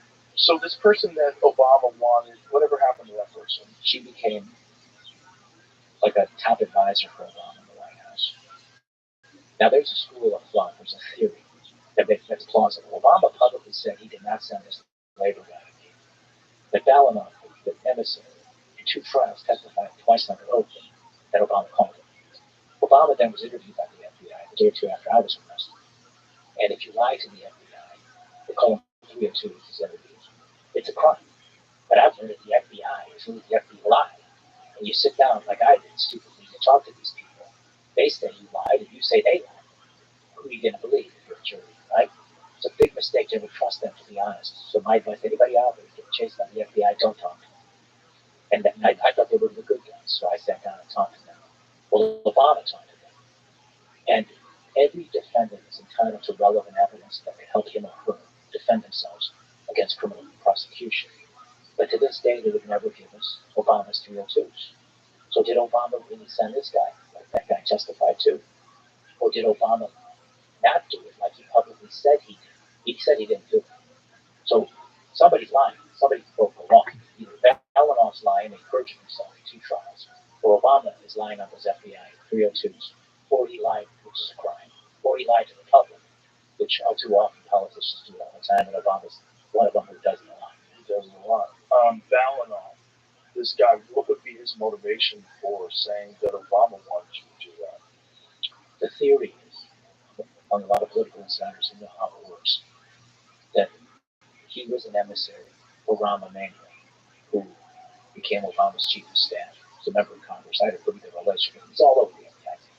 And so Obama never said anything about it, but Rahm Emanuel said something to him. Rahm Emanuel asked him to do it and instructed him to tell him that Rahm himself asked him to come. This is just a theory. And the theory is plausible in that what would be the motivation for Rahm to do that was that as the new chief of staff of Obama, and in the power game of politics, which is something he knows real well, and I know, is people want to be close to the king. And Valerie Jarrett was Michelle Obama's best friend, and she was a threat to the influence of Rahm and others. And if you get her kicked upstairs to the U.S. Senate, she won't be in Rahm's way to have more of a voice and more say in Obama, in the direction of Obama's administration. Now, this is a theory. It's a theory. interesting theory. Mm-hmm. So, what's day one like in prison? Mm-hmm. I write about that in detail in my book. It's like chapter 3 or chapter 4. Have you published this book yet? No, it's coming out. It's going to come out, I hope, by spring. I hope we get it done. I'm almost done. Your publisher? So it's interesting, the politics of the publishing companies. I pre-sold about over 8,000 already. Haven't even put it out for pre-sale yet. I'm about to do it. Lago something books. Lago books or something. I haven't done it yet. But I pre-sold some to people, friends and others. About 8,000 already. So it's helped me be able to like self-publish and print out a publishing company. And the reason I'm compelled to do it is because I've gone to some of the New York publishing houses, and they are so anti-Trump that if you say something nice about Trump, and he comes across really well in my book. I was on his show, he was great to me, he's a kind guy. I'll tell you stories about him if you want. He pulled me out of there. I loved Donald Trump for a lot of reasons. Of course, because he gave my daughter and father back. So I write well about him. He comes across very well. Obama doesn't come across so good. He doesn't come across as evil, but he comes across as very selfish, very, calculated politician who missed an opportunity to be a great president that divided our country. And he's a snake and an ingrate. And who sold out his friend Tony Resco, who bought him a lot. This guy bought him a lot next to a mansion that he bought after he was elected to the United States Senate. Obama's, at that time, only had $750,000 they could afford for a mansion. They wanted to buy the adjoining lot in this real upper class neighborhood called Kenwood, Hyde Park neighborhood in Chicago, by Obama's library. And they couldn't afford the other lot, so he went to his friend Resco. Obama did. Resco's a kind-hearted person. And he wants to help his friend Obama. So he pays this price, $750,000 for the lot. The Obamas paid less for the lot with the improvement on the big mansion. Obama now is running for president. That comes out. He's got to fix his political problem. He goes to Resco and he says, I got to put a fence between the lot and the mansion. So I can explain to the media that it's your lot, not mine, right? And he asks for a wrought iron fence, not just any fence, not a chain link fence. He wants a wrought iron fence because it matches the mansion. And then he has Resco go for $13,000 for the wrought iron fence. And then when Resco suffers for 3 years in solitary confinement because he won't lie about Obama, or he sends a letter to the federal sentencing judge saying they're squeezing him to say stuff about both of us, makes the front page of the Chicago Tribune in August 2008. And he won't do it. They put him in solitary confinement for 3 years. He saw the sun, 1 hour a day.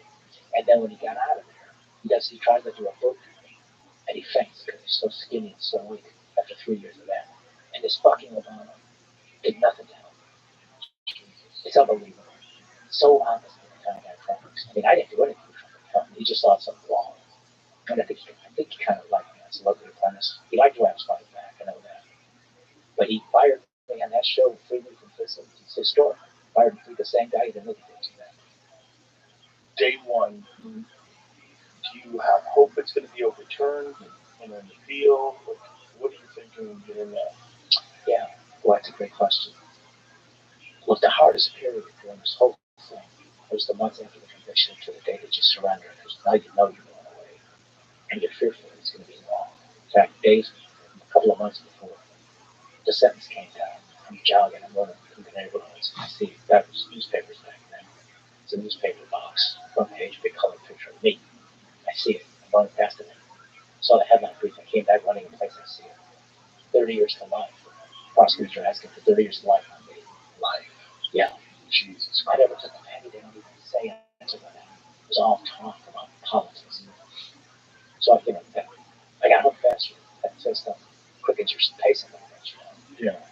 But that period was the hardest. The moment I stepped into prison, I write in my book that one advantage of crossing the threshold in the prison was that with every tick of the clock, we're 1 second closer to this nightmare, this Kafka's nightmare finally being over. 1 second closer to coming home to your daughters and to your wife, even though it might be 14 years and 1 less second. You know what I mean? But you're at least it's starting now.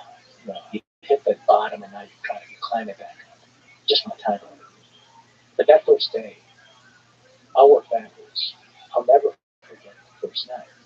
After that long, long day that I went through, you know, the media was covering me like I was O.J. Simpson. They were at my house at 5:30 in the morning when I kissed my little girls goodbye. My little Annie was 8 years old at the time. She's in her pajamas. She wants to squeeze us. And my daughter Amy, she was a sophomore in high school. She was 15. And we're on the floor. It's all dark because you got all these media trucks around your house. We live in a neighborhood, normal neighborhood, not gated. And they're all over the place. And so they look into your house. So we had to keep the lights on. Kiss my wife goodbye, my 2 daughters. Hardest thing I've ever did was saying goodbye to them. But you got to be strong for them, and you can't show those assholes in the media that you're dying inside. So you got to be strong when you step out. Sometimes I feel for this when I left. And there's a helicopter that follows me, moves helicopter from my house all the way to O'Hare Airport in Chicago. Like I was O.J. Simpson in that white Bronco. I called the chapter my white Bronco. And then when I got him at the airport, there was this big gaggle of media there. And then when I get on the plane, these motherfuckers are on the plane, they bought tickets. So I can't even, give it a second to think about what just happened. I'm saying goodbye to my family. I'll be gone for worst case scenario, 14 years, but if I behaved myself, it would be 12 and a half years. I good behavior. And then I landed, and they're there. And so I'm trying to leave the plane, they're all waiting at the gate. And then the people in Denver were really nice here at the airline, I think it was United Airlines. And they got me out a side door, and then the car waiting, so I was able to leave. And for a moment, I thought I was away from the media as I'm about to drive to prison. But no, they caught us. They caught up with us. And I got there a little bit early in prison, so I told one of my lawyers who was driving me, you know what? We're like a half an hour early. I'm already giving them 14 years. I don't want to give 30 minutes more. Let's stop for a cup of coffee or something. So I went to this little restaurant, a little fast food place called Freddy's in Denver, Littleton, Colorado. And it was really surreal because people knew who I was. It was warm and loving. I was signing autographs. You'd never know. I'm about to go to prison for 2 years. And then the time came to walk in. And I learned later that Trump was watching this. It was all live on television. And he had tweeted about it. I mean, I got a million reasons why I love Donald Trump. I was so alone. Everybody of prominence in politics and government and in the media, you know, were calling me all these nasty things. And here's Trump, the only guy who had some authority and a following, was the only guy saying positive things about me. They were compassionate. He wasn't necessarily saying. He was saying that I denied it. I was, I'm entitled to, presumption of innocence. But there was compassion with Trump, and he tweets like that. I learned later. I didn't know it then, but I later when I came home, they tweeted that I see him walking in prison gets 14 years, murders and rapists get 4 years. Do you think this is justice? I don't. Just a loyal guy to a guy that was on his show. But I don't believe him that well. To me, it says a lot about who he is as a person. But then I walked in, and I get greeted by all these inmates, and I wasn't. People ask me, "Were you afraid?" I wasn't afraid of anything. My life was so, you know, beaten down by what they did. I was so disillusioned. I was angry. There was bitterness. But I was mostly heartbroken and sad. Missing my children, fearful of my children, my wife, and left alone. I couldn't protect them. People knew where we lived. The media made sure that everybody saw where we lived because they were always in front of our house. I was worried about their safety. I knew I had all those years to do. And now I'm in prison, and all these guys are watching me, coming into their world on my television. So I had two things going for me in terms of how my stock with the fellow inmates. Number one, I was a quasi, I was a celebrity inmate. They just saw me coming into prison. Nobody walks into prison on TV. And the more important part was, I got what they call a 14 piece. That's the vernacular inmates talk. You got a 14 piece. I mean, he didn't snitch on anybody. See, anybody that gets a long sentence means they get punished because they would talk about anybody. The guys who walk in with light sentences become immediately suspect by the inmates, the culture there, as snitches. And they hate the snitches. Snitches are bitches who get stitches. Right? That's what they said. Sure. So I walked in there and I had immediate street cred with those guys. And they were nice to me. They actually gathered together the little beans they had and went to the commissary to get the necessities for my first week. Toothbrush, toothpaste, shower shoes. Just a very nice, kind thing to, me. These were drug dealers and bank robbers, tough guys, all tatted up, tough guys. Their gangs would be tatted on their heads and stuff, or on their biceps or jerky joint. I write about how the correctional officers wanted me to actually join the white crew, the Aryan Brotherhood guys. The correctional officers. Why did they want you to do it? So in one of the chapters, the early chapters, it's I wasn't in prison 27 hours before I broke my first prison rule, and they called the inmate awareness, report to the lieutenant's office, and I had to be explained to things. My first full day, my second day there, except for my first full day, when I walked in, and I got a chance to see the prison yard, and I walked around the yard with a couple of black guys, one from the south side of Chicago, gangbanger, drug dealer, named Slim, and another guy named Walter Hill from East St. Louis, Illinois. And I was their governor, and they were really nice to me. We walked around the track, we were talking about it. And I was interested in the facilities. One of the things I was determined to do in prison was to work out a lot and to read a lot. And eventually I read the Bible a lot, if you want to talk about that at some point, because that was so meaningful to me. But they called me in the next day because the word got out that I was walking the track with black guys. And it was explained to me by the authorities there that prison's a very segregated place, that the unwritten policy in order to keep order is that people need to be part of their own cars. They call it the euphemism for gangs in prisons cars. What car do you ride in? And if they thought that for my own safety, that number one, I shouldn't be, walking around with black guys. I need to be part of a car, and I need to join the white car and go see these two guys, Cole and Sadness. Sadness. His name was, I thought it was Sadness too, because I'm looking around. Who's Sadness? I'm looking for Sadness, right? His name was Stan Ness, and Cole was the leader. I think he was from Texas, and they told me that I should go see them. So out of respect for the police officers, the correctional officers, I said, okay, I'll go see them. But I made it clear to them, listen, I don't give a fuck. Because they told me, look, when you get into a conflict with somebody, that's inevitable. Because you're in prison with a bunch of guys for a long time. There's going to be all kinds of disputes. You want the window open, the other guy wants it closed. You didn't put the weight back in the weight room like he would have wanted. There's all kinds of shit that's going to happen. Conflicts that develop between guys living close like that. The way we keep order is we keep the races and the different ethnic groups separate. They all become part of their individual cars. You sit with them in a commissary, at the cafeteria, they call it the chow hall. You work out with them, you walk the track with them. You polite to the other groups, but you don't really get friendly with them. Because if you have a conflict with somebody, your car will protect you, especially if it becomes a conflict with somebody from another race or another group of people. In the prison I was in, a lot of black guys, a lot of Latinos, a lot of guys from Mexico, seeing a lot of drug cartel people, a lot of Native Americans, there were Pacific Islanders, and of course white guys and sex offenders. They were the whole group. And so they all pretty much rode in their own cars, the separate cars. But I told them, I'm not, look, I don't fear anybody. If somebody wants to fucking kill me here, in some ways it put me out of my misery. I'm not going to be doing some, kind of thing like that. It's racist. I'm not doing that. Whoever's nice to me, I'm going to be nice to them. And I'll respect your rules. I won't sit with the black guys or any Latino guys. I'll sit with the white guys. But I'm not going to, unless you're ordering me and telling me I can't walk with those guys or talk to these guys, I'm going to keep doing it. And say, well, we can't do that because this is an unwritten way that we operate. Keep order in prison. And then they told me something which I respect. They said, look, you're not in the real world. This is not a place where you can be a civil rights advocate or an activist, a civil rights activist. This is prison. You don't have the same rights here that you have out there. We can't order you not to have relationships or conversations with people from another race. Or we can order you to stop doing stuff that could be harmful to us keeping safety.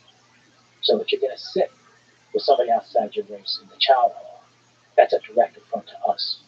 And there are measures that we can take to make sure that you don't do those sorts of things. And I respected the fact that they said it was the keyboard and it was the culture, and pretty much everybody in the prison system accepts it anyway.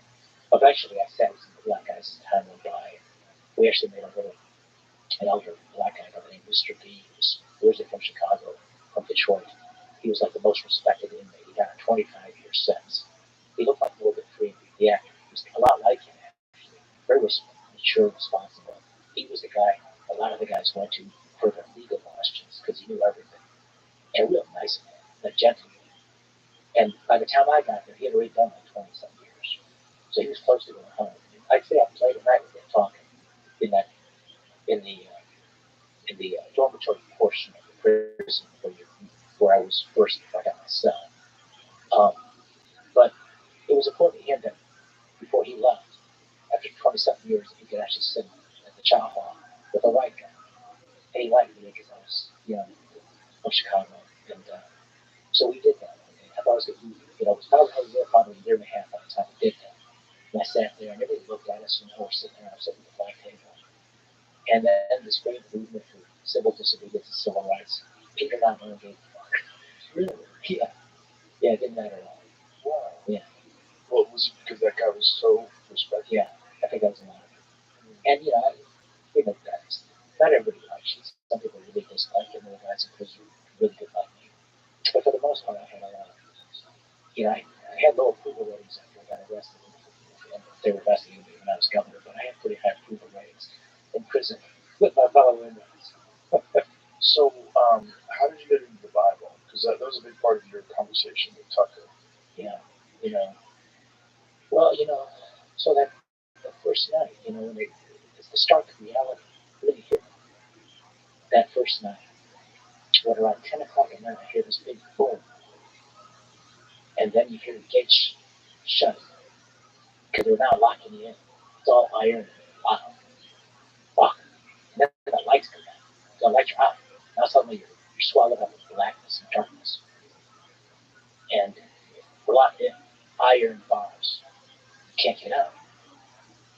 And here I am with all these prisoners, inmates, and I just left my family at 5:30 in the morning. I'm not going home tonight or tomorrow night or next week, next month. There he is. Or next year. Right? God willing, What's good, dog? That night. What's good in? Oh, yo. What's good with music I this just morning? noticed that I wasn't in here, so I was like, I wanted to hop back in. We're dog. We're absolutely heartbroken. And just so you know, Roxanne is eating into your lead. The leaderboard. What was it?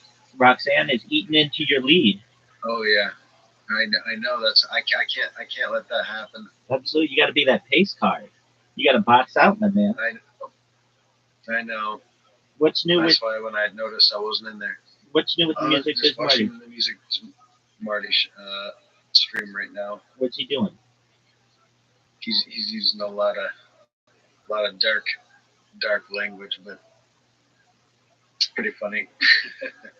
All right. You know, I don't. Does he? This might be. Does he show his face on stream? No. Oh, okay. Okay. No, that's yeah, relieving to me because I try to picture this person in my head, and I don't know what he looks like. You can find it. No, I don't. No. It's Here. just I've had I don't care. Don't send it to me. I remember talking with him, but it was like I don't know if I ever I don't know. It was just a voice, I guess. Dog, that whatever that person found in that dispensary does look exactly like your PFP.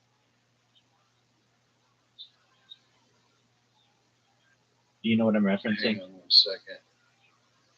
Say that one more time. It actually the mic went weird. Yeah, it's probably I probably have to restart the device.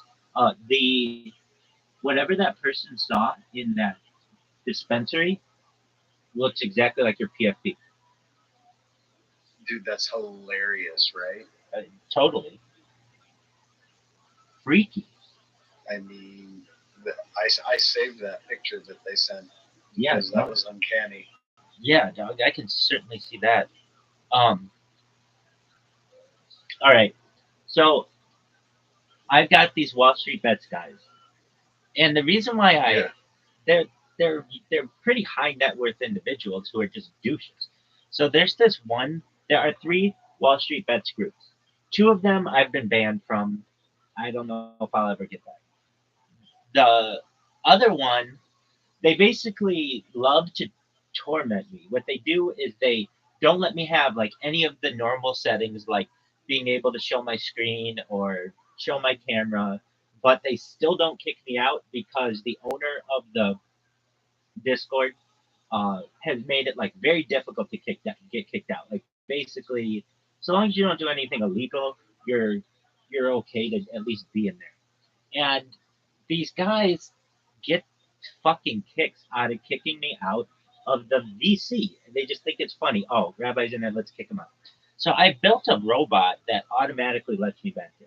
And it confuses the fuck out of these people because they watch me sleep and they're watching me sleep and they kick me out and then I come back in. And it's like Discord does not have a setting for this. They don't know how I do it. I built one the other day that was very impressive. It would, when I got kicked out, it would let me back in. It would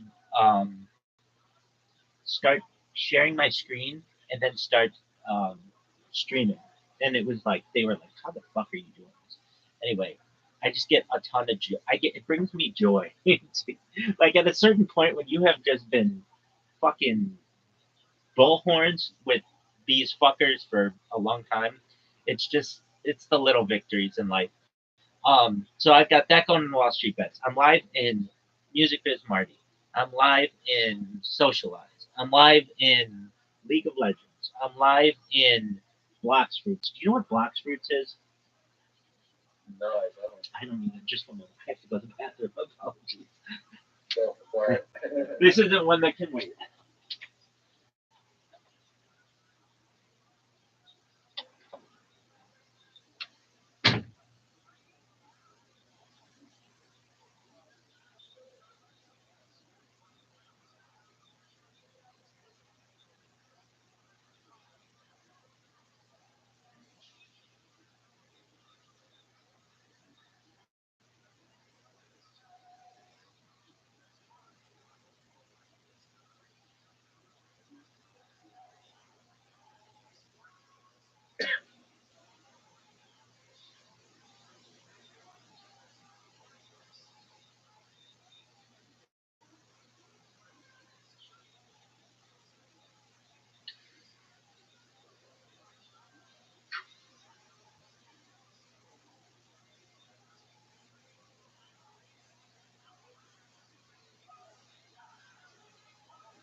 I am back.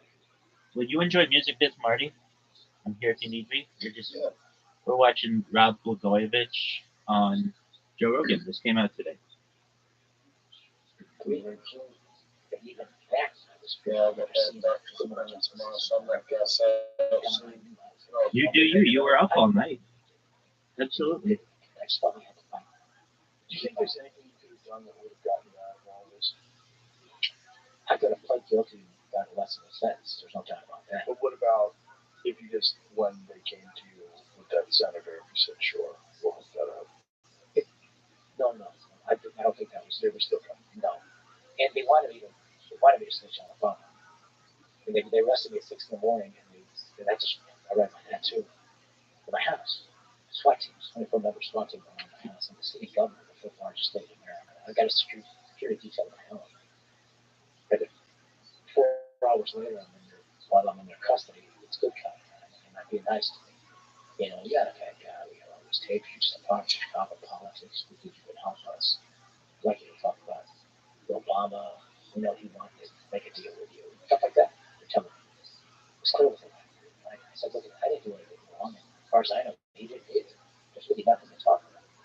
And then they changed, the mood changed, and they sent me to another facility, they put me in this little cell, and they had me next to this angry guy that was all fucked up on PCP or something. He was like a raging angry or violent animal to send me a message, And I think they were never going to go after Obama. But what they wanted to do was they wanted to go to him and say, I was willing to cooperate against Obama, and then leverage that and have Obama then tell him, look, just leave us alone. Let us get this guy. Keep us in office. We'll just get sworn in and January 20th. Don't bring in new U.S. attorneys. Don't bring Democratic U.S. attorneys in. Keep lots of first U.S. attorneys here.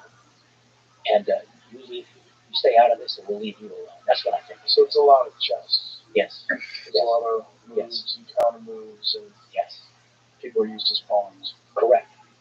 They're political power centers. Here's the danger to the American people and to our democracy. They're not supposed to. They're supposed to do justice. They're supposed to represent the people. They're not supposed to be a political power center. Democrats, Republicans, independents, libertarians, yes. House members, Senate members, executive branch presidents, yes. The Supreme Court and the courts, yes. Checks and balances. Founding fathers had the wisdom to create a system like that because they know the corruptibility of man. Power corrupts, and absolute power corrupts absolutely, so they can divide in power. That's the beauty, the genius of what they did in this country. They did not foresee coming out of the executive branch would be this tumor, this cancer, that really started picking up steam in the 1920s. Federal law enforcement, and that it would grow, and that the tactics and methods they used to go after Al Capone, or later on, Carlos Escobar, El Chapo, people like that they would actually use against governors and presidents. They didn't foresee that. The problem is, it's a practical matter, because they have such power, the politicians are scared shitless of them. They don't want to stand up to them because they're afraid these people will trump up shit against them and just make shit up, or get something they might have made up done and made it bigger. But so everybody knows how the game is played, so everybody has to play the game. Correct. And then when you're the one on the wrong end of it, all your friends in politics, they run for the hills, they abandon you, and then all of a sudden, they're kissing your ass the day before you're arrested, and the next day they're lining the shit out. So like Hollywood. Is that right? Isn't it kind of the same thing? I mean, that's what they do whenever anybody gets in trouble in Hollywood. Yeah, you're right. Yeah. Well, that's just cowards. Yeah. A lot of cowards, and a lot of people have a reason to be cowards. It's fearful, they're scared. It's a dangerous system, especially the justice system.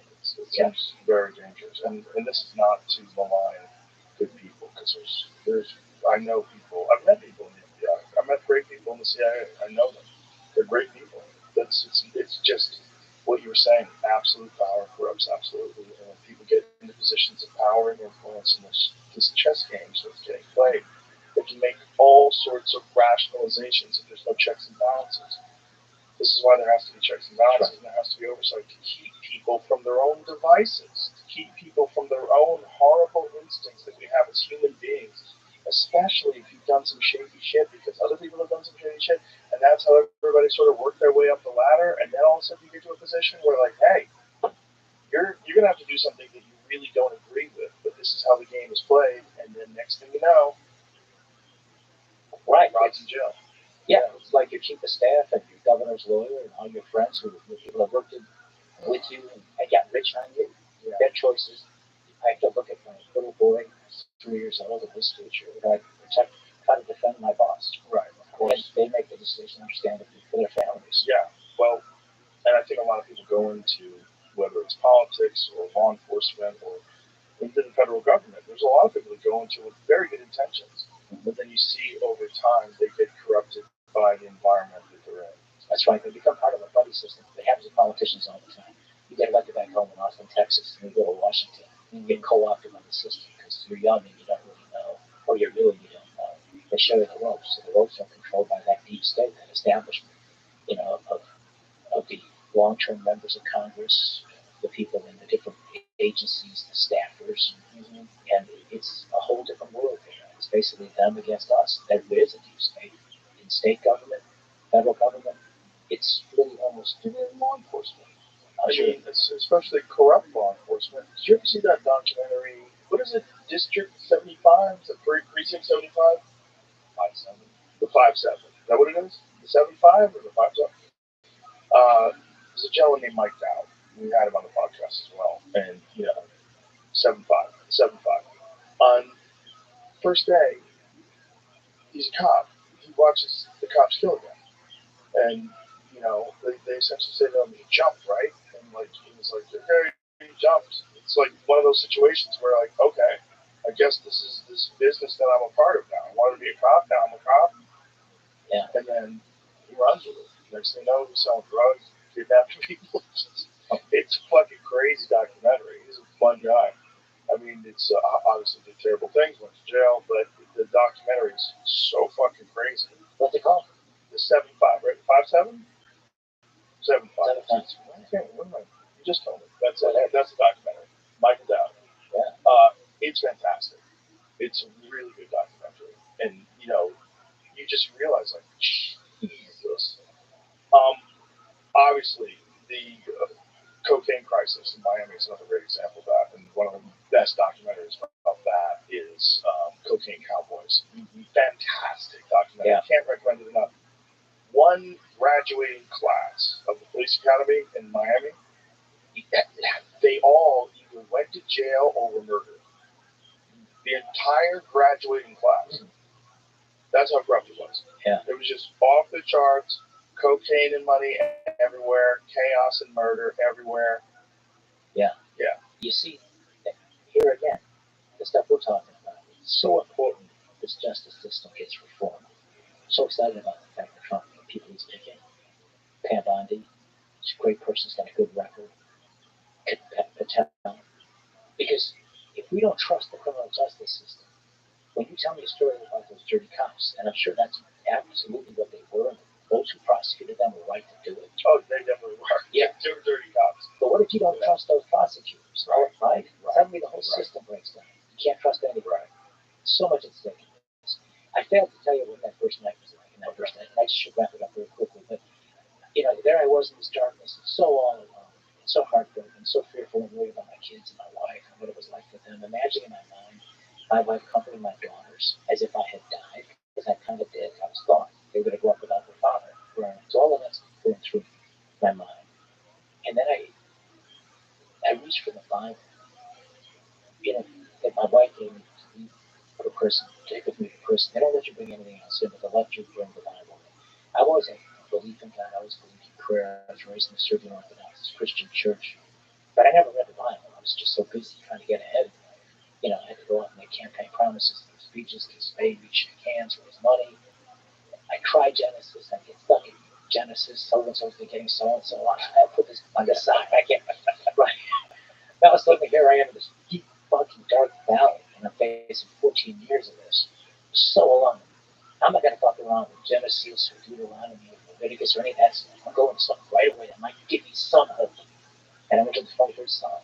The Lord is my shepherd, I shall not want. He makes me lie down in green pastures. And then I kept reading the Psalms. And I know the story of David. And I associate myself with him. I know I've been criticized a lot by people in the media for saying I'm like David. I'm not saying I'm not. I'm not saying I am. I'm simply saying I looked at his example and I got strength. Because he was being chased by Saul. He was in the cage. 11 years of chasing him. Thinking he didn't do it bad. Maybe there's hope. And I'd read his Psalms. Because they're just prayers to God is what they are from him. And they would help us. So I kept reading. And when Isaiah and the fiery furnace and affliction and how adversity and hard times is God's way of testing us and can make us stronger and better.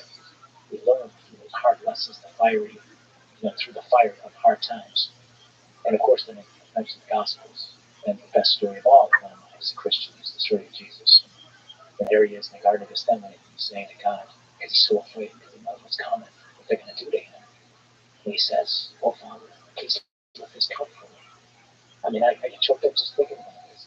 And he says, "But no, Father, not my will, your will." And then he steals himself for what he's done to face, takes on all the suffering, goes through, and the humiliation, everything else.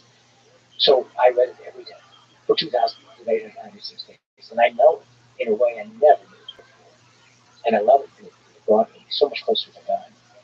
And there were moments, as crazy as it sounds, and I'm not running for anything, so I'm not here to try to win Christian evangelical votes or anything. But there were moments years into the process, not those first early years, because they were so hard. But after I was there for year 6, year 7, and I'd read the Bible like that every day. And I was really working out. I was reading a lot of other books.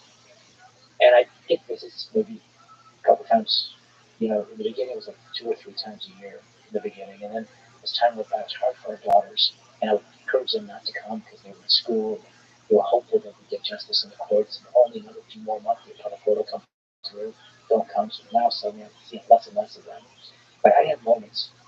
And I was lucky because I was in Colorado, which is a beautiful place with great weather and blue skies. And the snow-capped foothills of the Rockies. That's where the prison was. And then when it would rain, it'd be rainbows.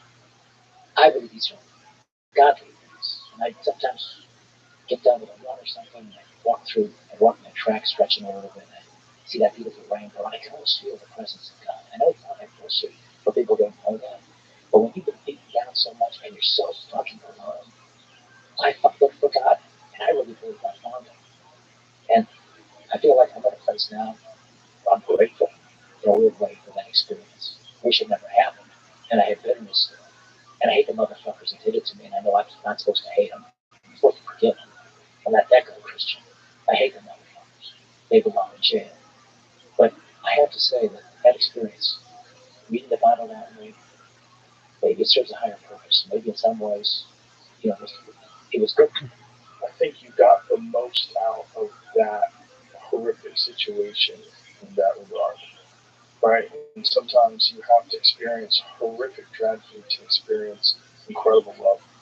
That's a weird thing to think of, but I think this battle that we have constantly with good and evil, it's a real thing. That it's sometimes in your darkest, deepest moments is when you recognize the truth. There's something there that every culture believes in a higher power. And it's very strange, isn't it? In almost every culture, has some sort of belief system about a higher power. This is something you could say. You could be very cynical. And you could say that's just human beings looking for order in an orderless, chaotic place, and that your creativity and your your inquisitive nature, rather, leads you to constantly search for a daddy in the sky. You could say that. But I've talked to too many people that have had these sort of, like you've had these breakthrough moments in life where you come into contact with something by opening yourself up to it. And it's so cynical just to disregard that. Everybody wants to pretend that they're smarter than they really are. It's a terrible trait that we all have. And that prevents you from, and especially secular people, atheists, people that are like acknowledged atheists, prevents you from even considering the idea that there's something to this that you're not getting. In your simple little mind, your desire for order, and to look at this and go, no, you just live and you die. Well, you don't really know.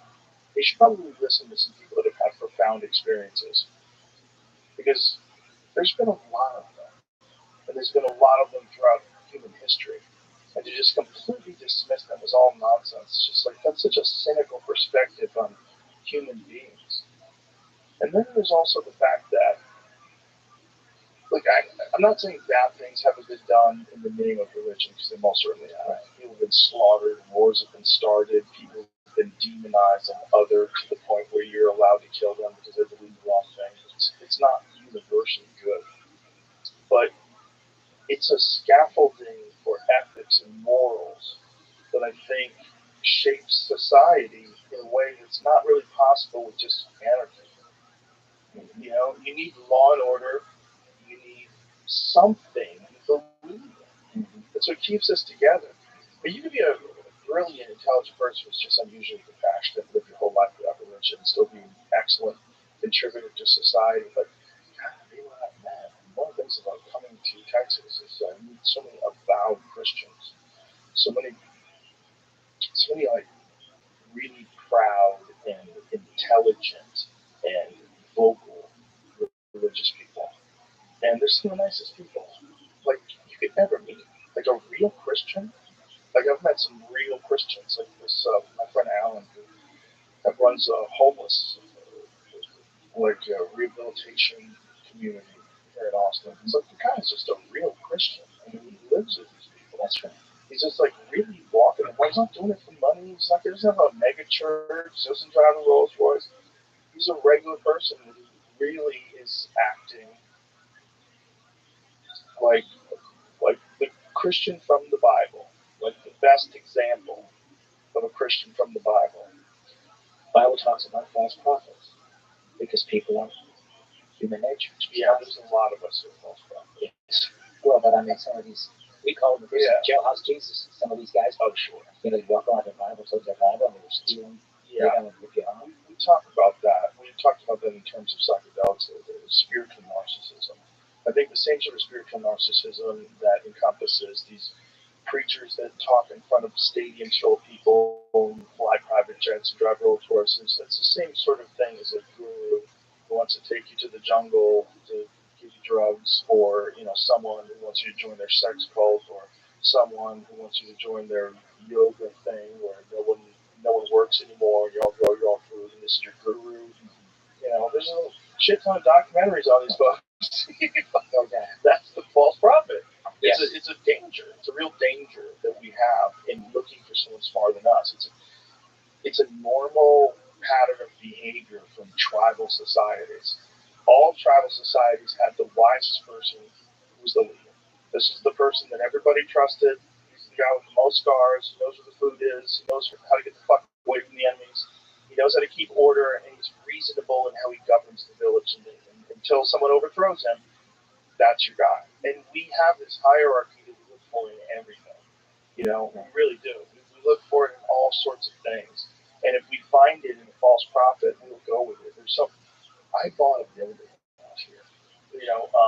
My podcast or my comedy club is in a place called the Ritz Theater. It's this beautiful theater from 1927. But before that, I bought another building that was owned by a cult.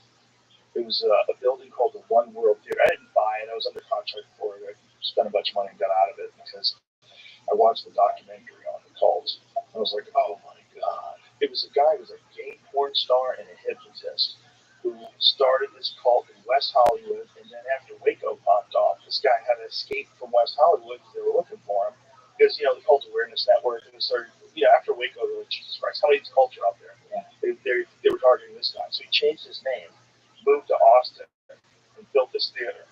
And the cult had already disbanded a bunch, and my friend Ron White, the comedian, told me, because he had performed, he turned it into a concert venue, this theater that this guy had his cult followers build him so he could dance in front of them.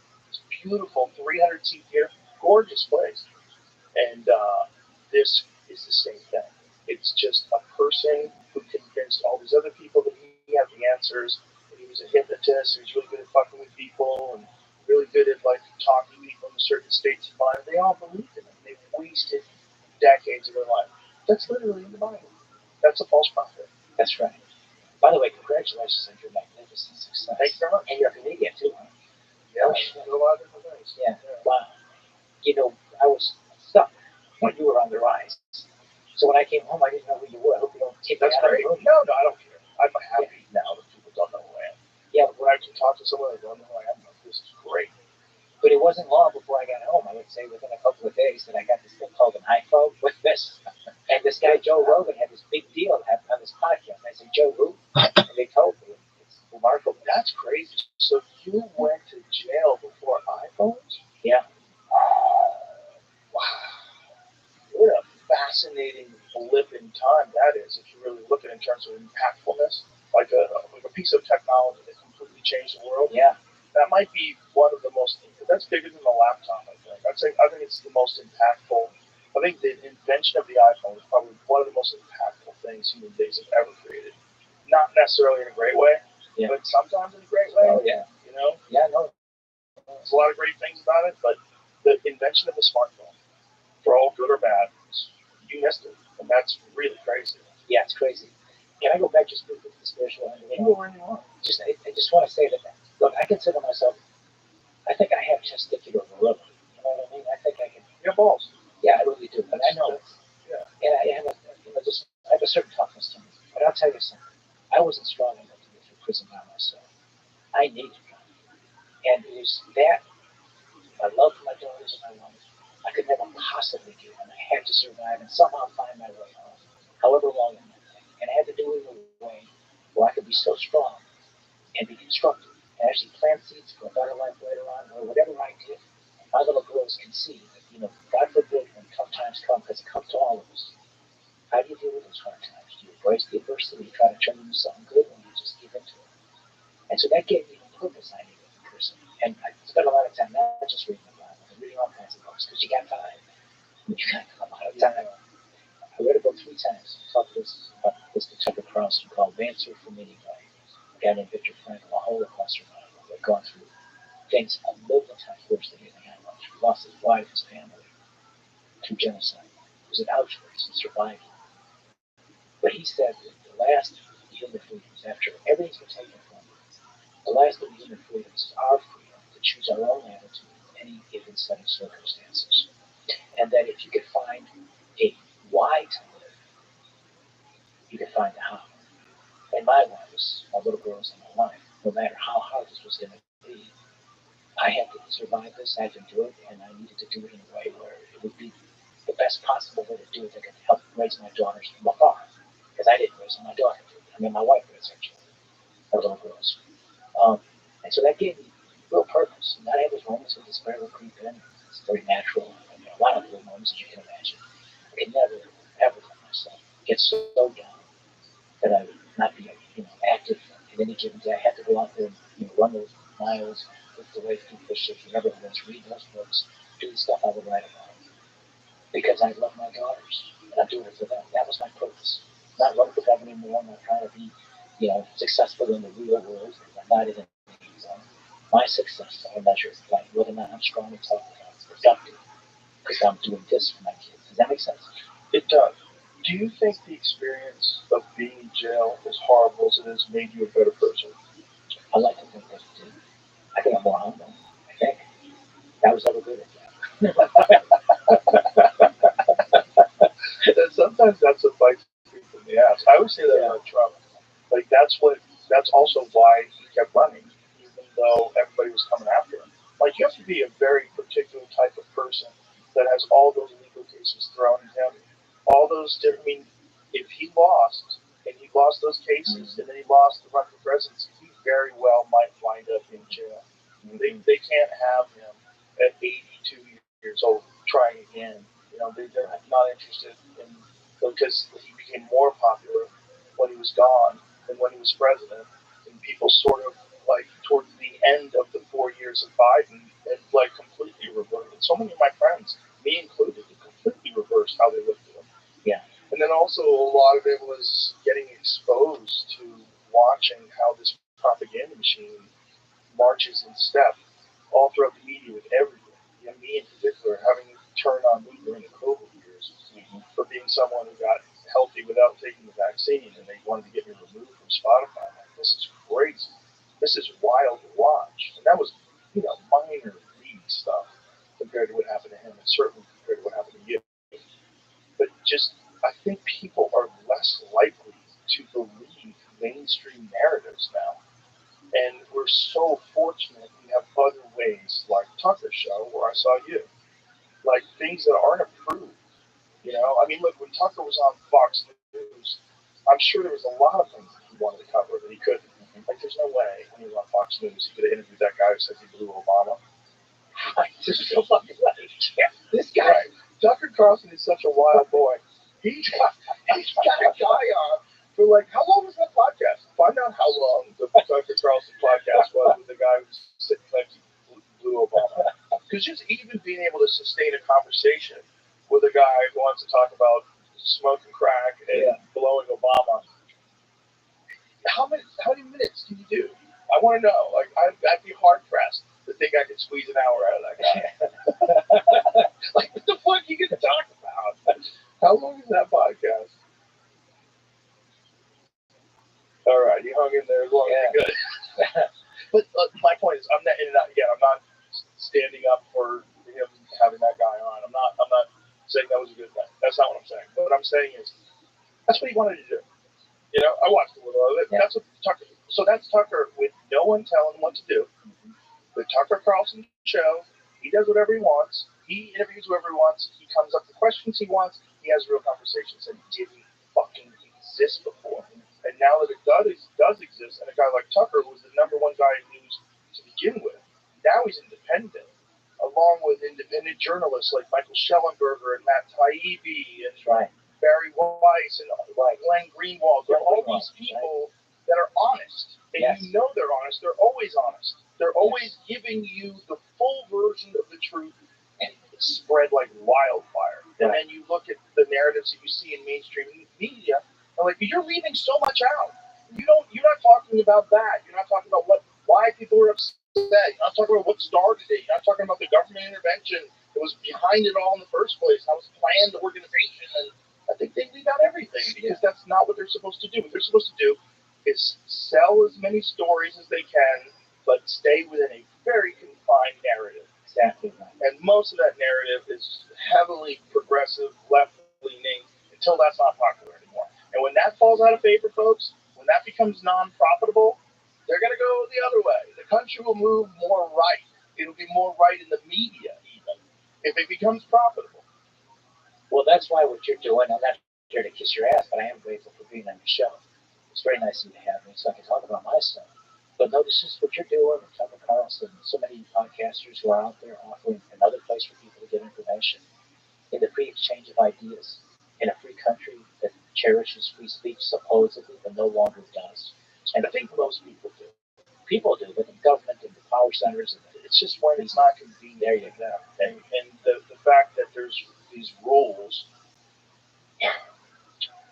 we should have rules that apply across the board if we want to progress as a society. And one of those rules, the most important rule, the reason why it's the First Amendment, you have to be able to talk about that. Right. You have to be. You're going to get things wrong. You're going to be poorly informed. You're going to have biased opinions. Hopefully, someone who is more informed has a more objective and more honest opinion, more accurate opinion, and then hopefully you're strong enough that resonates with you, and you can put your ego beside you and go, you know what?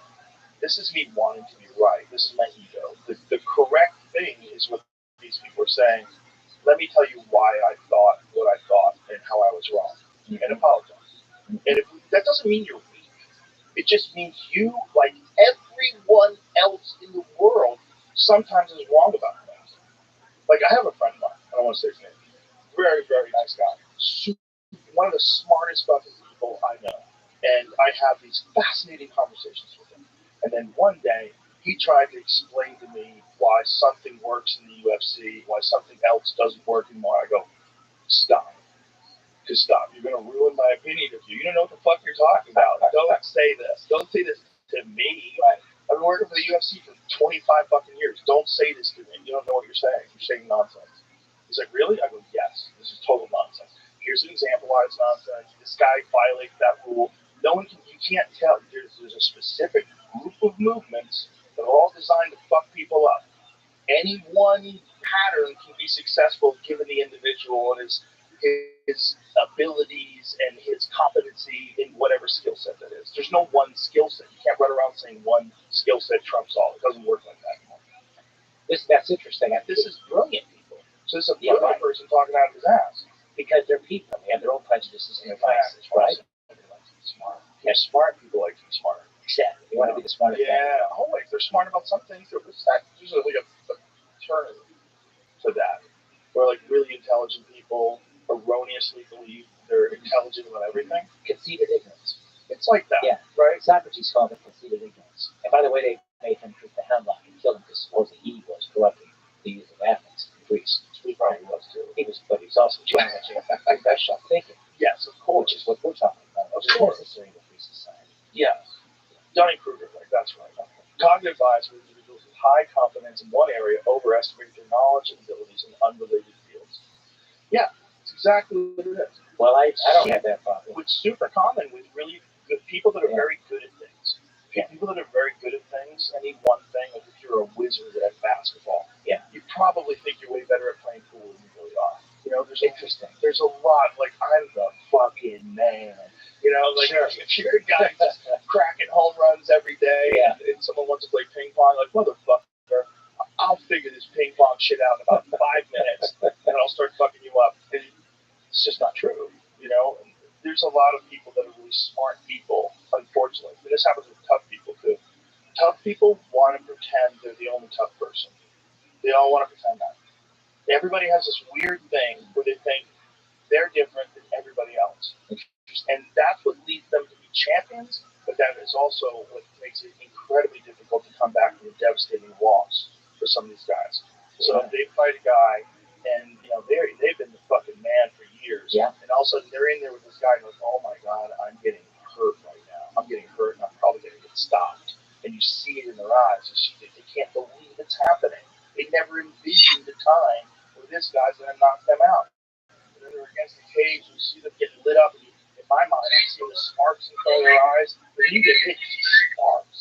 And if you get hit with like a big shot, like you don't know where anybody is for a couple seconds. Your legs aren't working. I'm seeing in this person like thought they were so good they could fight this other person. They didn't see it the way everybody else saw it. You know, they didn't see that they were past their prime, or they didn't see that this is a bigger weight class, or whatever the variables are that lead to like a devastating loss. Yeah, like Durant and Hearns in the 80s. Like mismatch the size. Hearns knocked him off like the second round. Yeah, that was Tommy Hearns in his prime, man. Because you got to realize Durant did go full 12 with Hagler. Right. When Hagler was in his prime. Right. But Hagler had a respect for Durant that I think almost was unfortunate. Because, like, Durant was too small. No. Well, small. It wasn't just that. Hagler, in his mind, Durant was like one of the legends. Yeah. Rightfully so. I mean, the quitting with Sugar Leonard was horrible, and it ruined his reputation. But if you could just take that fight away, and look at his body work. When he did the Ken Buchanan when he was a lightweight, right. People don't even understand. Roberto Duran started out his career at 135 pounds, went up and won the middleweight title. You don't understand how fucking crazy Roberto Duran was. When he beat Davey Moore, was that super welterweight? It was either 154 or 160. He beat Davey Moore, who was in his fucking prime. That was in LA, wasn't it? I don't know where it was. I remember I watched it on TV. June 20th, 1980. Leonard in Montreal. Remember that? Yeah, sure. Yeah. I love Duran. I met Duran once when he was training for that Davey Moore fight in LA.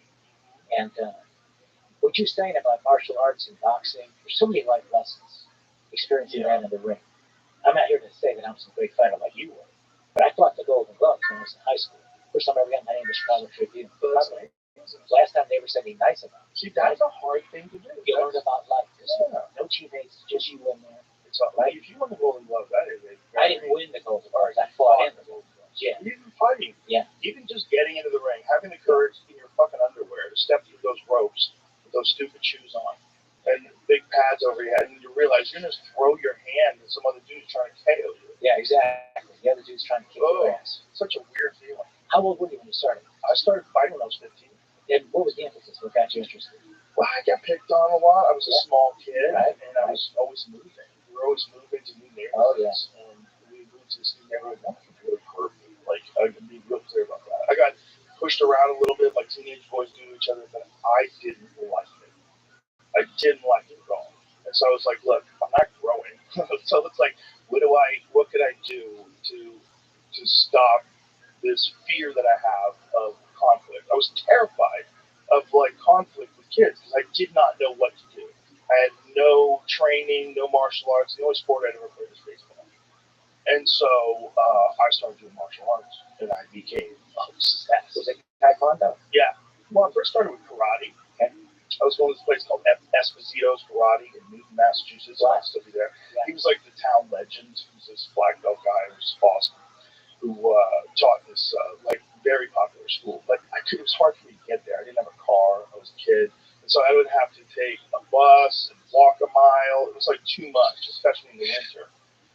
But I found this Taekwondo place in Kenmore Square in Boston, and the tee would go right to it. I'd only have to walk a mile to get to the tee, and then I'd get on the tee.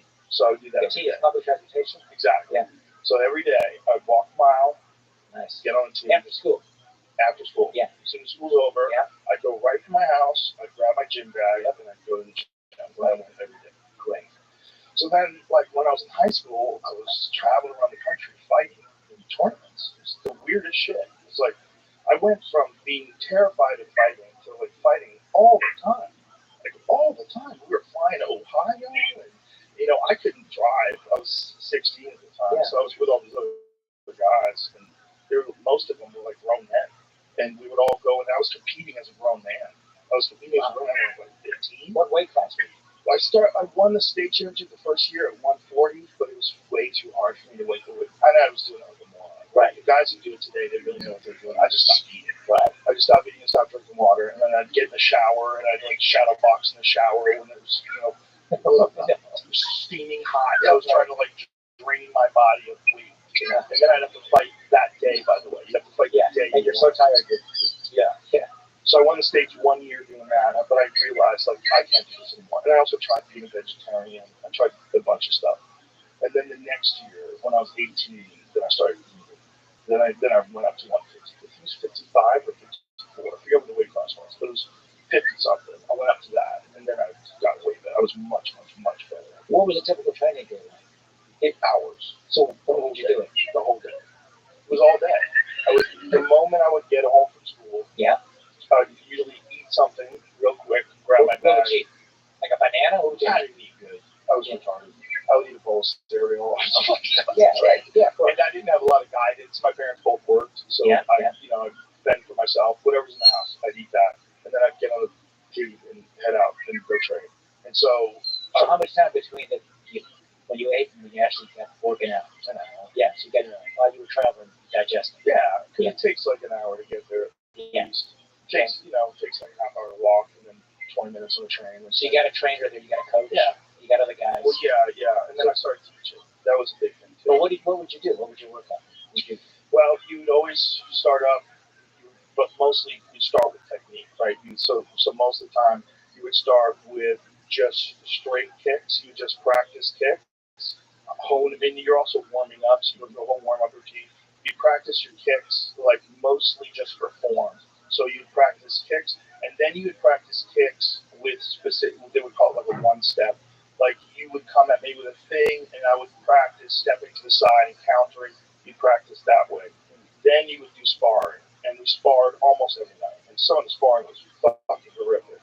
You would just spar like rounds? Yeah. 3-minute rounds? 3-minute rounds. Yeah. Yeah. And you're sparring, these people bigger than you, right. stronger than you, and I was a kid. Right.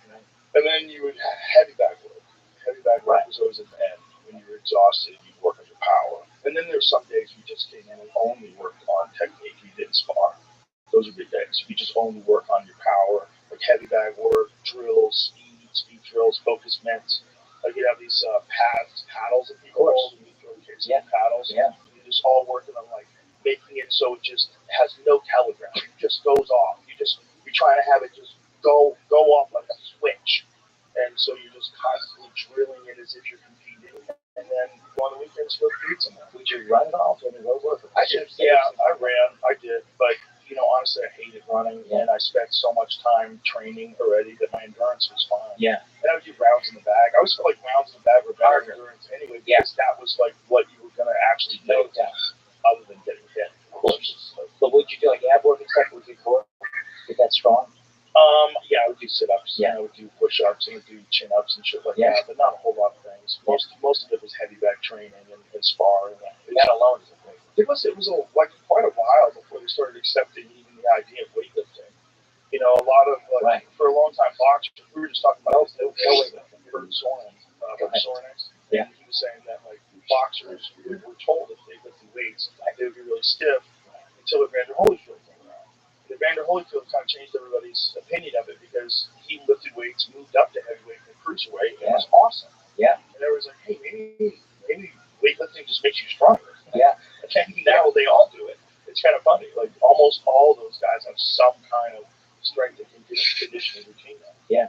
Yeah. So what do you do now? What do you stay in shape? You're addicted to it because it's your lifestyle. I'm addicted to it for mental health reasons too. Me too. I know what you mean. I think doing something difficult is very important, especially if it's self-administered. Do something really hard and it makes the rest of your day easier.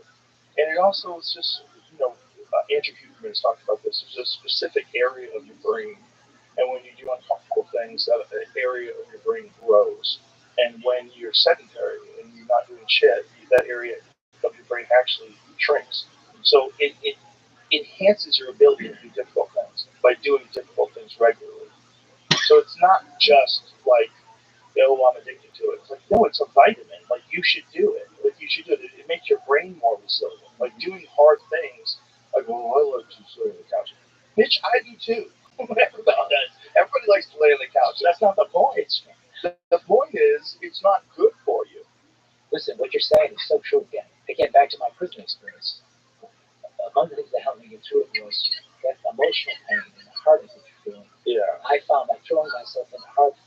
exercise really helped me get soften that, lessen that emotional pain, heartache, and it just made me feel less hurting. I hurt less by forcing physical pain on myself by running 10 miles, for example, on my first Christmas day because it was so brutal emotionally. I had to be at this shithole place for Christmas. You know what I mean? Yeah.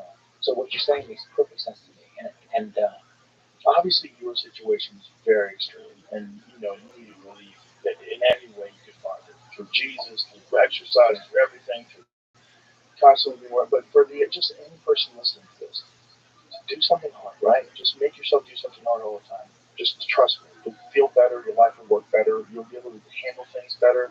You'll be able to handle disputes better, conversations better, interactions with people better. Do something. you'll have more love in your heart, less hate. Yes. Yeah. The friendliest people that I know are all killers. They're all killers. That's interesting. The friendliest people that I know. If you met, like, some of my friends that fight the UFC, if you didn't know who they were, when you met them, like, they're the most lovely people. Like Daniel Cormier, he does color commentary with me. So it's me and Daniel and this guy John Anik. We're all very tight. Daniel was a light heavyweight champion and heavyweight champion. He was a 2-division world champion and was dominating in a weight class that in Strikeforce he doesn't even belong in heavyweight. He's like 5'11". He's not a big guy. He's just such an insane tank of a human being. And his wrestling was so insane, and his just will was so insane. He dominated the 2 different divisions. He was a killer.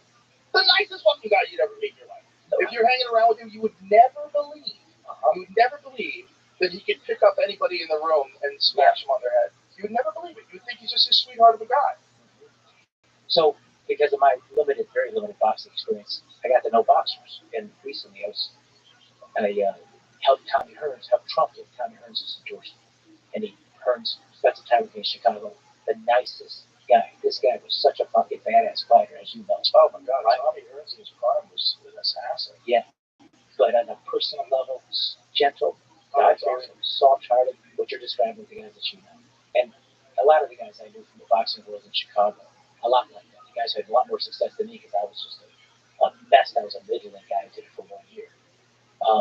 But I know exactly what you're saying. Can I say something about tough guys and Trump real quick? Sure. To go back to Trump, because the point you made I thought was really interesting, that you kind of had that kind of self-love to do all of this shit they threw at him. And you got to. You have to be a psycho. He's kind of a psycho. You have to be the type of person that tweets, "I hate Taylor Swift." Like, I know, a maniac mindset. But without that, you don't keep fighting.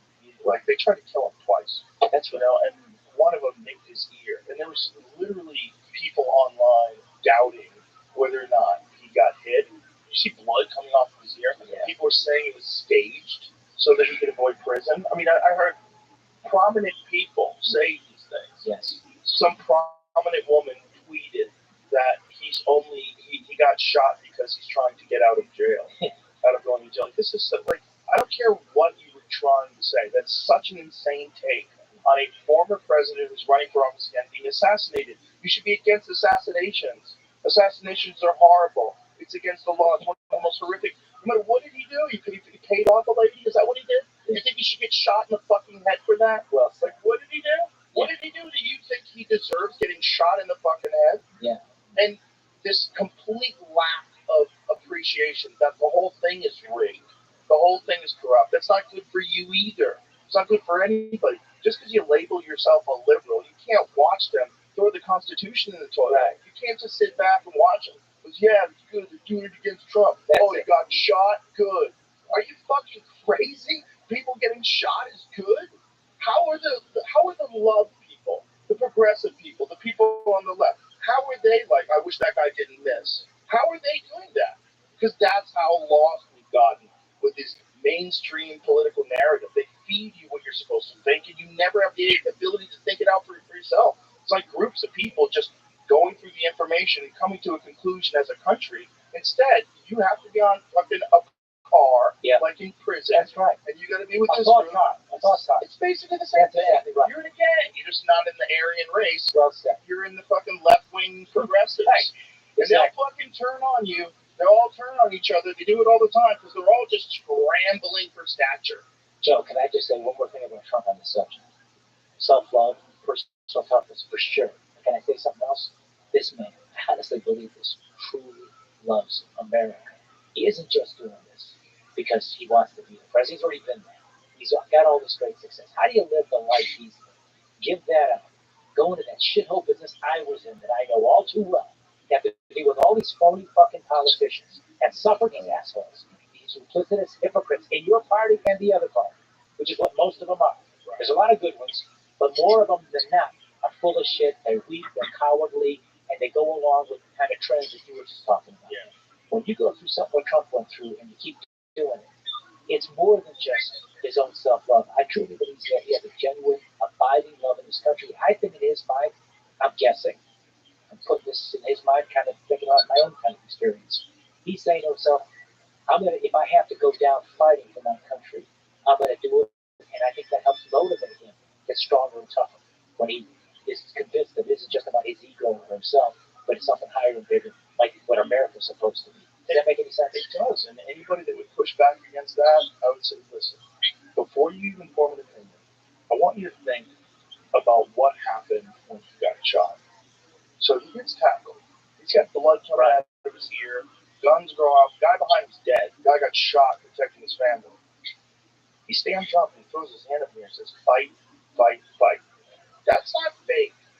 Like, that's in the moment after getting hit by a bullet, covered by the Secret Service. Guy behind him's dead. How many gunshots had rung off? 9 shots? Between the snipers killing him shooting, I think he shot 3 times. Yeah, right. And then he fight. That's in the moment. That's in the moment. That's right.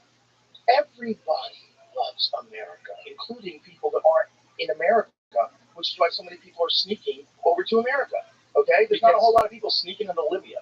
Everybody loves America. Why? It's the shit. Why? But it's the shit because of personal freedom. And because you can be somebody here. That's it. Who you are. You can be Joe Rogan, a kid who's 15, getting on their public transportation to do kicking and martial arts and become what you are. You can be me. You can be anything you want. Yeah. You can be a doctor, a lawyer, an author, a painter, a musician. You can do anything you want. No other place in the world offers it like this place. And this place celebrates that. I have a friend of mine from the UK. When he moved over here, one of the first things he said was, in England, they try to push you down when you try to get ahead. Like, they'll try to dismiss you. It's like tall poppy syndrome. They don't want anybody rising above everybody else. Very discouraging. Well, that's the socialist nonsense. That's the new Democratic Party. Yeah. It isn't about celebrating somebody else's success and saying, hey, I want to be like him, or that guy's success is actually creating more opportunities for me to be better off than what I am now. It's instead pull him down so we can make everybody equal. It's generally very energetic people who don't have any ambition. So they have all this energy, and they put their energy into this nonsense instead of like sorting your life out and pursuing something for yourself. There should be this is how it should all work. Everybody should have an equal opportunity to be educated and to pursue their dreams. But we're not going to have equality of effort. It's not going to exist. Okay? I can't tell you to do what I do, but I'll tell you what I do, and you can either listen and pay attention. You can say, oh, look at all the effectiveness. Look at how he's been able to do so many different things. How is that possible? Well, it's all simple. It's all just hard work. Not everybody wants to do that. No. So if you want equality of outcome and you don't have equality of effort, then you have tyranny. Because then you have people who are a bunch of energetic people who don't have a lot of ambition and they don't have any talent and they want to control people. And they don't like when people achieve a higher social status than them or economic status. They get angry. Why not me? There's a lot of that. That's part of what the whole appeal to socialism. Of course, there's like the beautiful appeal that there's a lot of things that are socialist in this world that are great. Like the fire department is essentially a socialist establishment, right? We all pay for the fire department. We all agree that the fire department should act immediately when there's a fire. We're all paying into it, and it's great. We can have other things like that too. That should be how education is. That should probably be how the police force is. That's all great. But as soon as you want equality of outcome, you're ignoring equality of effort. Right? It's, of course some people are born rich. Of course it's not fair. Of course some people are born in broken homes and it's harder for them. Of course. The fucking game's rigged. It's not fair. Right. But everybody, even given the worst of circumstances, they're at least not stopped from pursuing dreams. You see, in my life experience, what I've learned, the fun part, really more the fun part is the journey, less so the destination. When I look back on the success I've had in different places in life, like being the governor of Illinois, not so easy. Yeah. It was nice to be that, have that power to be able to do it, serve good purposes. It was more fun actually trying to get there, working hard, and overcoming the obstacles. The quest. Yeah, and the competition of it all, right? Yeah. Welcome. Hope you're doing well. How are things in your neck of the woods? Embrace the quest. I knew it. I Success absolutely fucking knew it. You don't have to chase success. Just be great at what you do. Peace out, Girl Scouts. Hold fast rules, but hopefully. You know what? Yeah, well said. But even if you don't have success, the fact that you gave your best at something should be success, a version of success that you can be happy. Well, for sure, at least you learn from that, and maybe you could apply those lessons to other things. It's not like there's an end to this, and everybody wants to look at it like there's some sort of a finish line. I'm telling you, it's not real. There's no finish line. Right. It doesn't exist. You should just enjoy this moment and enjoy the whole process of whatever you're trying to do in life. Because there's never going to be a time where you're like, undo it. It's over. That's not real. I'm here to tell you that someone who's at the #1 podcast for like 6 years or something like that, that's not real. There's no end. There's no like, oh, maybe. It doesn't exist. And if it does exist, you're missing out on the whole point. The point is you're supposed to be getting better all the time at everything you do. Yeah, that's right. It's a constant thing. That's right. Physically, it's going to come a point in time where you can't really get better at things because you're getting old. But you can still do it mentally. You can still learn more. You can still pursue hobbies and interests and dreams and things that stimulate you and work towards stuff. It's a better way to live your life. Mm-hmm.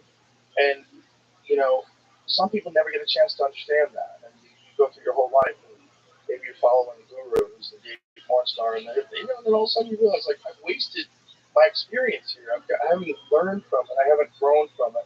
I don't have anything to show for all my time here. I've just been making mistake after mistake, and I never really figured out how to control my mind, and I never really figured out how to discipline myself into action, and here I am, never figured out puzzles, and here I am. Fuck. You know, and those are the people who want the quality of outcome. Those are the people who want equity. Those are the people that want to shut all the... Look, there's a lot of hedge fund people that are doing crazy. Yeah. A lot of billionaires are doing and a lot of greed, of course. Right. It's not happening. Right. For sure, we should keep an eye on people who want to change the weather. For sure. Yeah. But at the end of the day, we're all just supposed to be human beings with an opportunity to try to succeed. It doesn't mean everybody's going to succeed. Yeah. That's what's so crazy about this open-ended degree that you have with life. You don't know what's coming up. You don't know what's next. It's just like how you respond to it when it happens. And for you, it's one of the most difficult things that a person can go through. And especially if you feel you earn something. No, yeah. And so I have purpose in life at this stage. You know, they took everything from me. They passed laws saying I can't run for anything in Illinois. Believe it or not, just me. It's unconstitutional. You could probably run in Vegas and win. You could be the king of Vegas. I could. The irony is, it's a good place. I hear. I love you. You could totally be the king of Vegas. But you know, I have a new beginning. A lot of my friends are retired now. You know, and they're retired, and that's fine. But I'm excited about this new beginning I've had. I'm rebuilding my life.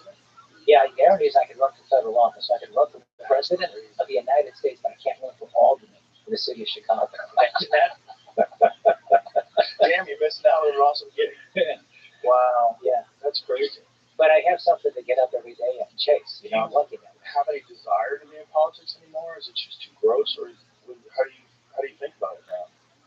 My wife is a remarkable person, and if I'm talking about all the good parents that I've learned, that I've read about in history books, I think about my wife and her quiet way, her heroism, how she kept her home, you know, raised our daughters. They're both good kids, our daughters. My older daughter, Amy's a therapist, good education. She would like me to advocate for the Puppy Protection Act. I thought I'd try to get it out. What's the Puppy Protection Act? Protects puppies. We love dogs. Something that had your listeners consider the Puppy Protection Act. How does it protect puppies? I don't know, but it's got to be good. I didn't read it. Well, anything that protects puppies. But to me, that sounds like the Patriot Act. But it's got to be good. You're right. I think Bernie Sanders was right on that. He was the only one who voted against that. I'm looking at him when that happened because I was with him in Congress then. Oh, they named it the Patriot Act. How are you going to say no to that? I know. You named it the Puppy Protection Act. Right. It's got a good chance of passing with a name like that. What's in there? And a younger daughter, she's she's this big Taylor Swift fan, is 50. They both are, but they're good kids. They're honest kids. They do good in school like their mother. She raised them great without a father. And they've suffered from the politics in my career. And just so public. And the name is not common. There's just not a lot of us here around Serbia and not America. So everybody knows who their dad is, in the political context. So my wife, Patty, found this interesting. 2 days after I was arrested, which was the 9th of December 2008, the Thursday of that week, Vegas was betting. They were taking bets. What are the odds the first lady of Illinois is going to leave the governor of Illinois? She just got arrested. And it was 9-1 she was going to leave. Wow. And she not only defied those odds, but she defied the stats, which is good shit at all. Looking back, we should have. Oh, you know, and oh my goodness. But you know, it's so much money just like your bank accounts. Crossed my mind, actually. Would that be illegal? Maybe they put you back in jail. That's what prevented me from even pursuing that. Like, yeah, that's a good question. But when a guy's in prison for more than 4 years, especially when he has a long time in prison, more than 90% of the cases, the wife with a significant other, I'm sure, leaves. Yeah. So Patty defined all the odds. She's made it abundantly clear that if I ever run for office again, I'm doing that with my second wife. In this day and age, what are you going to do other than this book? Well, I do different work. I do some different stuff. I'm actually trying to do some public awareness on issues that are important, like some criminal justice reform stuff, because I've learned the hard way how just unjust the system is. And there is a bias in the criminal justice system that disproportionately has impacted the black community in a grossly unfair way. Have you ever seen any of my podcasts that I've done with Josh Dugan? No, but I'm going to. Tell me about that. That's criminal justice reform? Yes. Okay. His main objective. Yeah. Just through the podcast that we've done, multiple people have released. Yeah. See, that's very important. He's always highlighting these fucked up cases where people were innocent and massive corruption in the prosecutor's office.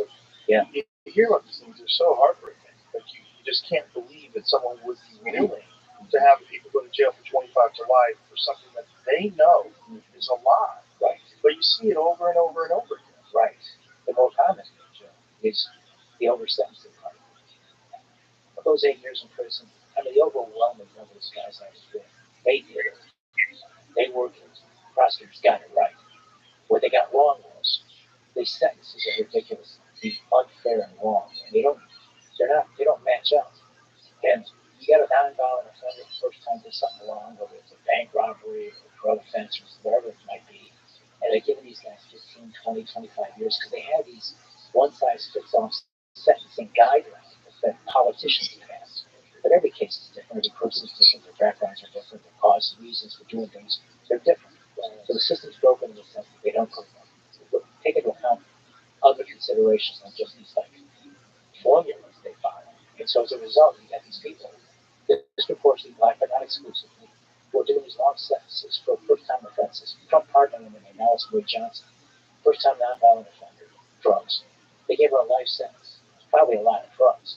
A life sentence. And after 20 years, Trump pulled her out, saved her. And a lot of this came from the 1994 crime bill that Joe Biden sponsored and built up past the Democrats, that is the black community. Yeah. So I think I do some of that. And then my father came from Serbia, and I'd like to try to do what I can to raise public awareness about the place of Serbia in the Balkans, because it's the country that we bombed in 1999. The United States and NATO bombed Serbia without the United Nations approval, the way Russia's invaded Ukraine. And Serbia, because they were trying to force the Serbian government to give up a part of their country, Kosovo. Give it up. That would be like NATO threatened to bomb us to say, give up Texas to Mexico. And the Serbian government said, we're not going to do it. And so the United States decided to bomb them. They didn't sign an agreement that was made in France called the Round Way Agreement that would have put it up for a referendum. Now, Kosovo, there's more to everything. The complication is the geopolitics of Europe and the Middle East, because Serbia's in the Balkans is sort of a gateway to the Middle East. It's in Europe, but it's the gateway to the Middle East. And a lot of the political dynamics internationally are at play there. But the Serbs and the Serbian people were allies of the United States in both world wars. They love America. They want to improve relations with America today after that we bombed them. The Clinton administration did that. What took that part of their country away? What did they bomb? They bombed Belgrade. They bombed all the big cities. They just indiscriminately bomb the cities, and they bomb military bases. The electrical grid. They bombed military bases. This was May of 1999, and I was a young congressman. I was the only served a small group in the United States, and they don't have any political clout. But Jesse Jackson, Reverend Jackson, and I went there because 3 American soldiers were taken prisoner. That is served during the war, and no one knew what was going on with those soldiers. And so Reverend Jackson had this statue that he was close to Clinton. They went there. I went there because I speak the language. My father came from that country, and I was able to assist him in getting the release of the 3 soldiers. This was the Milosevic government at the time. And we got the soldiers home.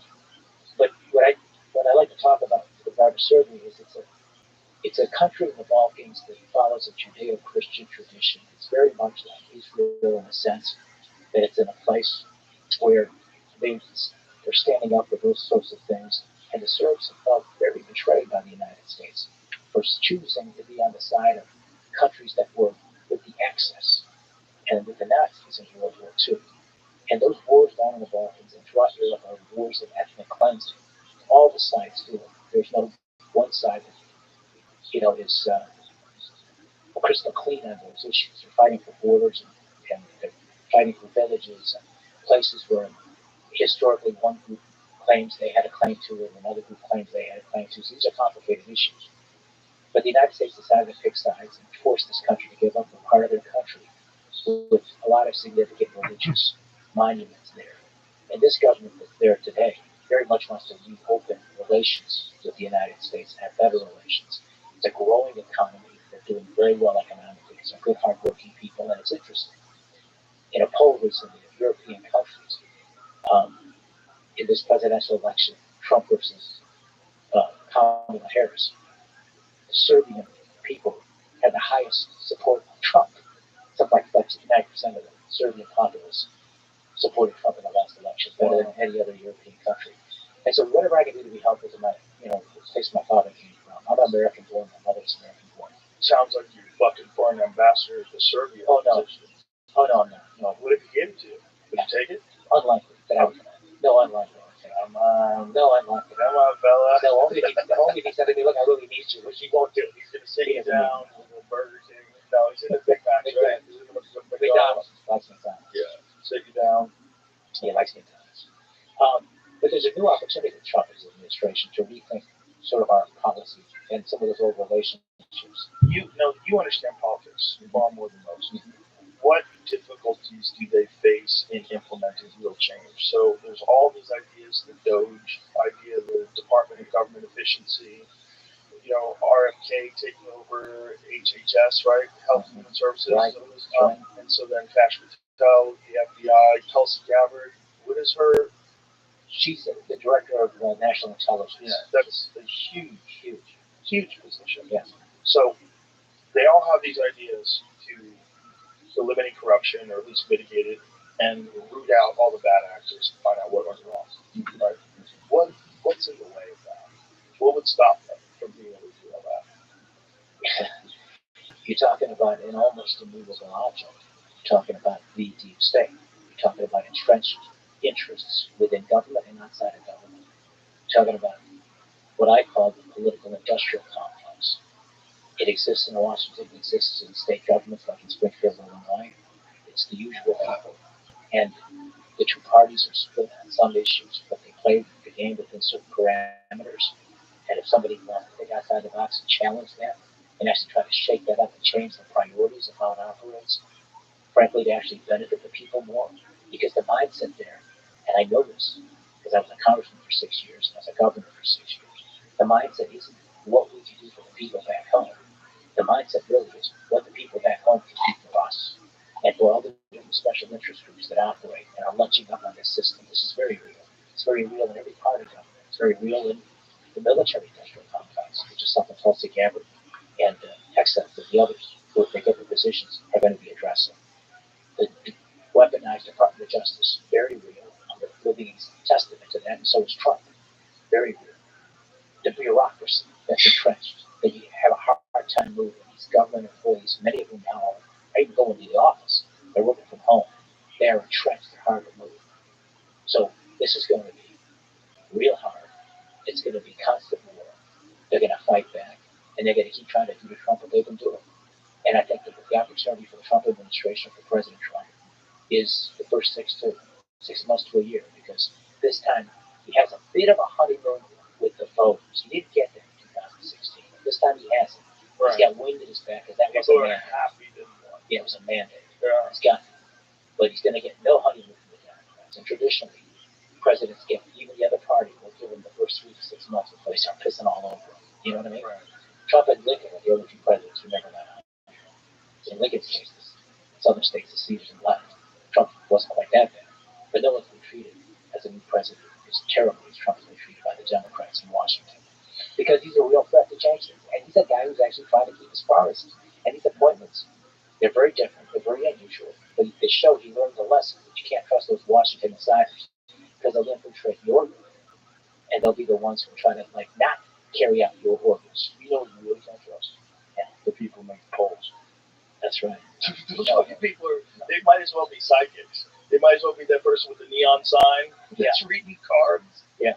You guys are so off. It was so wild because people were so emboldened by them being so off. You know, I'm sure you've seen a lot of these hilarious videos of Democrats who are absolutely sure she was going to win. We're going to win this. And they're all fired up and cocky and hooping and hollering and making fun of people. And then, bam, you see this landslide.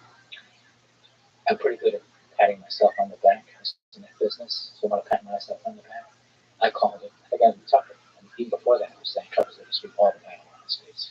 But I thought it was going to be a lot closer, because I thought, you know, until she kept making blunders, like if she just never did any interviews and just only did speeches like that first one that she did.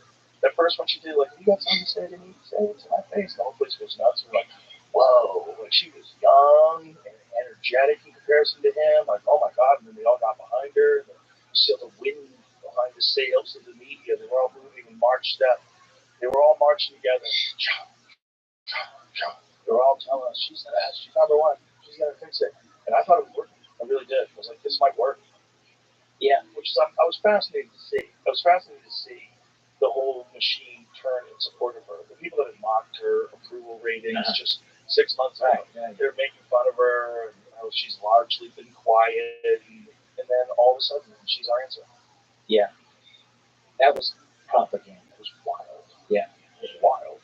They were propping her up. It was really thin. They did that with Obama. They got away with it then. They propped this guy up to be this demigod that he's not. Did you see Jill Biden dunking on her in that speech today? Was it today? I think it was yesterday. She was talking about joy. Was that the one? Oh my God. Yeah. It's amazing. Jill Biden subtly does a Kamala Harris impression, and the audience knows it. And the audience starts laughing. Yeah. Which is just like, I want to, fly on the wall. I would have loved to see how it's essentially a coup went down. Yeah, that's right. It was the first time ever someone who didn't get elected through a primary is somehow or another the representative for the Democratic Party. It's kind of dangerous. Really think about it in that regard. It's kind of dangerous. You're right. And it's lies. It's based on lies. Well, it's not forcing people. Not the little people. They're just lying to you. They're lying to you. They're hoping that your compliance that you showed through COVID and everything else, they're hoping that's going to go along with this, and you're not going to stand up and go, hey, why don't you have a primary? What about Shapiro? What about all these different people? What about them running? Let's see what their solutions to these things are. She's already said she's not going to do anything different. Like, this is kind of crazy. Like, what are we doing? Right. They took away the rights of the people and the Democratic voters to choose their nominee. And there's one in the back room, this video of this poor girl. She's like hysterical and talking to Kamala Harris, and Kamala Harris is talking to her. And she's like, "Don't worry, we're gonna win. We're gonna win." And she's like saying this to this poor girl, a college girl, who's like full of anxiety and all freaked out, and just I just get so upset when I watch that, because like, what got in your head that got you thinking that some horrific end to women's rights is coming up? What happened?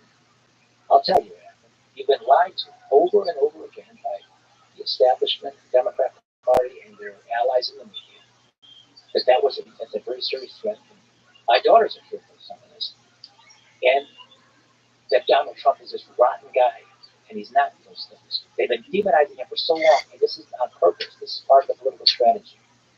And eventually, most of the people saw through it. And you don't give yourself enough credit for it. When you have Trump on here and you eventually made your decision, you swayed a lot of people and made a real difference in that election.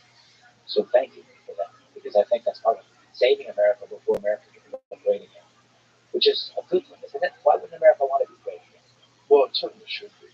I mean, it's all. And it is great, isn't it? Why do the Democrats seem to think America's not so great? We've had a lot of problems. There's wrongs in our history, of course, and the original slavery, Jim Crow, and segregation, and the treatment of black people in America. That's all very real. It was screwed. But in spite of it all, this is a country that offers the opportunity we talked about and corrects those mistakes. The problem, I think, in some respects today with the Democrat Party is now it's a question of reversing.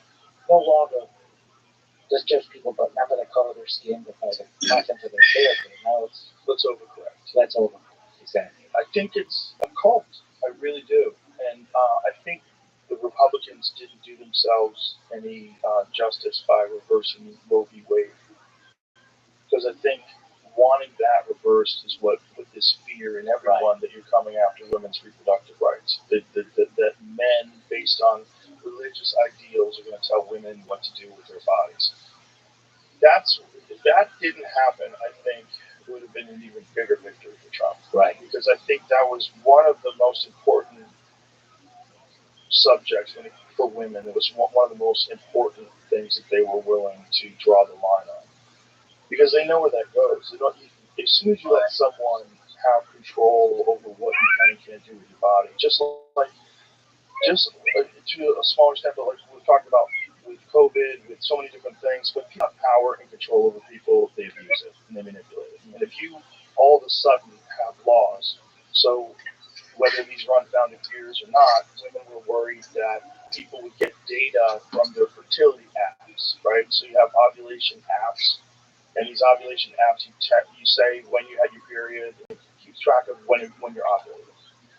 That if a woman had one of those apps and was living in a state, because Roe v. Wade's been reversed, where abortion is illegal, and then she travels to another state and has an abortion, that she can be prosecuted based on the laws in the state, which is, to me, that's terrifying. Giving people that kind of power over other people, especially if they're doing something that's legal in that state.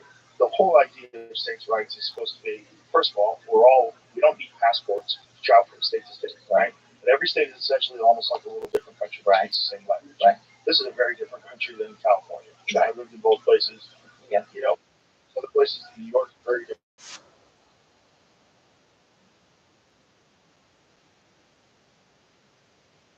You don't know what I'm doing in this state, and I don't want you check. If someone has a miscarriage and then they go visit a state that has abortion laws, and then they get visited by jackbooted thugs that think that they can impose a life, put some girl in jail to send a message. Yeah, that's fucking terrifying. And that I think cost a lot of votes. And maybe to a wrong perception, maybe it's an extreme version of it. It becomes exaggerated. Most people that have power over people. And I think the less power people have over people, the better. I think if you want people to have less abortions, make more birth control of it. Make it available everywhere. Education, health. It's great. There's a lot of people that make mistakes that it's amazing. It's been pregnant. I was an abortion would be half of the vote. We would move down to the gas station. We would get abortions everywhere. There'd be no babies. It's it's a very complicated decision for someone to make. Joe Biden, ironically, said a long time. He said abortion should be equal and fair. I have a long history of Democratic governors and congressmen supporting abortion. I didn't change. But I have a same basis. After this, that's what gets to do with it. It gets so I like it's very complicated. The other side, so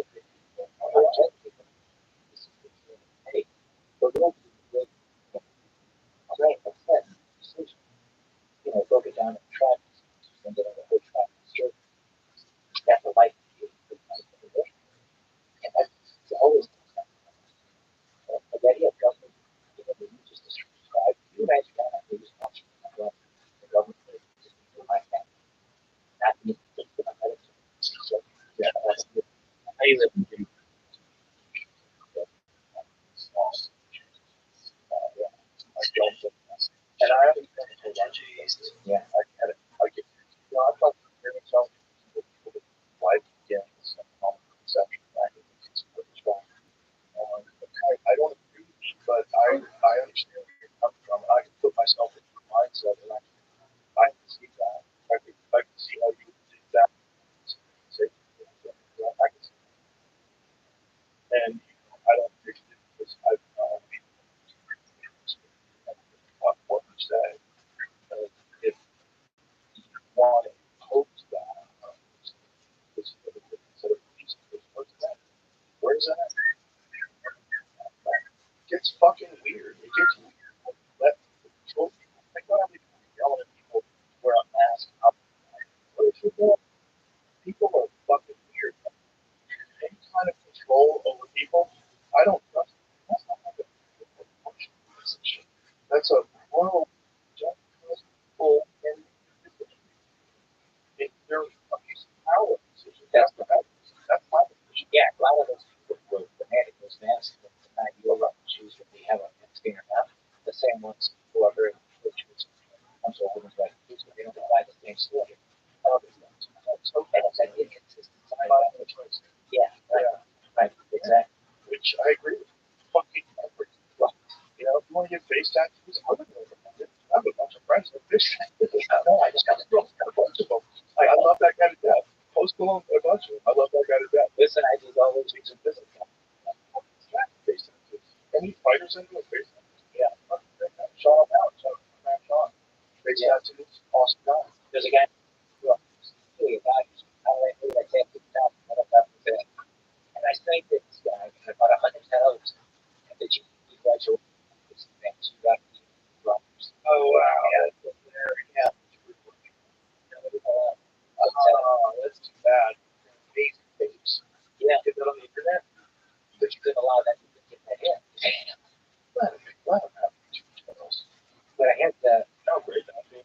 YouTube jail channels. YouTube, listen, you can make profits off of this. Let's just put the profits in the internet. no, you got look, I got a lot of guys. A lot of these guys are not bad guys who broke the law and the of the county and have justice, but also mercy. There's chance of second. Also mercy and redemption. Absolutely. Please. Yeah. Rehabilitation. Whatever happened. Some of these guys are doing this bank robbery. There's focus. They're trying to name is stop. Rob the bank. Let's talk about what's great to me about the bank. Is that one? I don't know that. I have a chat with him. I talk history. He loves it. I'm sure it might. His father was kind of constant minister. Oh, my God.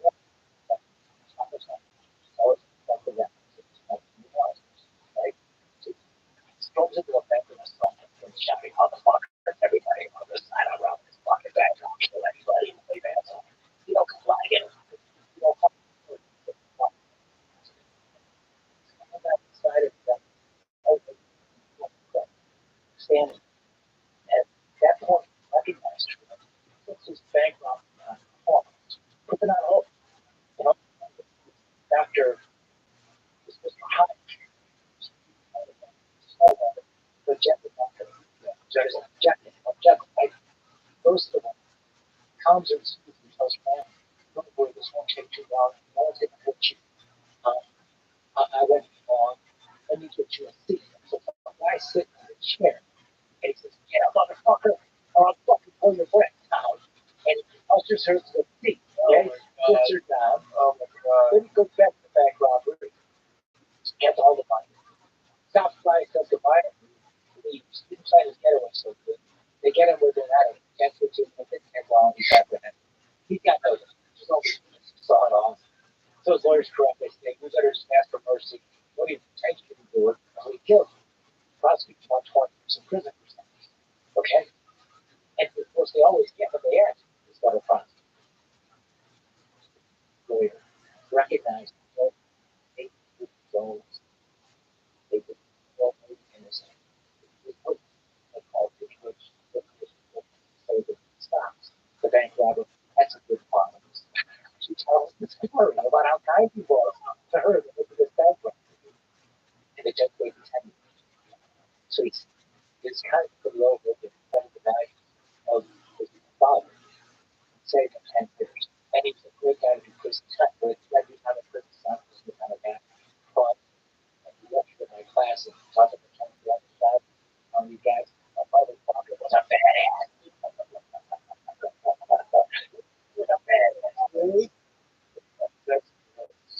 Yeah. Yeah, and we got to throw people away. It's crazy. There's so many people I'm sure a lot of potential. Not a lot of people think they responsible for really optimize. One of my favorite guests I've ever been on is for Ricky Ross. Tell me, get this thing. No, I really Ross is cocaine, getting it out and selling it in South Central Los Angeles and not even knowing. Like when he was a part of the funding the conscience versus the San. Oh, yeah, it's all over North Day. Yeah, that's Freeway Ricky Ross. He's a legend. He's making millions every week, millions of dollars. Couldn't be like a tennis player, really good tennis player, but not good enough to know, but illiterate. Goes to jail, becomes a lawyer in jail, teaches himself to read. Goes over. It was federal prison. Yeah. Federal prison.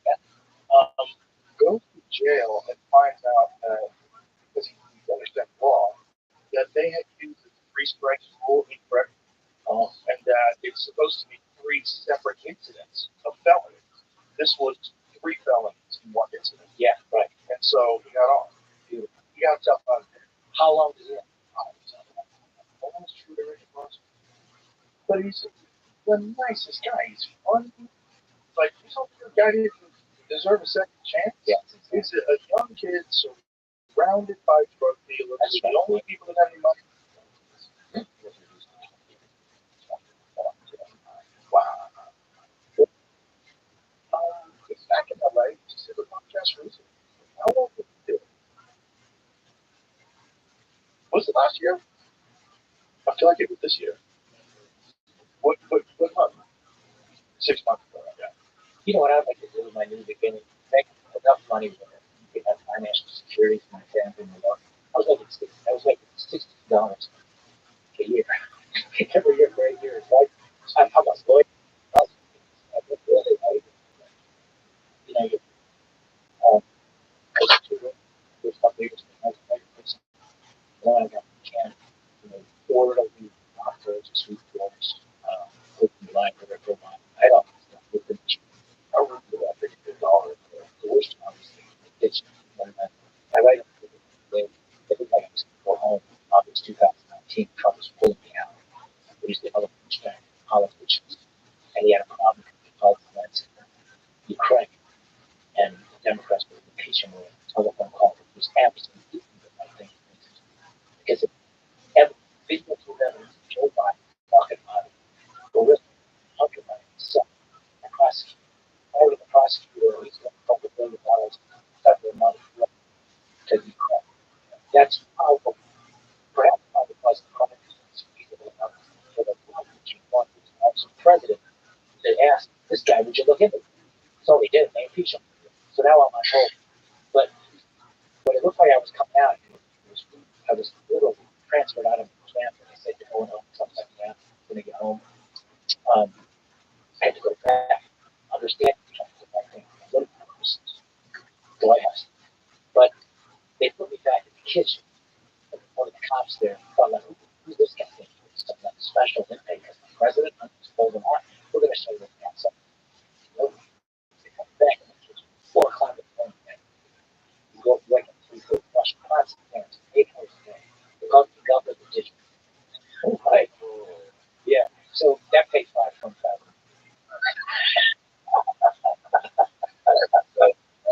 So here's what I like to do. I want to be successful. I want to fix the good. Have the best money, but maybe God knows who knows. I like to be the guy Rick Ross and others. I like to have a foundation that actually does something meaningful and leads to the vocational training, culinary training for inmates who are coming home, have no opportunities, will learn the skill that they don't teach in prison but in school. You should talk to Josh Dugan as well. Yeah. Yeah. Absolutely. I feel like that's my calling. I feel I should. Yeah, I'll connect you guys. Yeah. Try to pass them down to his main quest in life. To help people. And then he's got so many stories of getting up, doing incredible things, helping them. Yeah. Huge background. Trying to educate these young guys, also trying to stop them from doing bad things. Just give them life skills and good to the decisions. Because some people are just, because of reality, you're trapped by your circumstances. And it's, if you have not experienced that, luckily I haven't. I'm very fortunate, but there's a lot of people who discount that as fucking crazy and take it and just put in cages and forget about it. And it's convenient for us. Just lock them up. Just lock everybody up. Like, stop locking people up. What we need to do is understand that we lock more people up than anywhere. It doesn't make us safer. What we got to do is get to the root of why so many people are getting locked up. And we've ignored that. So we've ignored it. It's like we're constantly cutting cancerous tumors off. We're not going to try to keep it cancer. Like, what? Is there something different? Just money that we were sent to Ukraine. Imagine if that money just went to rehabilitate the city of North America. Anything. What? How much good could you do with $200 billion in America in a year? Money here was set up the Democratic Party. Hopefully, I was a Democratic Party. I was personally go to Obama. I support those to my house. Okay? I support it. Yeah, I didn't know about any of those. You go to Pelosi stock tracker. Yeah, so good. You kidding? Yeah. Oh my gosh. I'm not really a stock market person. I don't pay attention. But I do know people that are very invested in the stock market. And Pelosi stock tracker is legit. Like, you could find out what she's buying, and you should buy it. That is really, really interesting. She's a really good stockbroker, Rod. I'm going to do that tomorrow because I told you she's super good at it. I don't know how she has time. She's so busy serving the people. But, you know, if she was just a pure stock trader, she'd probably be a small stock trader. She's not good. Well, probably she's got to know. She doesn't have the inside information. She's got talent. Yes, I got you. She gets it. In any event, we were talking about what criminal justice. Yes. Oh, and the black community, and the cynical part of the Democrat Party. And it really started here in Austin. Well, guy from this area here in Austin, Texas, named Johnson. And there's so many good things about this great society programs, but he was motivated by politics.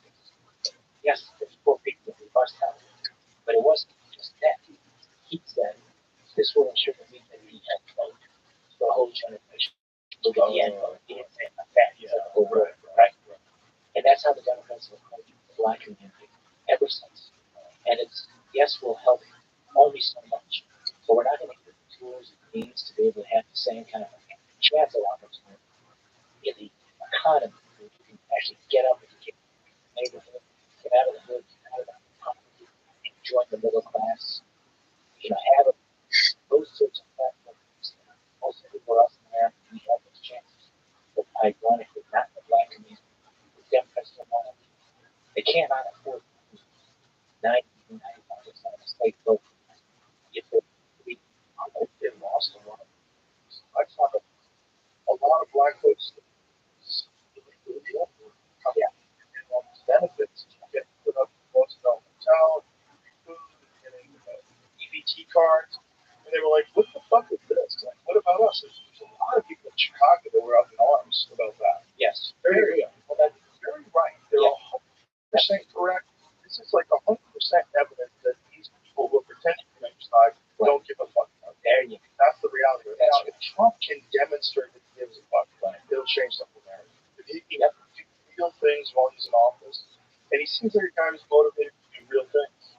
If you can just get 10% less people winding up in jail, imagine what that is. Imagine what that is. 10% more people that contribute to society. That's a minor goal. That's a totally doable thing. That's not unrealistic at all. But if you get 10%, 10% will totally get 20 or 30 actually.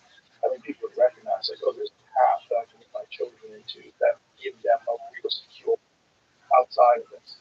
And then you got to do something about law enforcement. You got to violence. You can't have people growing up thinking that violence is the way, and that drug dealing is the way, and shooting people is going on. You can't let that flourish grow. You can't let that happen. And they, for whatever reason, have never fully addressed it. They've never addressed it with the kind of resources that address so many of our problems. Because of the politics and the old Republican Party, they were fine with it. Just let the black community do what it is. Let the Democrats have all those votes, and we just get the shit out of white supremacists. Hell, got those gangbangers in South Central Chicago coming after their stuff, right? But they get votes that way. Trump is a pretty temperate guy, and he's rebuilding this Republican Party. Some look through on it, and he got more welcome than the fucking candidates got in the 1930s. So he's a long way from it. Well, I think the whole it is such a dangerous accusation by projecting, by projecting theories. Well, you got a politics. They're dressed up as being so bad, but anti-aligned. Look at the information. See what's up. I want the help school. It's just all kinds of money. They need money.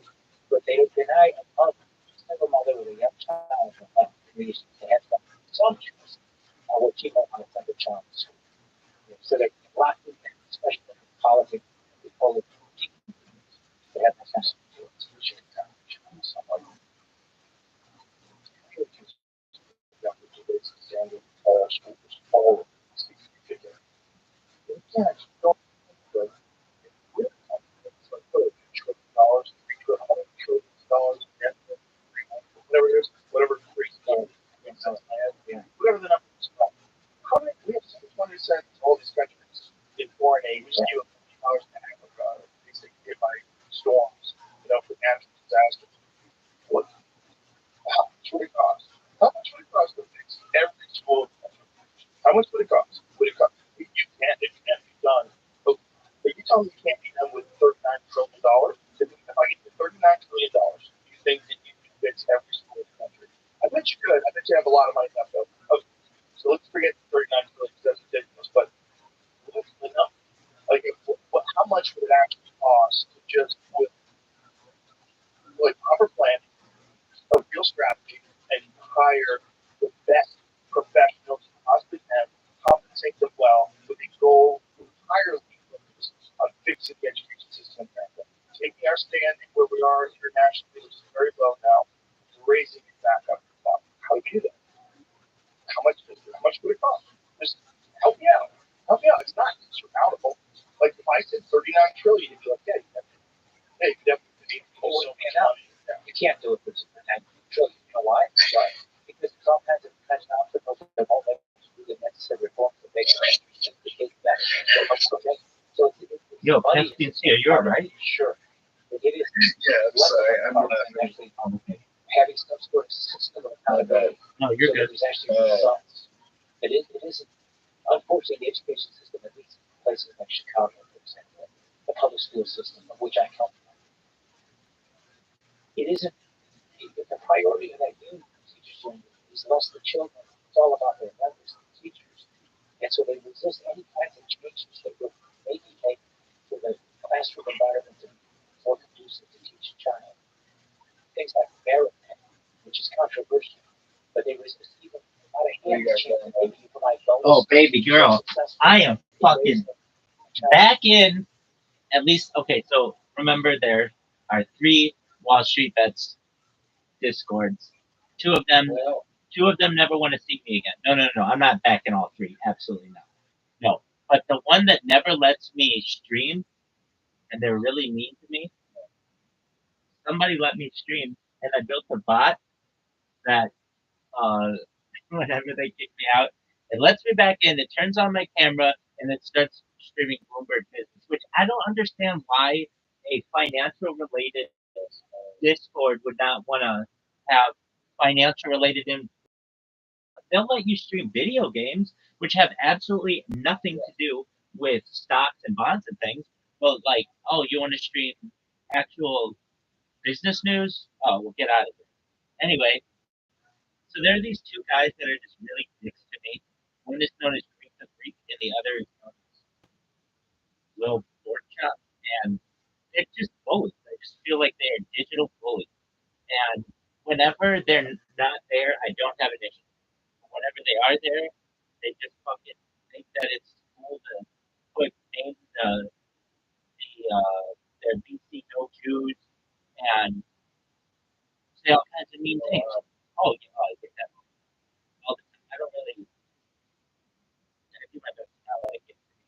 Water off the duck's back, but when you're like open, just saying that, I don't know what like I don't know who raised you to believe these things because I don't think they would be proud. Like if I went to these guys' mothers and was like, "Do you know that you raised someone who thinks it's cool to openly discriminate against people? Do you think that's cool?" I would imagine they'd be like, "No, I'm embarrassed that my child is acting that way." But generally, most of these guys are long past any sense of changing their ways, and they just think that's cool. I mean, um, okay, I, Yeah.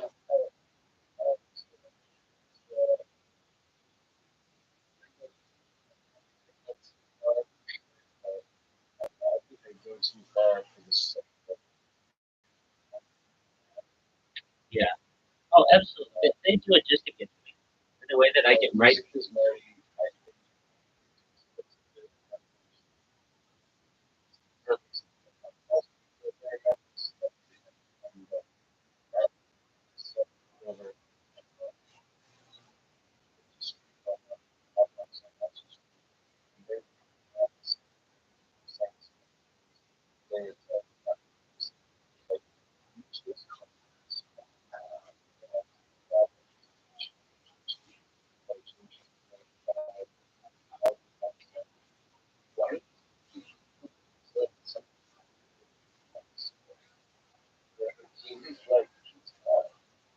this thing,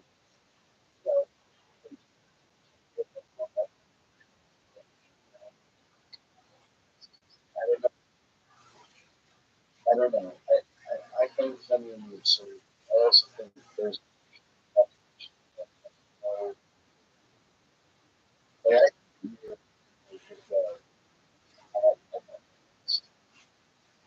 I think that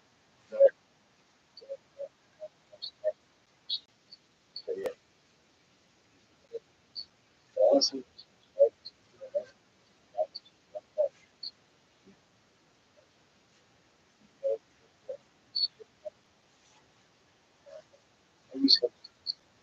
I don't want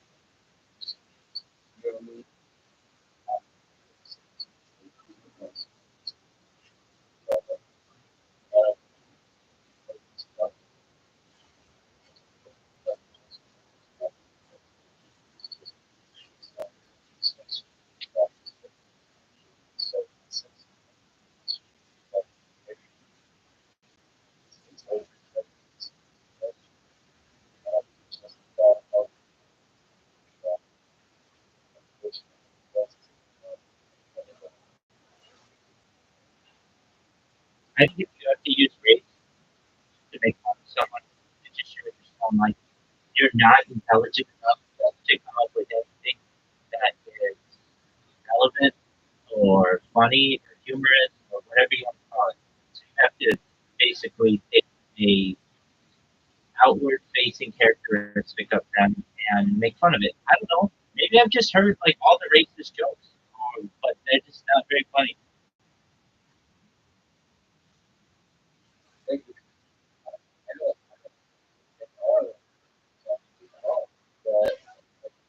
use them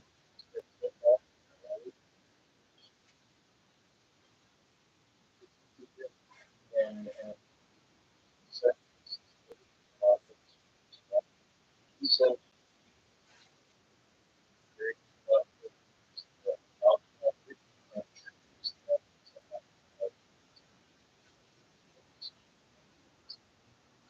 and there's a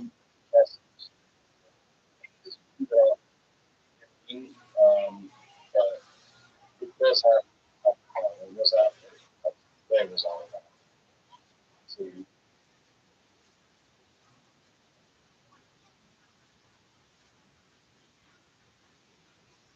that's but I mean no fascination for what the effect.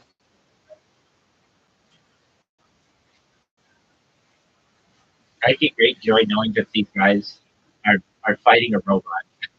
Like, they literally have to manually talk with me, and all my shit's automatic. And I just sit back and laugh. I think that's great. And you see those guys. I think that just watching.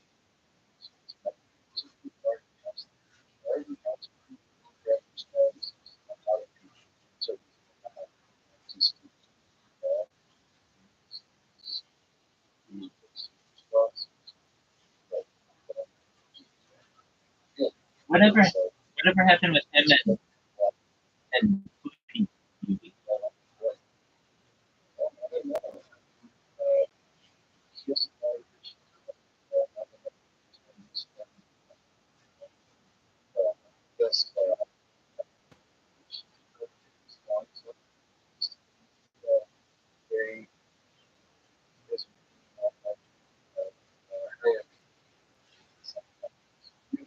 So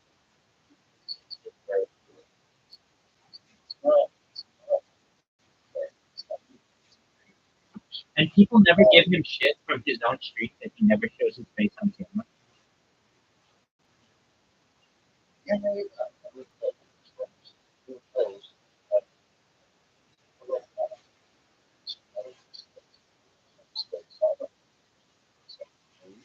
um,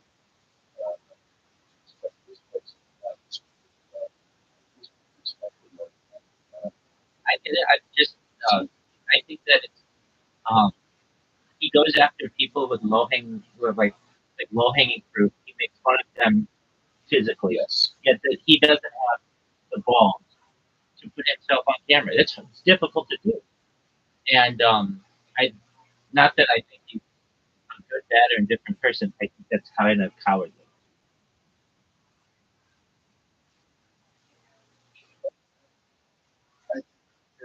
You're not playing on the same field. You're not playing on the same field when you're making fun of her. When when she's on camera, I get it, but you're making fun of people physically. Yet you don't want to put yourself physically out there, which to me shows extreme defensiveness, so to speak. Like, why are you so afraid? Now I get it. Like, he wants to go out and live his life normally and not have people be like, hey, you're a douchebag and all this other stuff. I get that, but then don't go after people physically. Go after other people who don't show their face on camera.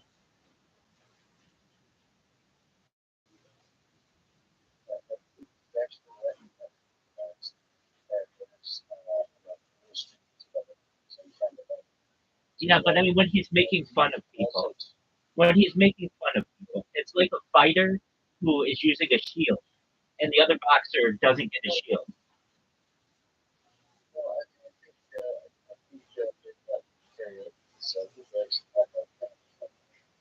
No, I get that, but when he's making fun of like,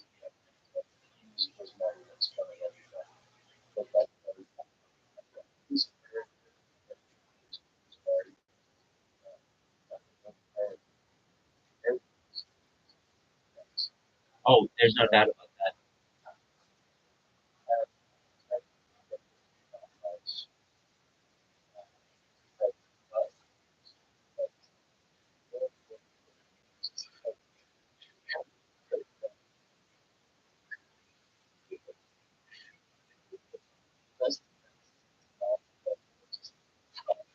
I get it. Hey, it works for him, and he obviously has built a really, really great community by doing that. It's just like, if I were, maybe he just considered them trolls, but it would be like, dude, you're making fun of someone's physical attributes, and you're not willing to open yourself up to the same cri- uh, criticism. And it's like, I mean, anybody can be like, oh, this person's fat, this person's ugly, this person's yellow or blue or green or red or whatever. Okay, well, what are you? Let's take some shots at you. I mean, Everybody knows that music doesn't party. is that heavy set shoes guy.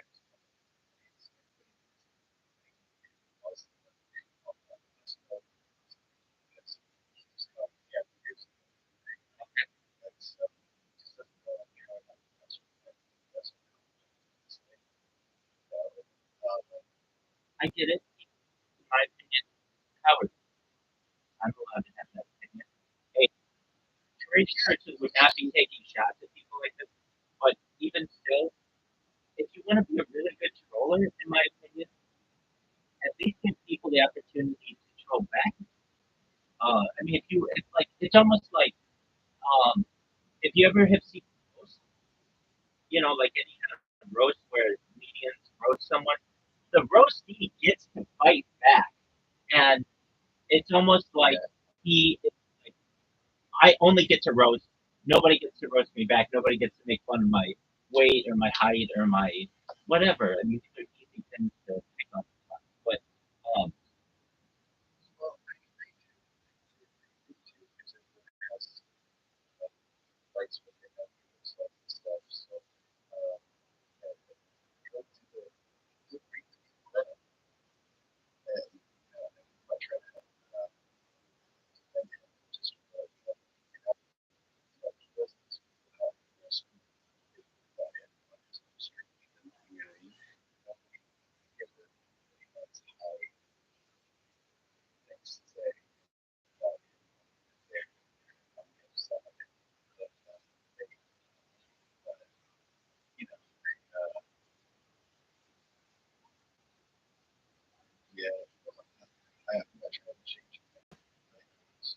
no, I don't think you could, unless you could convince him to go on camera. But I'm not saying that he has to. I'm not saying he has to go on camera all the time. He never has to go on camera. But if you're making fun of people physically and not going on camera, that's cowardly. Because then you're basically saying, hey, let's make fun of absolutely everyone but myself.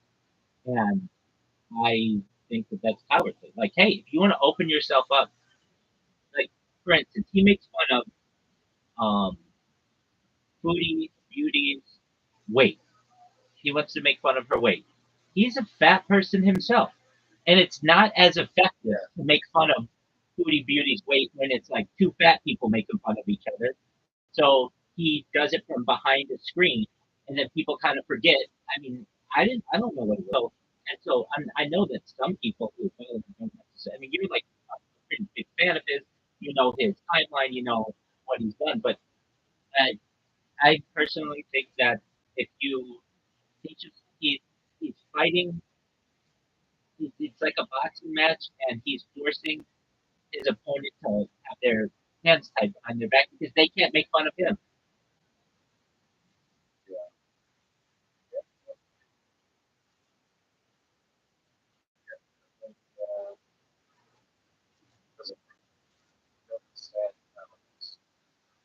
Yeah. But whatever he does, it works for him. And so game recognized me on that.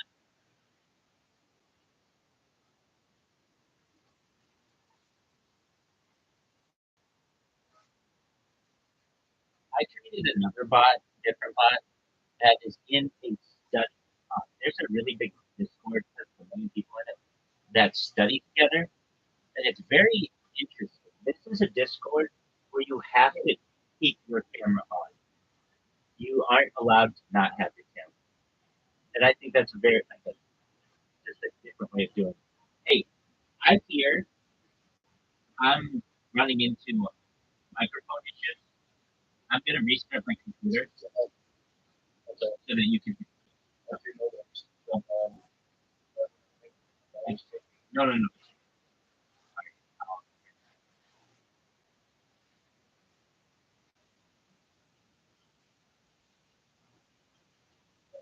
If you can hear me, if you ever notice that I'm running, like I have two devices and I can hear myself from the other one. Um, so I normally can tell when it's happening. But if you ever start to notice it, let me know. Okay. Restart.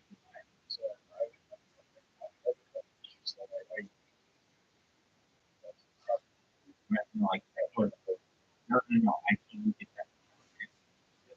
Wonderful. The other day, right? Yeah.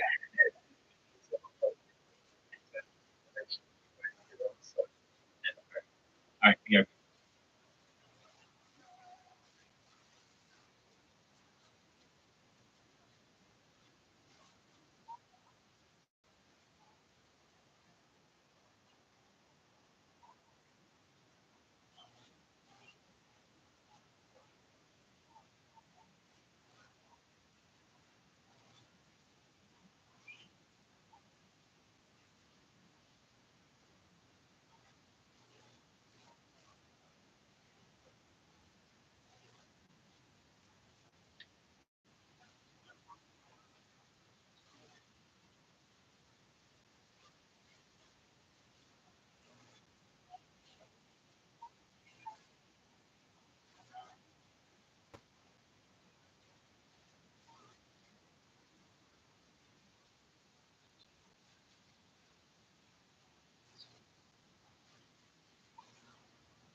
Can you hear me?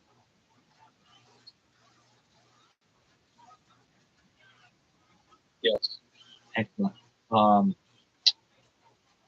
What was? Yeah. My my computer just started back up. Hold on. Actually, it's not working. Not working. Just one.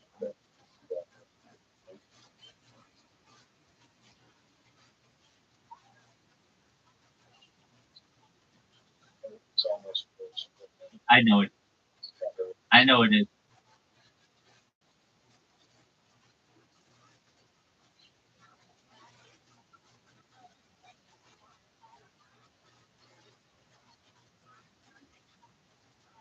All right. Let's see if it's working better. Nope, it is not. That other one's working, but this one's not.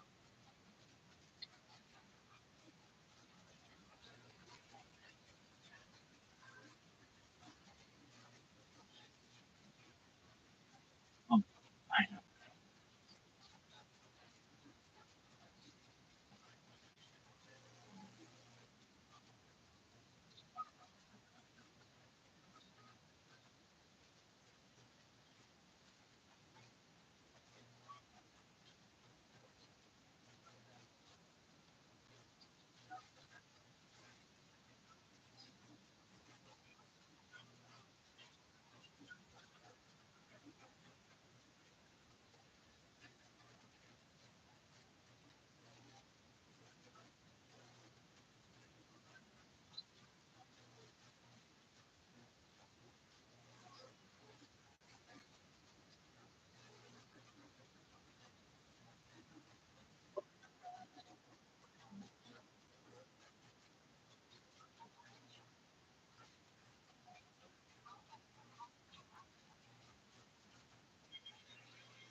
Testing, testing, testing.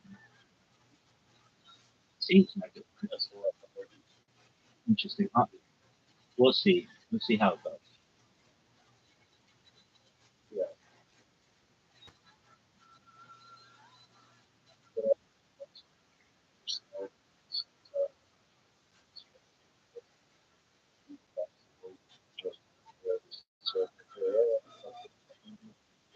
Yeah, I mean, my issue is it's running on a Chromebook, which is classically underpowered, and then it's one of the better Chromebooks, and then I'm also running YouTube, so it's recording me, and that's what can mess with it because YouTube takes so much RAM.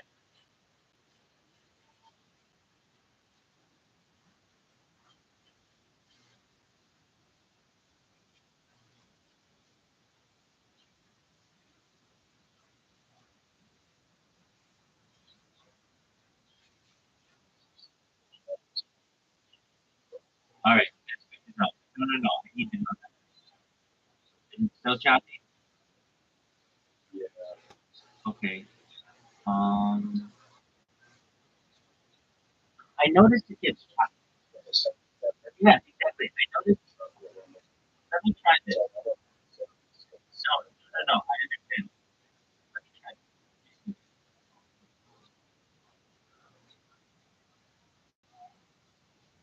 Let's see if it's in. We'll see. All I did was close one Chrome tab, but I can tell like it is more responsive of my voice when I do it.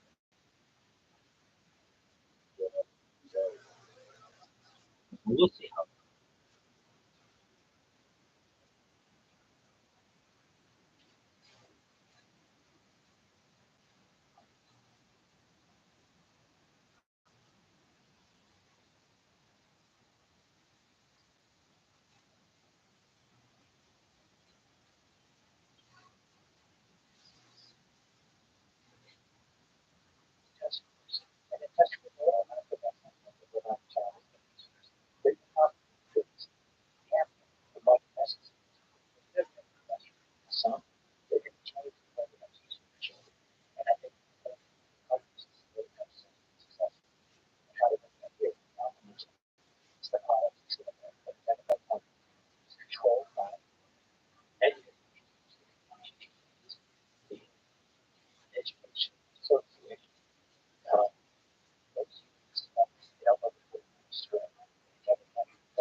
So you think that if it's it's where or some bill that gets passed where they concentrate entirely on raising the standard of education, whatever it costs.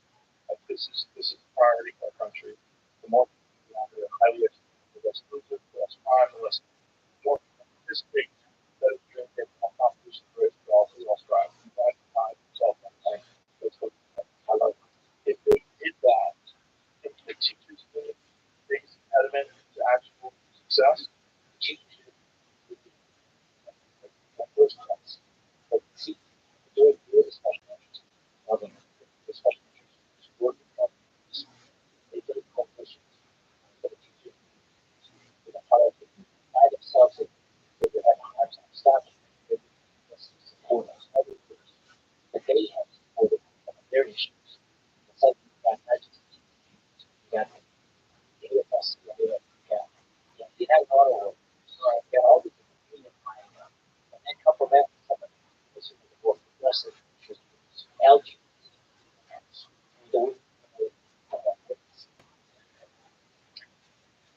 the pro-choice movements, plant forms, liberal exceptions there.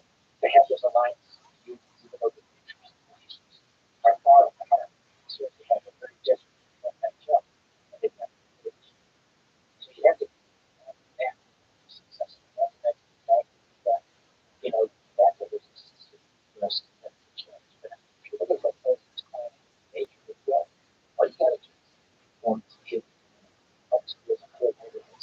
and say there's something really wrong here. And it's not.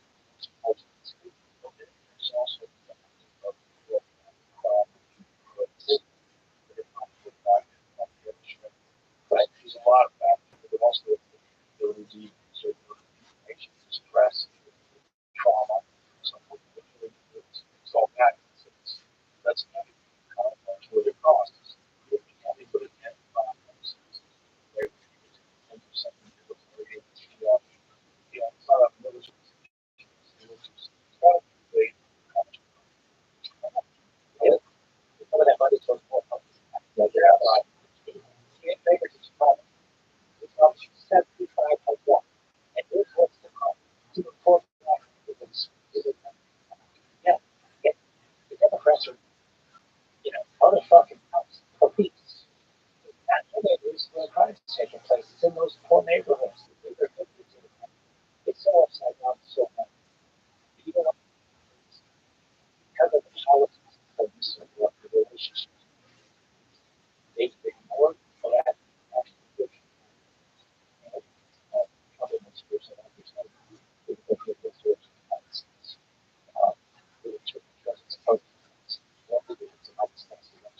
and with just that goes into that kind of place is that outside the box things as opposed to the same results. And I would suggest that you want background mass incarceration in America, educate kids with chance. They have the skills to do something better for themselves. Absolutely. The question is how you do it. If you were a part of the administration, Donald Trump heard this conversation and said, you know what? I think it's right. And something about it. How did you get from that? Well, first, it's both of them have the right knowledge. Yeah. Those most primary is the most education. And this military were advertised Without never advertised in the server period. I have been live.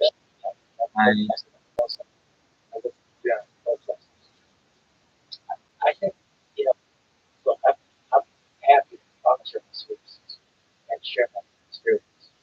But I think I need to recognize prosecutors and the coach that you don't. And I think Trump is the most acceptable. And I think I'm happy to provide suggestions. I am a real person. My camera is always on in the channel, and ask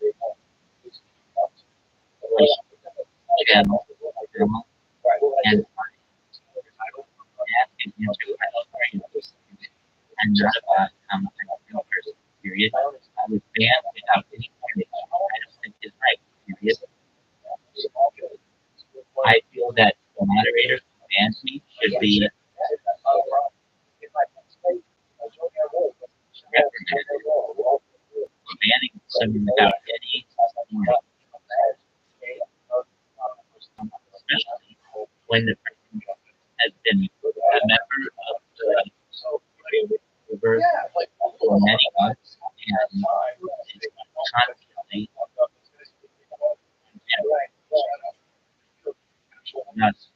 not about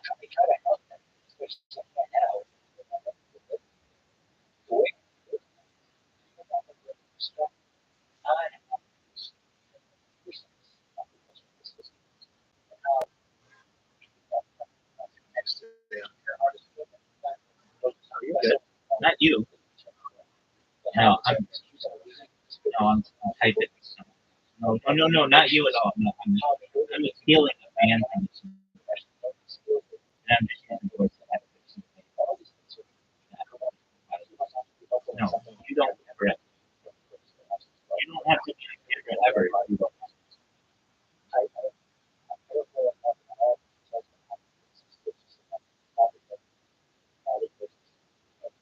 A lot of it, for example, the comment. I don't know. I feel it's probably not some version of that. Like, still, I contract with houses that cover the education, which I there's some private companies in. that could teach people to really call them much something that you can get out of it, get a job, doing restaurant, etc. Business, practical things. Privatize some of them. I could, but as it is right now, government doing, they're not doing. By the way, if you want to argue because you socialize medicine and how they focus in the right, how do you get out? On the other governments, I torture my foot and say, yeah, I'm the only one. I am willing to do anything that you request me to do to be able to come back to the server, period. I do not feel like it's anything wrong, period. I feel like punishment for a parent and man is far too hard, especially because I was never even given a warning, period. I feel that I am one of the people who is in the server and is active more than many others, I am always on camera, I'm always polite, and I do everything I can to make the server a positive place, period. He is unbanned. And how long lines of that? Again, you talk about yeah. Yeah. A lot of stuff. You had a good conversation because the choice is required by law. Because it's from the other stuff. It's actually not good for yourself. Still take it into consideration. Guide is follow. They would to get the truth. If at the end of it, how much of that would inside is lifted. I request that you make the moderation up better. Other resources, not enough location stuff. I think there's no guidance. So there is guidance. That is well, your situation, what they can see is other. About that.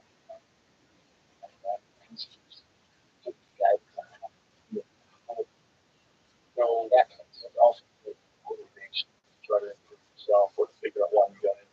There's some other stuff like that. I'm saying that you have to translate who they trust, right? Just a care class, like Genghis Khan, right? You got wasted math, lots of things, handed on, but they're almost on this particular day of cats and dogs. And here, the government will know what's that about. Putting it back to the presidential together. How about this jailhouse rock? Right? It's practically already time to find out this was recently and I'm losing guidance and had to find it in subgroups like at Berkeley music school in Boston. You really put things hard, it's there's great stuff. He was like, I need some metric. And I literally, if you practice, I'm not saying and it's like a way to practice for hours. I wasn't a good for those 5 hours. I was focusing on trying to be good at something, right? Right. We auditioned. And one big kid for the jailhouse rock former prison graduates. Therefore, all the mass in prison, 110 these get passed out. I thought this was a fictional speech. I stepped in, I was about to sing my first song. I said, Black Hole, Feather. Breathe in here, during that time. Yeah. So before I do, I have to warn. I've been told sometime before that the word of a person, when it's certain, you can actually understand about the core. And what did you do? Some guys, voice that I'm going to and stop the fact that it's fine. The aggressor got more criminal charges, such as violence. The victim, thank goodness, survived.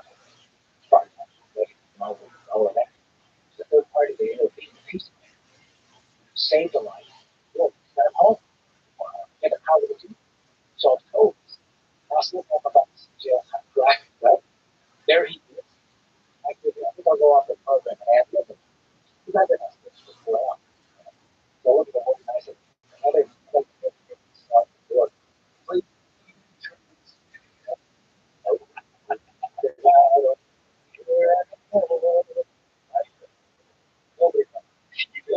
Nobody. It works after they were afraid. But each is one way. Yeah. Good job. So you can spend less time. Maybe, I don't know, something else. So, yeah, something like there should be more.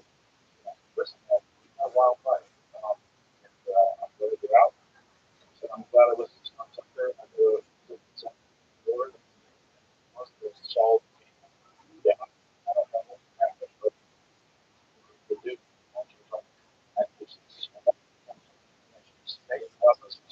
And this book is done. Almost done. Do you have a publisher? Yes. Understand all the talking about. So that it's so far so good. Maybe it's not happening myself. It's not publishers that Trump stuff. I mean, afterwards, I'm just thank you.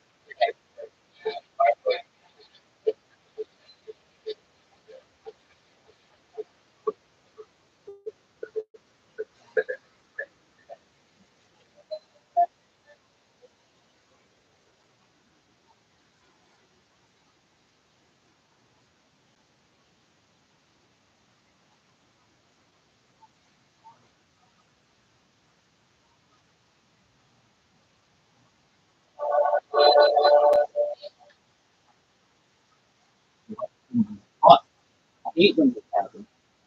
No, Doug, this is not what I fucking want. Anybody fucking knows that this is not what I want.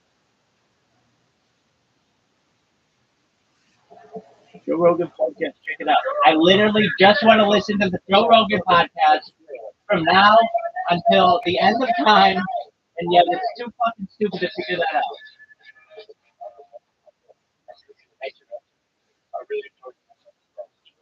Worst algorithm ever. Doug, I listen to the same fucking shit all day long. All night long. You would think, oh, we just listened to the most recent Joe Rogan. Let's listen to the fucking next one. Oh, it's like, no, you want to fucking learn English? No, don't. All right, good. Oh, man.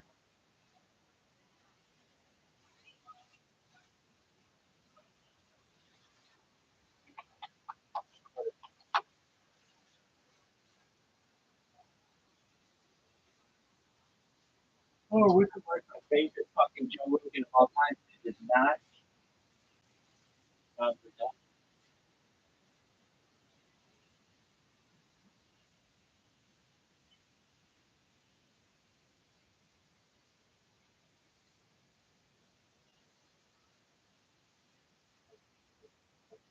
Yes, can you hear me?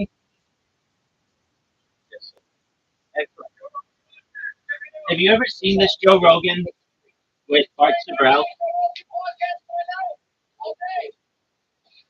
Oh, it's the best one they've ever had.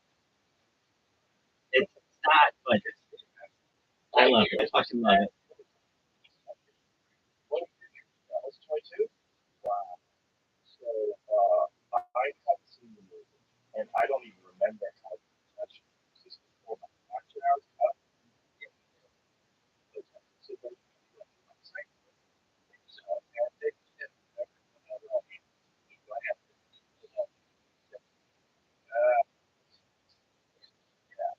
So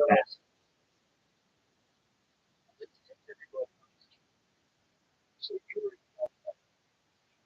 massive, massive, massive fan, you had massive photos. So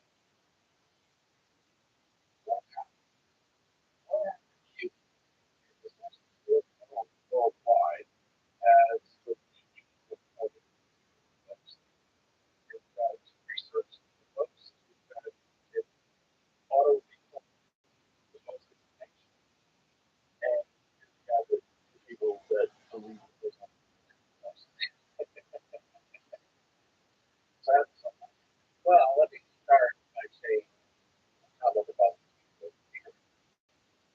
last week. They did bring the window back. Whether okay, but before that, so let's just go on what what's that and comical. Okay. I'm just trying to. Well, I'm gonna have to steal now. So that the audience gets, obviously, this is a fascinating, but yet very challenging subject. I think today more people are aware of what Let me just ask you, do you know who Mark Zabrell is? Okay, perfect.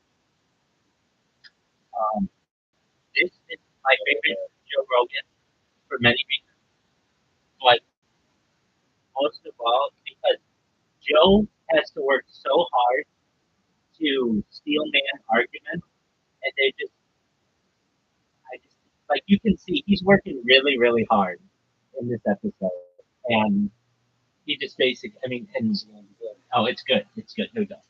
just what the government was involved in during the same time. I think it's important. I know people who get very angry, especially they just futurism, they into natural pride, with this other thing, scientists we have. I understand it. I understand it.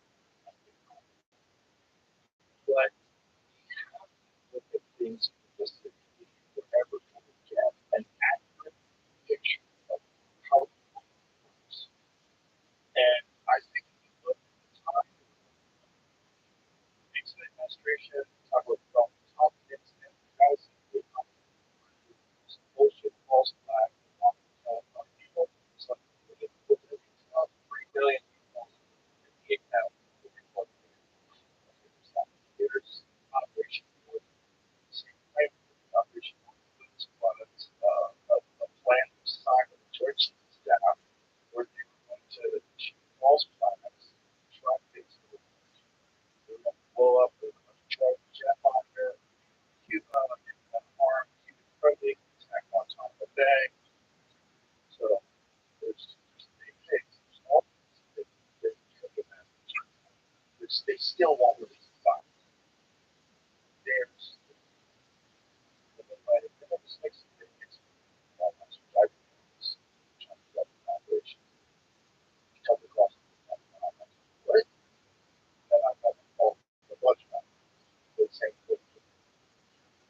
this one's the one that people hold on to most. It's a source of national pride, and it is also accomplishments and past accomplishments.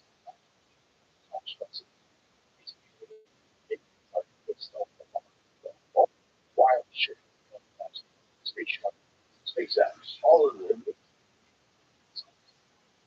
It seems to that by calling the moon landing fake, you're discounting that amazing accomplishment.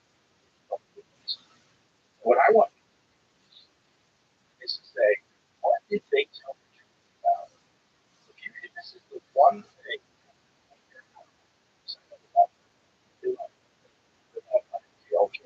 they were dosed up Charles Rothschild acid, they dosed up Charles Manson, probably trained him in prison. The whole NPL thing is 100% shit verified, under documents. It's fast. It's mind control. What did they say? What did they want? You know what? I know we're liars, get killed, and we're funnel the money here and there, but I don't know. That's never, never. This one, this stuff is of this. I get access to all the data, so it was verified, third party to test everything. Yeah. Well, probably like 50 ones. My opinion, really, for example, Robert Kennedy Jr. is 100%. He has more access to the DMV file than all. He's 100% certain that it's all percent Kennedy. He'll have seen it. Then, as Robert Beck, before he died, that I was dead, said that because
what changed? What changed? Well, the change had it fun. It went to put through a moment. Yeah. Well, the first moment, so for the I was completely fine. But at stage 4, I got those pictures. Saw them because I saw them wasn't good. 1,650 times in the next 2 years. Probably saw them 3 times. So I see these pictures over 50 times. Oh, they're under the magnificent rate. And then I'm 20 years old, and I've seen Bill Gates, a former rothschild employee, was bringing us up 6 years on the model program with 5 years of police on fraud. So, well, I had to do them up. They are not going to go. You know how well they're set up for change. They can do it for free. That's what it was. That was back in 1966, I think. And so 3 years ago, is it possible that they were able to overcome the challenges that we had got in 2001? Oh, no. Because, I mean, over the years, yeah, but, I mean, I need to have step away. I can improve myself. Okay, that's good. So the number one move that we have is simply to have to bring the day. This 4 years better, block design, computer design.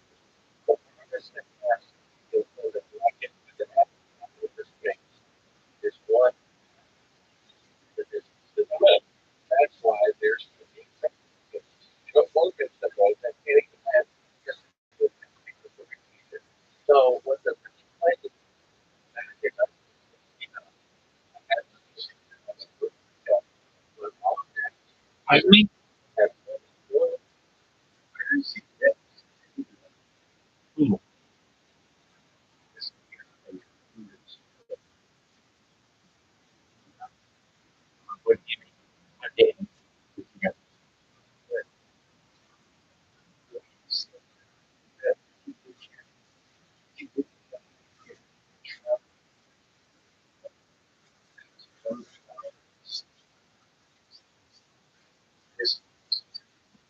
That's correct.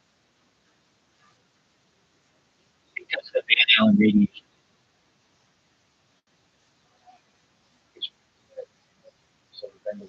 That's correct.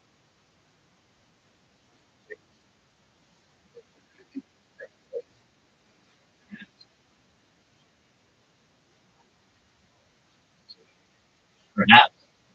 Absolutely. Perhaps. In fact, I'd bet my fucking $1. I would bet my last one.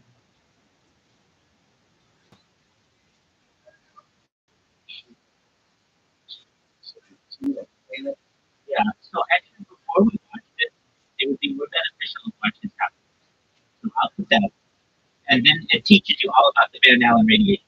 And apologies, I didn't know if you how much you knew about this subject. But okay, just a moment. This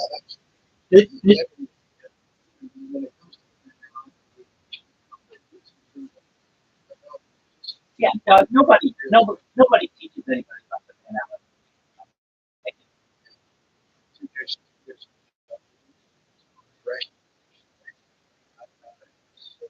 You're good to go. A plane happened on the way to the moon, and you will see leaked footage from the Apollo program that has never been shown before. Absolutely.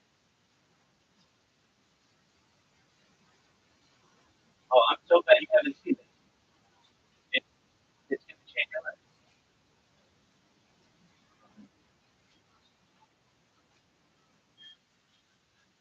But if it doesn't, then we will have some amazing debate. Either way, it's going to be amazing. All right, here we go. 2.4 million views. Make it 2.4000000.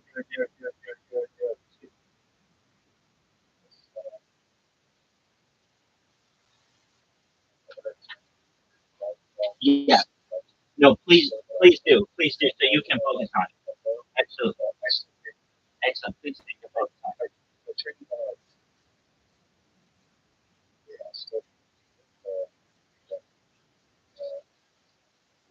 Yes, I got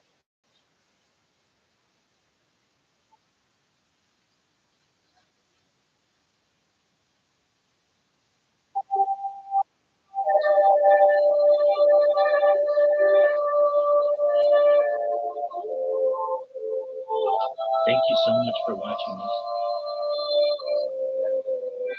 This is going to blow your mind.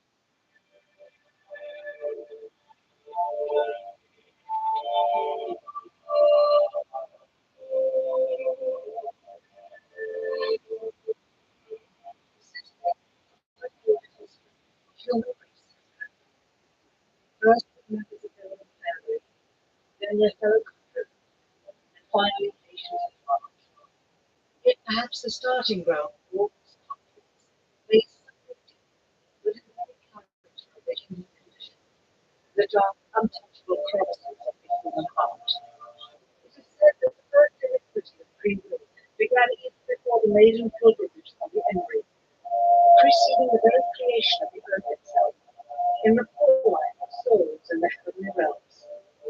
The dawn of warfare, some believe, was initiated by a fallen angel whose trespass against God was tried. In ancient Babylon, in an age so long ago, where the exact millennium remains in question, the Tower of Babel began construction. It was the single greatest achievement of the universe. A tower so tall that it covered the reach of the heavens, and by it proved to the world that theirs was superior. It would be God's irony that it would never be reached. Time passed, nations fell, a machine age emerged, and once again the ingenuity of the species which held dominion over all others unfolded what was at the time the most monumental accomplishment ever imagined, the largest machine yet constructed. An automation so much and so evident, even before its first demonstration, that it's only 15 names. Titanic. On April 10th, 1912, it set sail. It was most the ship that God Himself could not sink. It would be God's irony that the very element that was meant to keep it afloat would cause it to sink. Water, frozen water, in the form of an iceberg. Not even one voyage did it complete. And then the next age embarked into the annals of human history. Perhaps the last stage, the space age. Competition for victor was unparalleled. Powerful nations spent billions in unabashed rivalry throughout the island. The Soviet Union launched the first orbiting satellite, the first animal, the first man. They had got 500% more hours in space than the United States, and in June of 1969, they launched an unmanned probe to the moon to retrieve the first soil sample from another world, just 1 month before Apollo 11. That's how close the race was. Had their unmanned probe not crash landed into the lunar surface, the first moonwalk brought back to Earth would have been by the Soviet Union. Richard Nixon, president of the country, had this to say about the latest work of the human hand. It is the greatest week since creation, the greatest event since the laying of the foundation of the seas, since the origin of the universe itself, since the design and formation of the delicate human eye, through which all these things are perceived, was a flying machine with its two passengers, landing on its closest celestial neighbor and returning from where it came. Perhaps again, God's irony lies somewhere within this great coast of human comfort. The building of the tallest tower for the purpose of standing out on the universe was never finished. The machine that was so great that it was said to be untouchable by even God never completed its first voyage. And finally, the crowning achievement of humankind, the greatest boast of the species, the event of human history most associated with pride in our own accomplishments, landing on the moon. 20 years later, and years behind schedule, the same space probe couldn't put into Earth orbit a telescope with a lens that focused. And yet, 2 decades earlier, a mission 100 times more complicated worked on its first occasion. The person to the motives of the Cybersecurity administration, a critical examination of the entirely government-controlled press coverage, and moving through the footage of the crew of Apollo 11 staging the detonation. We wish to use what they come to be, the greatest government conspiracy of all time. Funny thing you wait.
How would you think this stand in relation to the Russians? Do you think we could ever catch up?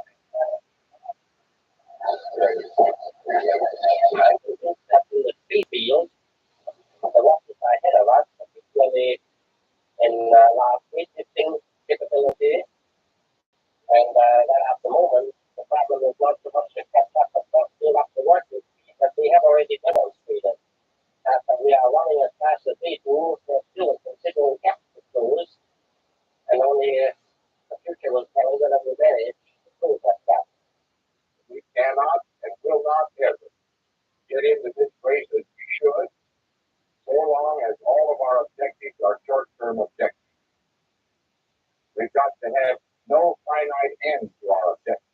The end of our objective should be as far as we can see at any given time.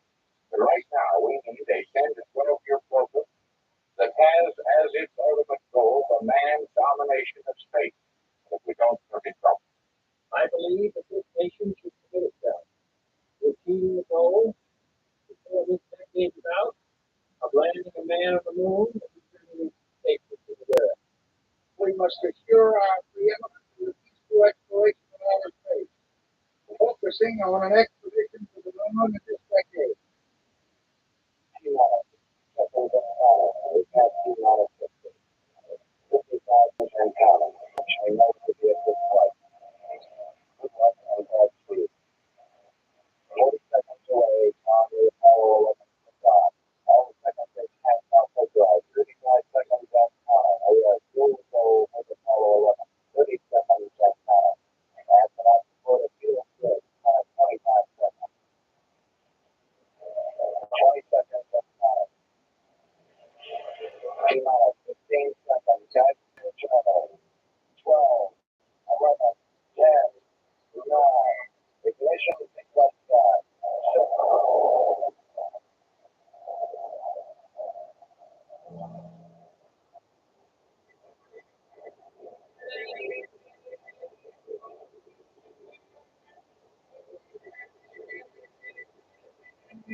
roots to the system high above the earth, beginning at an altitude of 1,000 miles and extending an additional 25,000 miles, lay lethal bands of radiation over the Van radiation belts. Every station in history was on board, from both the United States and Soviet Union, from the first in 1961 to the present, has been welcomed with deadly radiation. Mercury, Gemini, Soyuz, Skylab, the station, all maintained altitudes well below 1,000 miles. All except the more experienced at 100 hours in space for every 20 hours of the year. In order to survive the 1.5 journeys through this radiation field necessary to reach the moon and return, a solid lead shield between the astronauts and the exposure outside would be required. The Mavic Saturn V rocket, moved by a pillar, was already 35 stories tall and weighed as much as a battleship. To add additional tonnage in the form of a lead bracket, completely surrounding the two members, would have made it impossible for the vehicle to get off the ground. That is why the Soviets, though more advanced, only sent a unmanned probe to the moon. The Apollo spacecraft's narrowest shield was less than 1/8 of an inch of light aluminum. In 1998, the spacecraft moved to an altitude of 350 miles, one of its highest altitudes ever, hundreds of miles below the beginning of a field of radiation that was so severe that the astronauts inside of their shield and inside of their shield space saw flashes of light with their eyes shut, their extra vision exposed, due to radiation penetrating first the shuttle's shield, then their space shield, then their skull, and finally the retinas of their closed eyes. As a result, CNN recorded a report noting NASA's unpredicted declines. The radiation belts surrounding Earth may be more dangerous for space-walking astronauts than previously believed. Scientists say the phenomenon known as the Van Allen belts has formed new electrons when the Earth's magnetic field changes. These electrons that are being studied could have an important effect not only on satellites, which has happened in the past, but also on the astronauts by creating large doses of radiation that could influence their health. The electrons penetrate through various materials, including spacesuits, and can pass through the walls of the space station and can contain high charges deep inside of these objects. President Kennedy, a man of non-scientific background, set the irrevocable goal of landing man on the moon by the end of the 1960s, just days after America's first astronaut expected to be at 16 minutes in space, not even achieving a single orbit around the Earth. We choose to go to the moon and this decade and any other thing, not because they are easy, but because they are. We take an additional risk by making it before we reach the world. But as shown by the feat of astronaut Shepard, this very risk enhances our stature when we are successful. The technology necessary to launch the massive Saturn V rocket and an intercontinental ballistic missile is 95%. When the Soviet Union launched mankind's first satellite, Sputnik, in 1957, there was grave concern that they had mastered space ahead of the United States and might use this advantage to launch a first nuclear strike from an orbit high above North America. When they also put the first animal in space, then the first man in space, then achieved the full spaceport, the first crew of 3, and the first ever of 2 simultaneously orbiting spacecrafts, concern turned to fear and then horror as America watched their communist enemy achieve all these firsts with no hope in sight of ever catching up. President Robert, a member of Congress said today that he was tired of saying the United States second to Russia in the space deal. I suppose he speaks for our level. What is the prospect that we will catch up with Russia and perhaps surpass Russia in this field? However tired anybody may be, if no one is more tired than I am, it is a fact that it's going to take some time. I think we have to recognize they want to drive boosters, which have led to their being first Sputnik and their first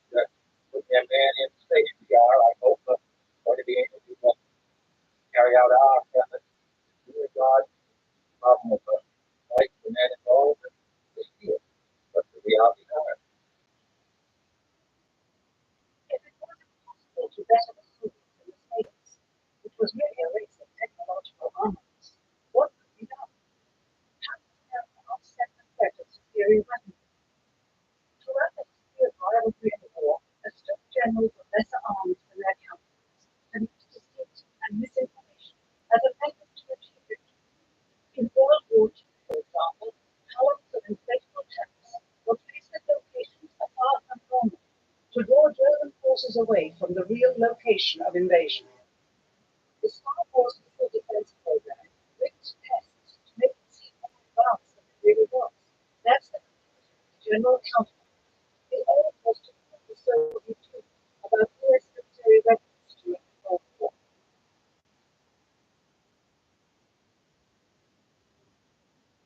Certainly, it was not possible for this about US strategic capability in the 1960s, while somehow informing 200 million Americans of the truth. In order for them to believe the United States had the capability to go to the moon, everyone would have to believe it. Furthermore, the pride of a nation was at stake, and the goal of a martyr, not to mention the growing unrest domestically, of a government throwing tens of thousands of lives away in a foreign war, riddled with contradiction and ambiguity. In addition, the Apollo program had already spent billions of dollars. It had failed to achieve its goal with such an investment. It would indeed be a large and bitter pill for the taxpayers to swallow. The cost of the program was so bold to be the first to plant a flag on the lifeless rock just outside the Earth, if adjusted for inflation to the 21st century, was $135 billion. With a profit margin of just 7%, this would be equal to over $9 billion profit going to the privileged contractors chosen by their friends at NASA. If the machinery was in fact only achieving Earth orbit, as other earlier missions had already done, then the completion and functionality of the other components would not have been as important, and even more profit would have been made. $135 billion could feed 2 million people for their entire lives.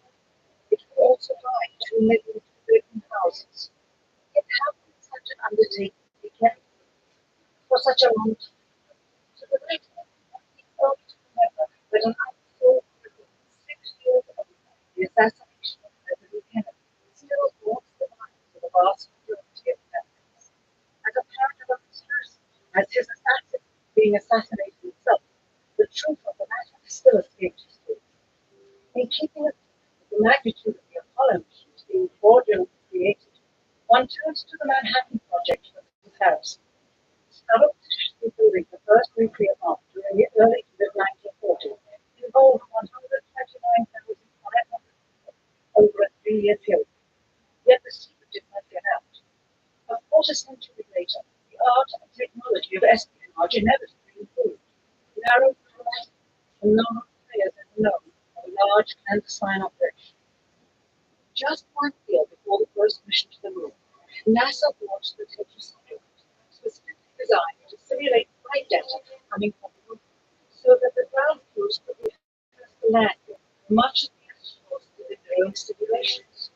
It did not supposedly fall back to Earth. All that would have been needed during the actual flight would be a repeat of one of these computer programs, with a few original variations, transmitted to the satellite or rebroadcast to Houston. And their deceived operators on the ground would then receive prearranged information, including the alleged location, altitude, and fuel consumption of the spacecraft, as if it were descending to the moon's surface. If the Soviets tried to find the actual location of an Apollo crew in the hundreds of thousands of miles surrounding the Earth and the moon, it would be tantamount to trying to find a robot in the Atlantic Ocean. The fact that the Apollo program was so departmentalized, with various construction and test sites around the country, meant that only a few people saw the whole picture. And for the first time ever, there was no independent press coverage of such an historical event. Whatever pictures and sound were distributed to the public, strictly controlled and freed by the federal government. They were then disseminated unchecked until this hour. For who would realize that the unthinkable was not only possible, but absolutely.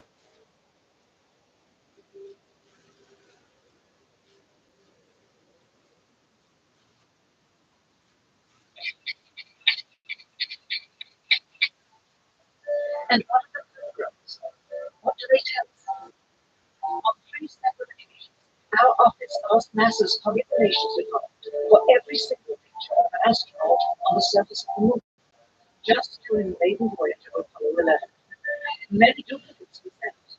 In all, fewer than 20 pictures were found, including first-hand investigation on site of the agency's NASA's vaulted archives. Quite surprising, considering the historical significance of the event. These very photographs would circulated year after year on anniversary commemorations. It is estimated that in just the first 6 months, motivated by the tenuous nature of the circumstances, many more exposures could have been expediently taken. Also surprising is the scarcity of photographs of the mission's chief pioneer, Neil Armstrong, the greatest achievement in human history, and of the man whose first step echoed around the world, dawning a new age of scientific enlightenment. There is only one full-body picture of him on the moon, besides this ghostly reflection.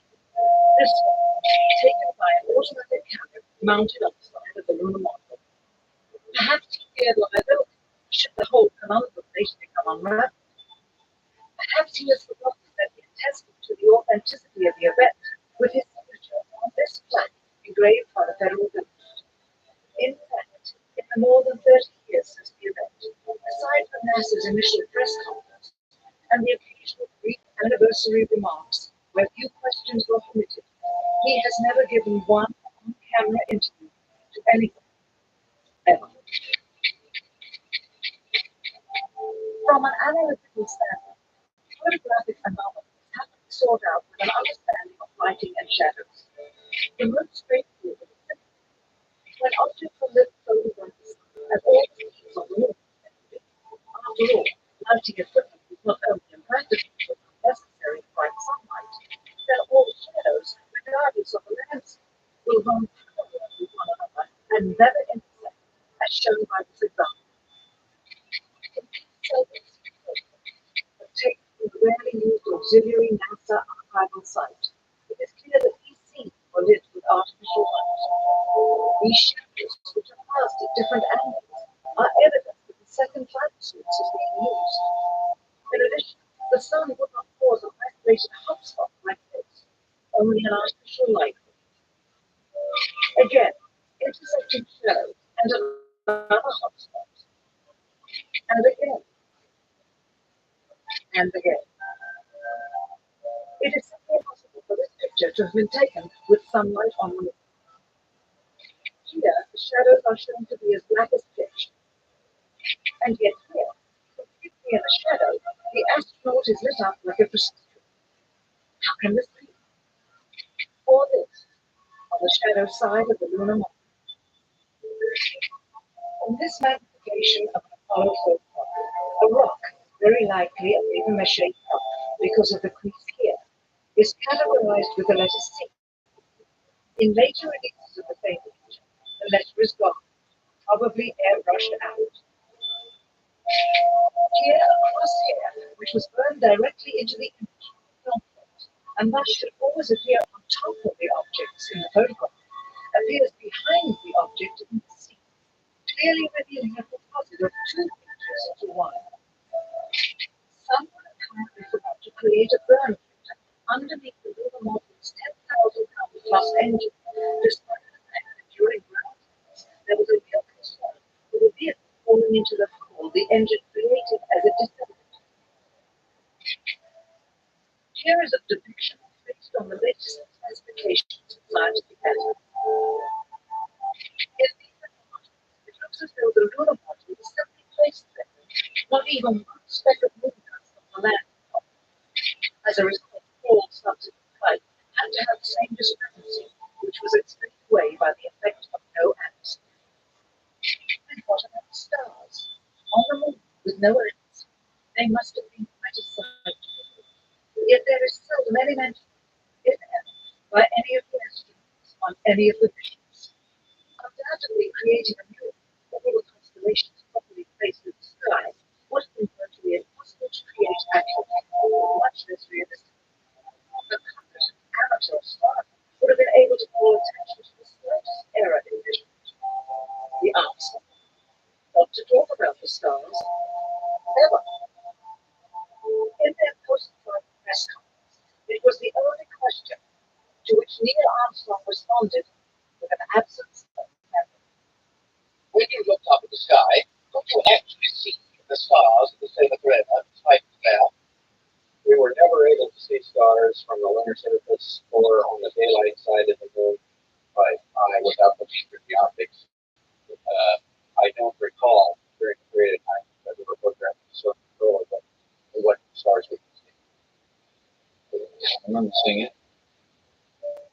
Years later, though, Michael Collins would remember us.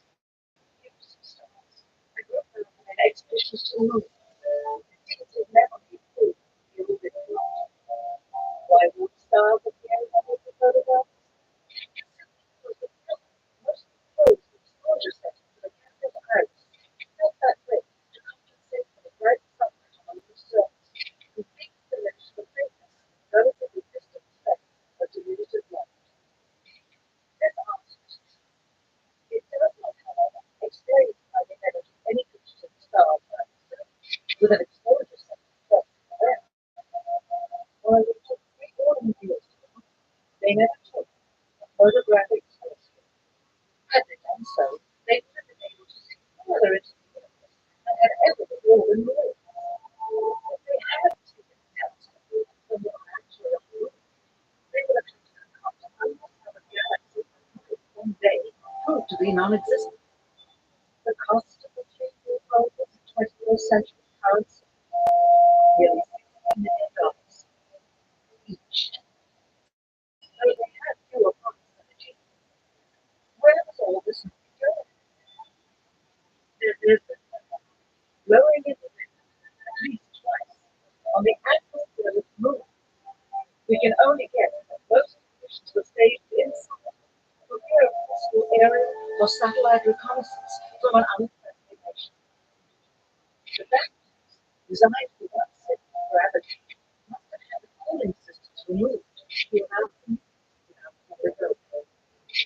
The very near and hot lighting that left one hot astronaut inside.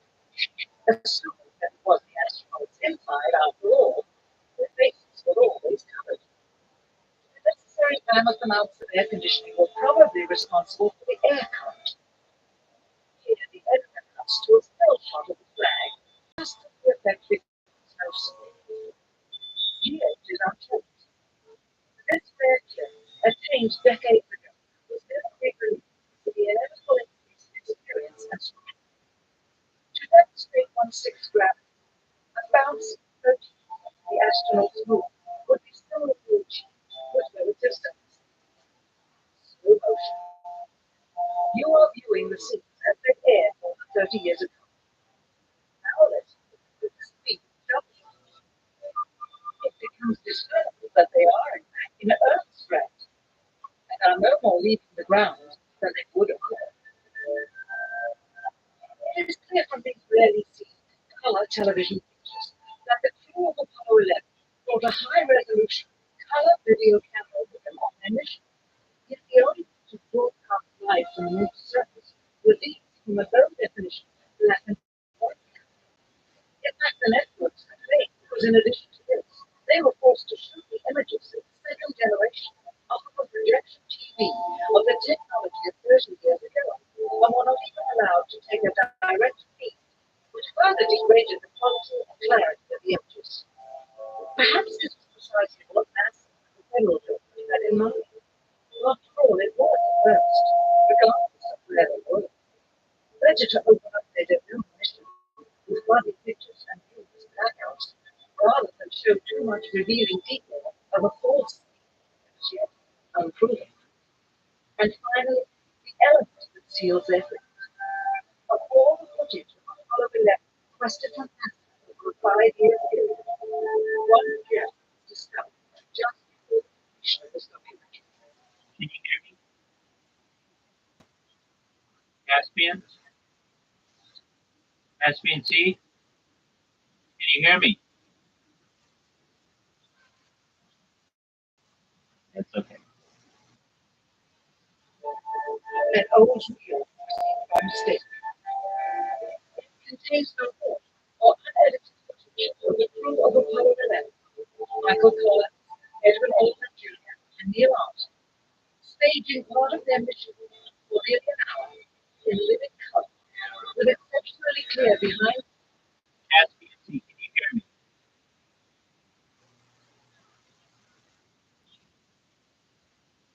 Caspian C. I'll yell over this. Caspian C, can you hear me? Caspian C. right? Somebody's gonna watch this with me someday.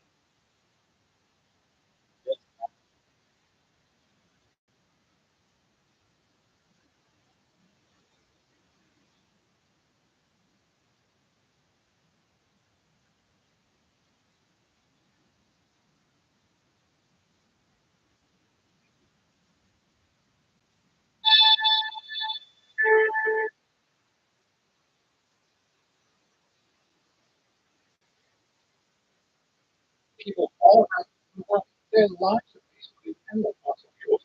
That's a part of it. People all try to make it so expensive that it becomes impossible for them to. I think it's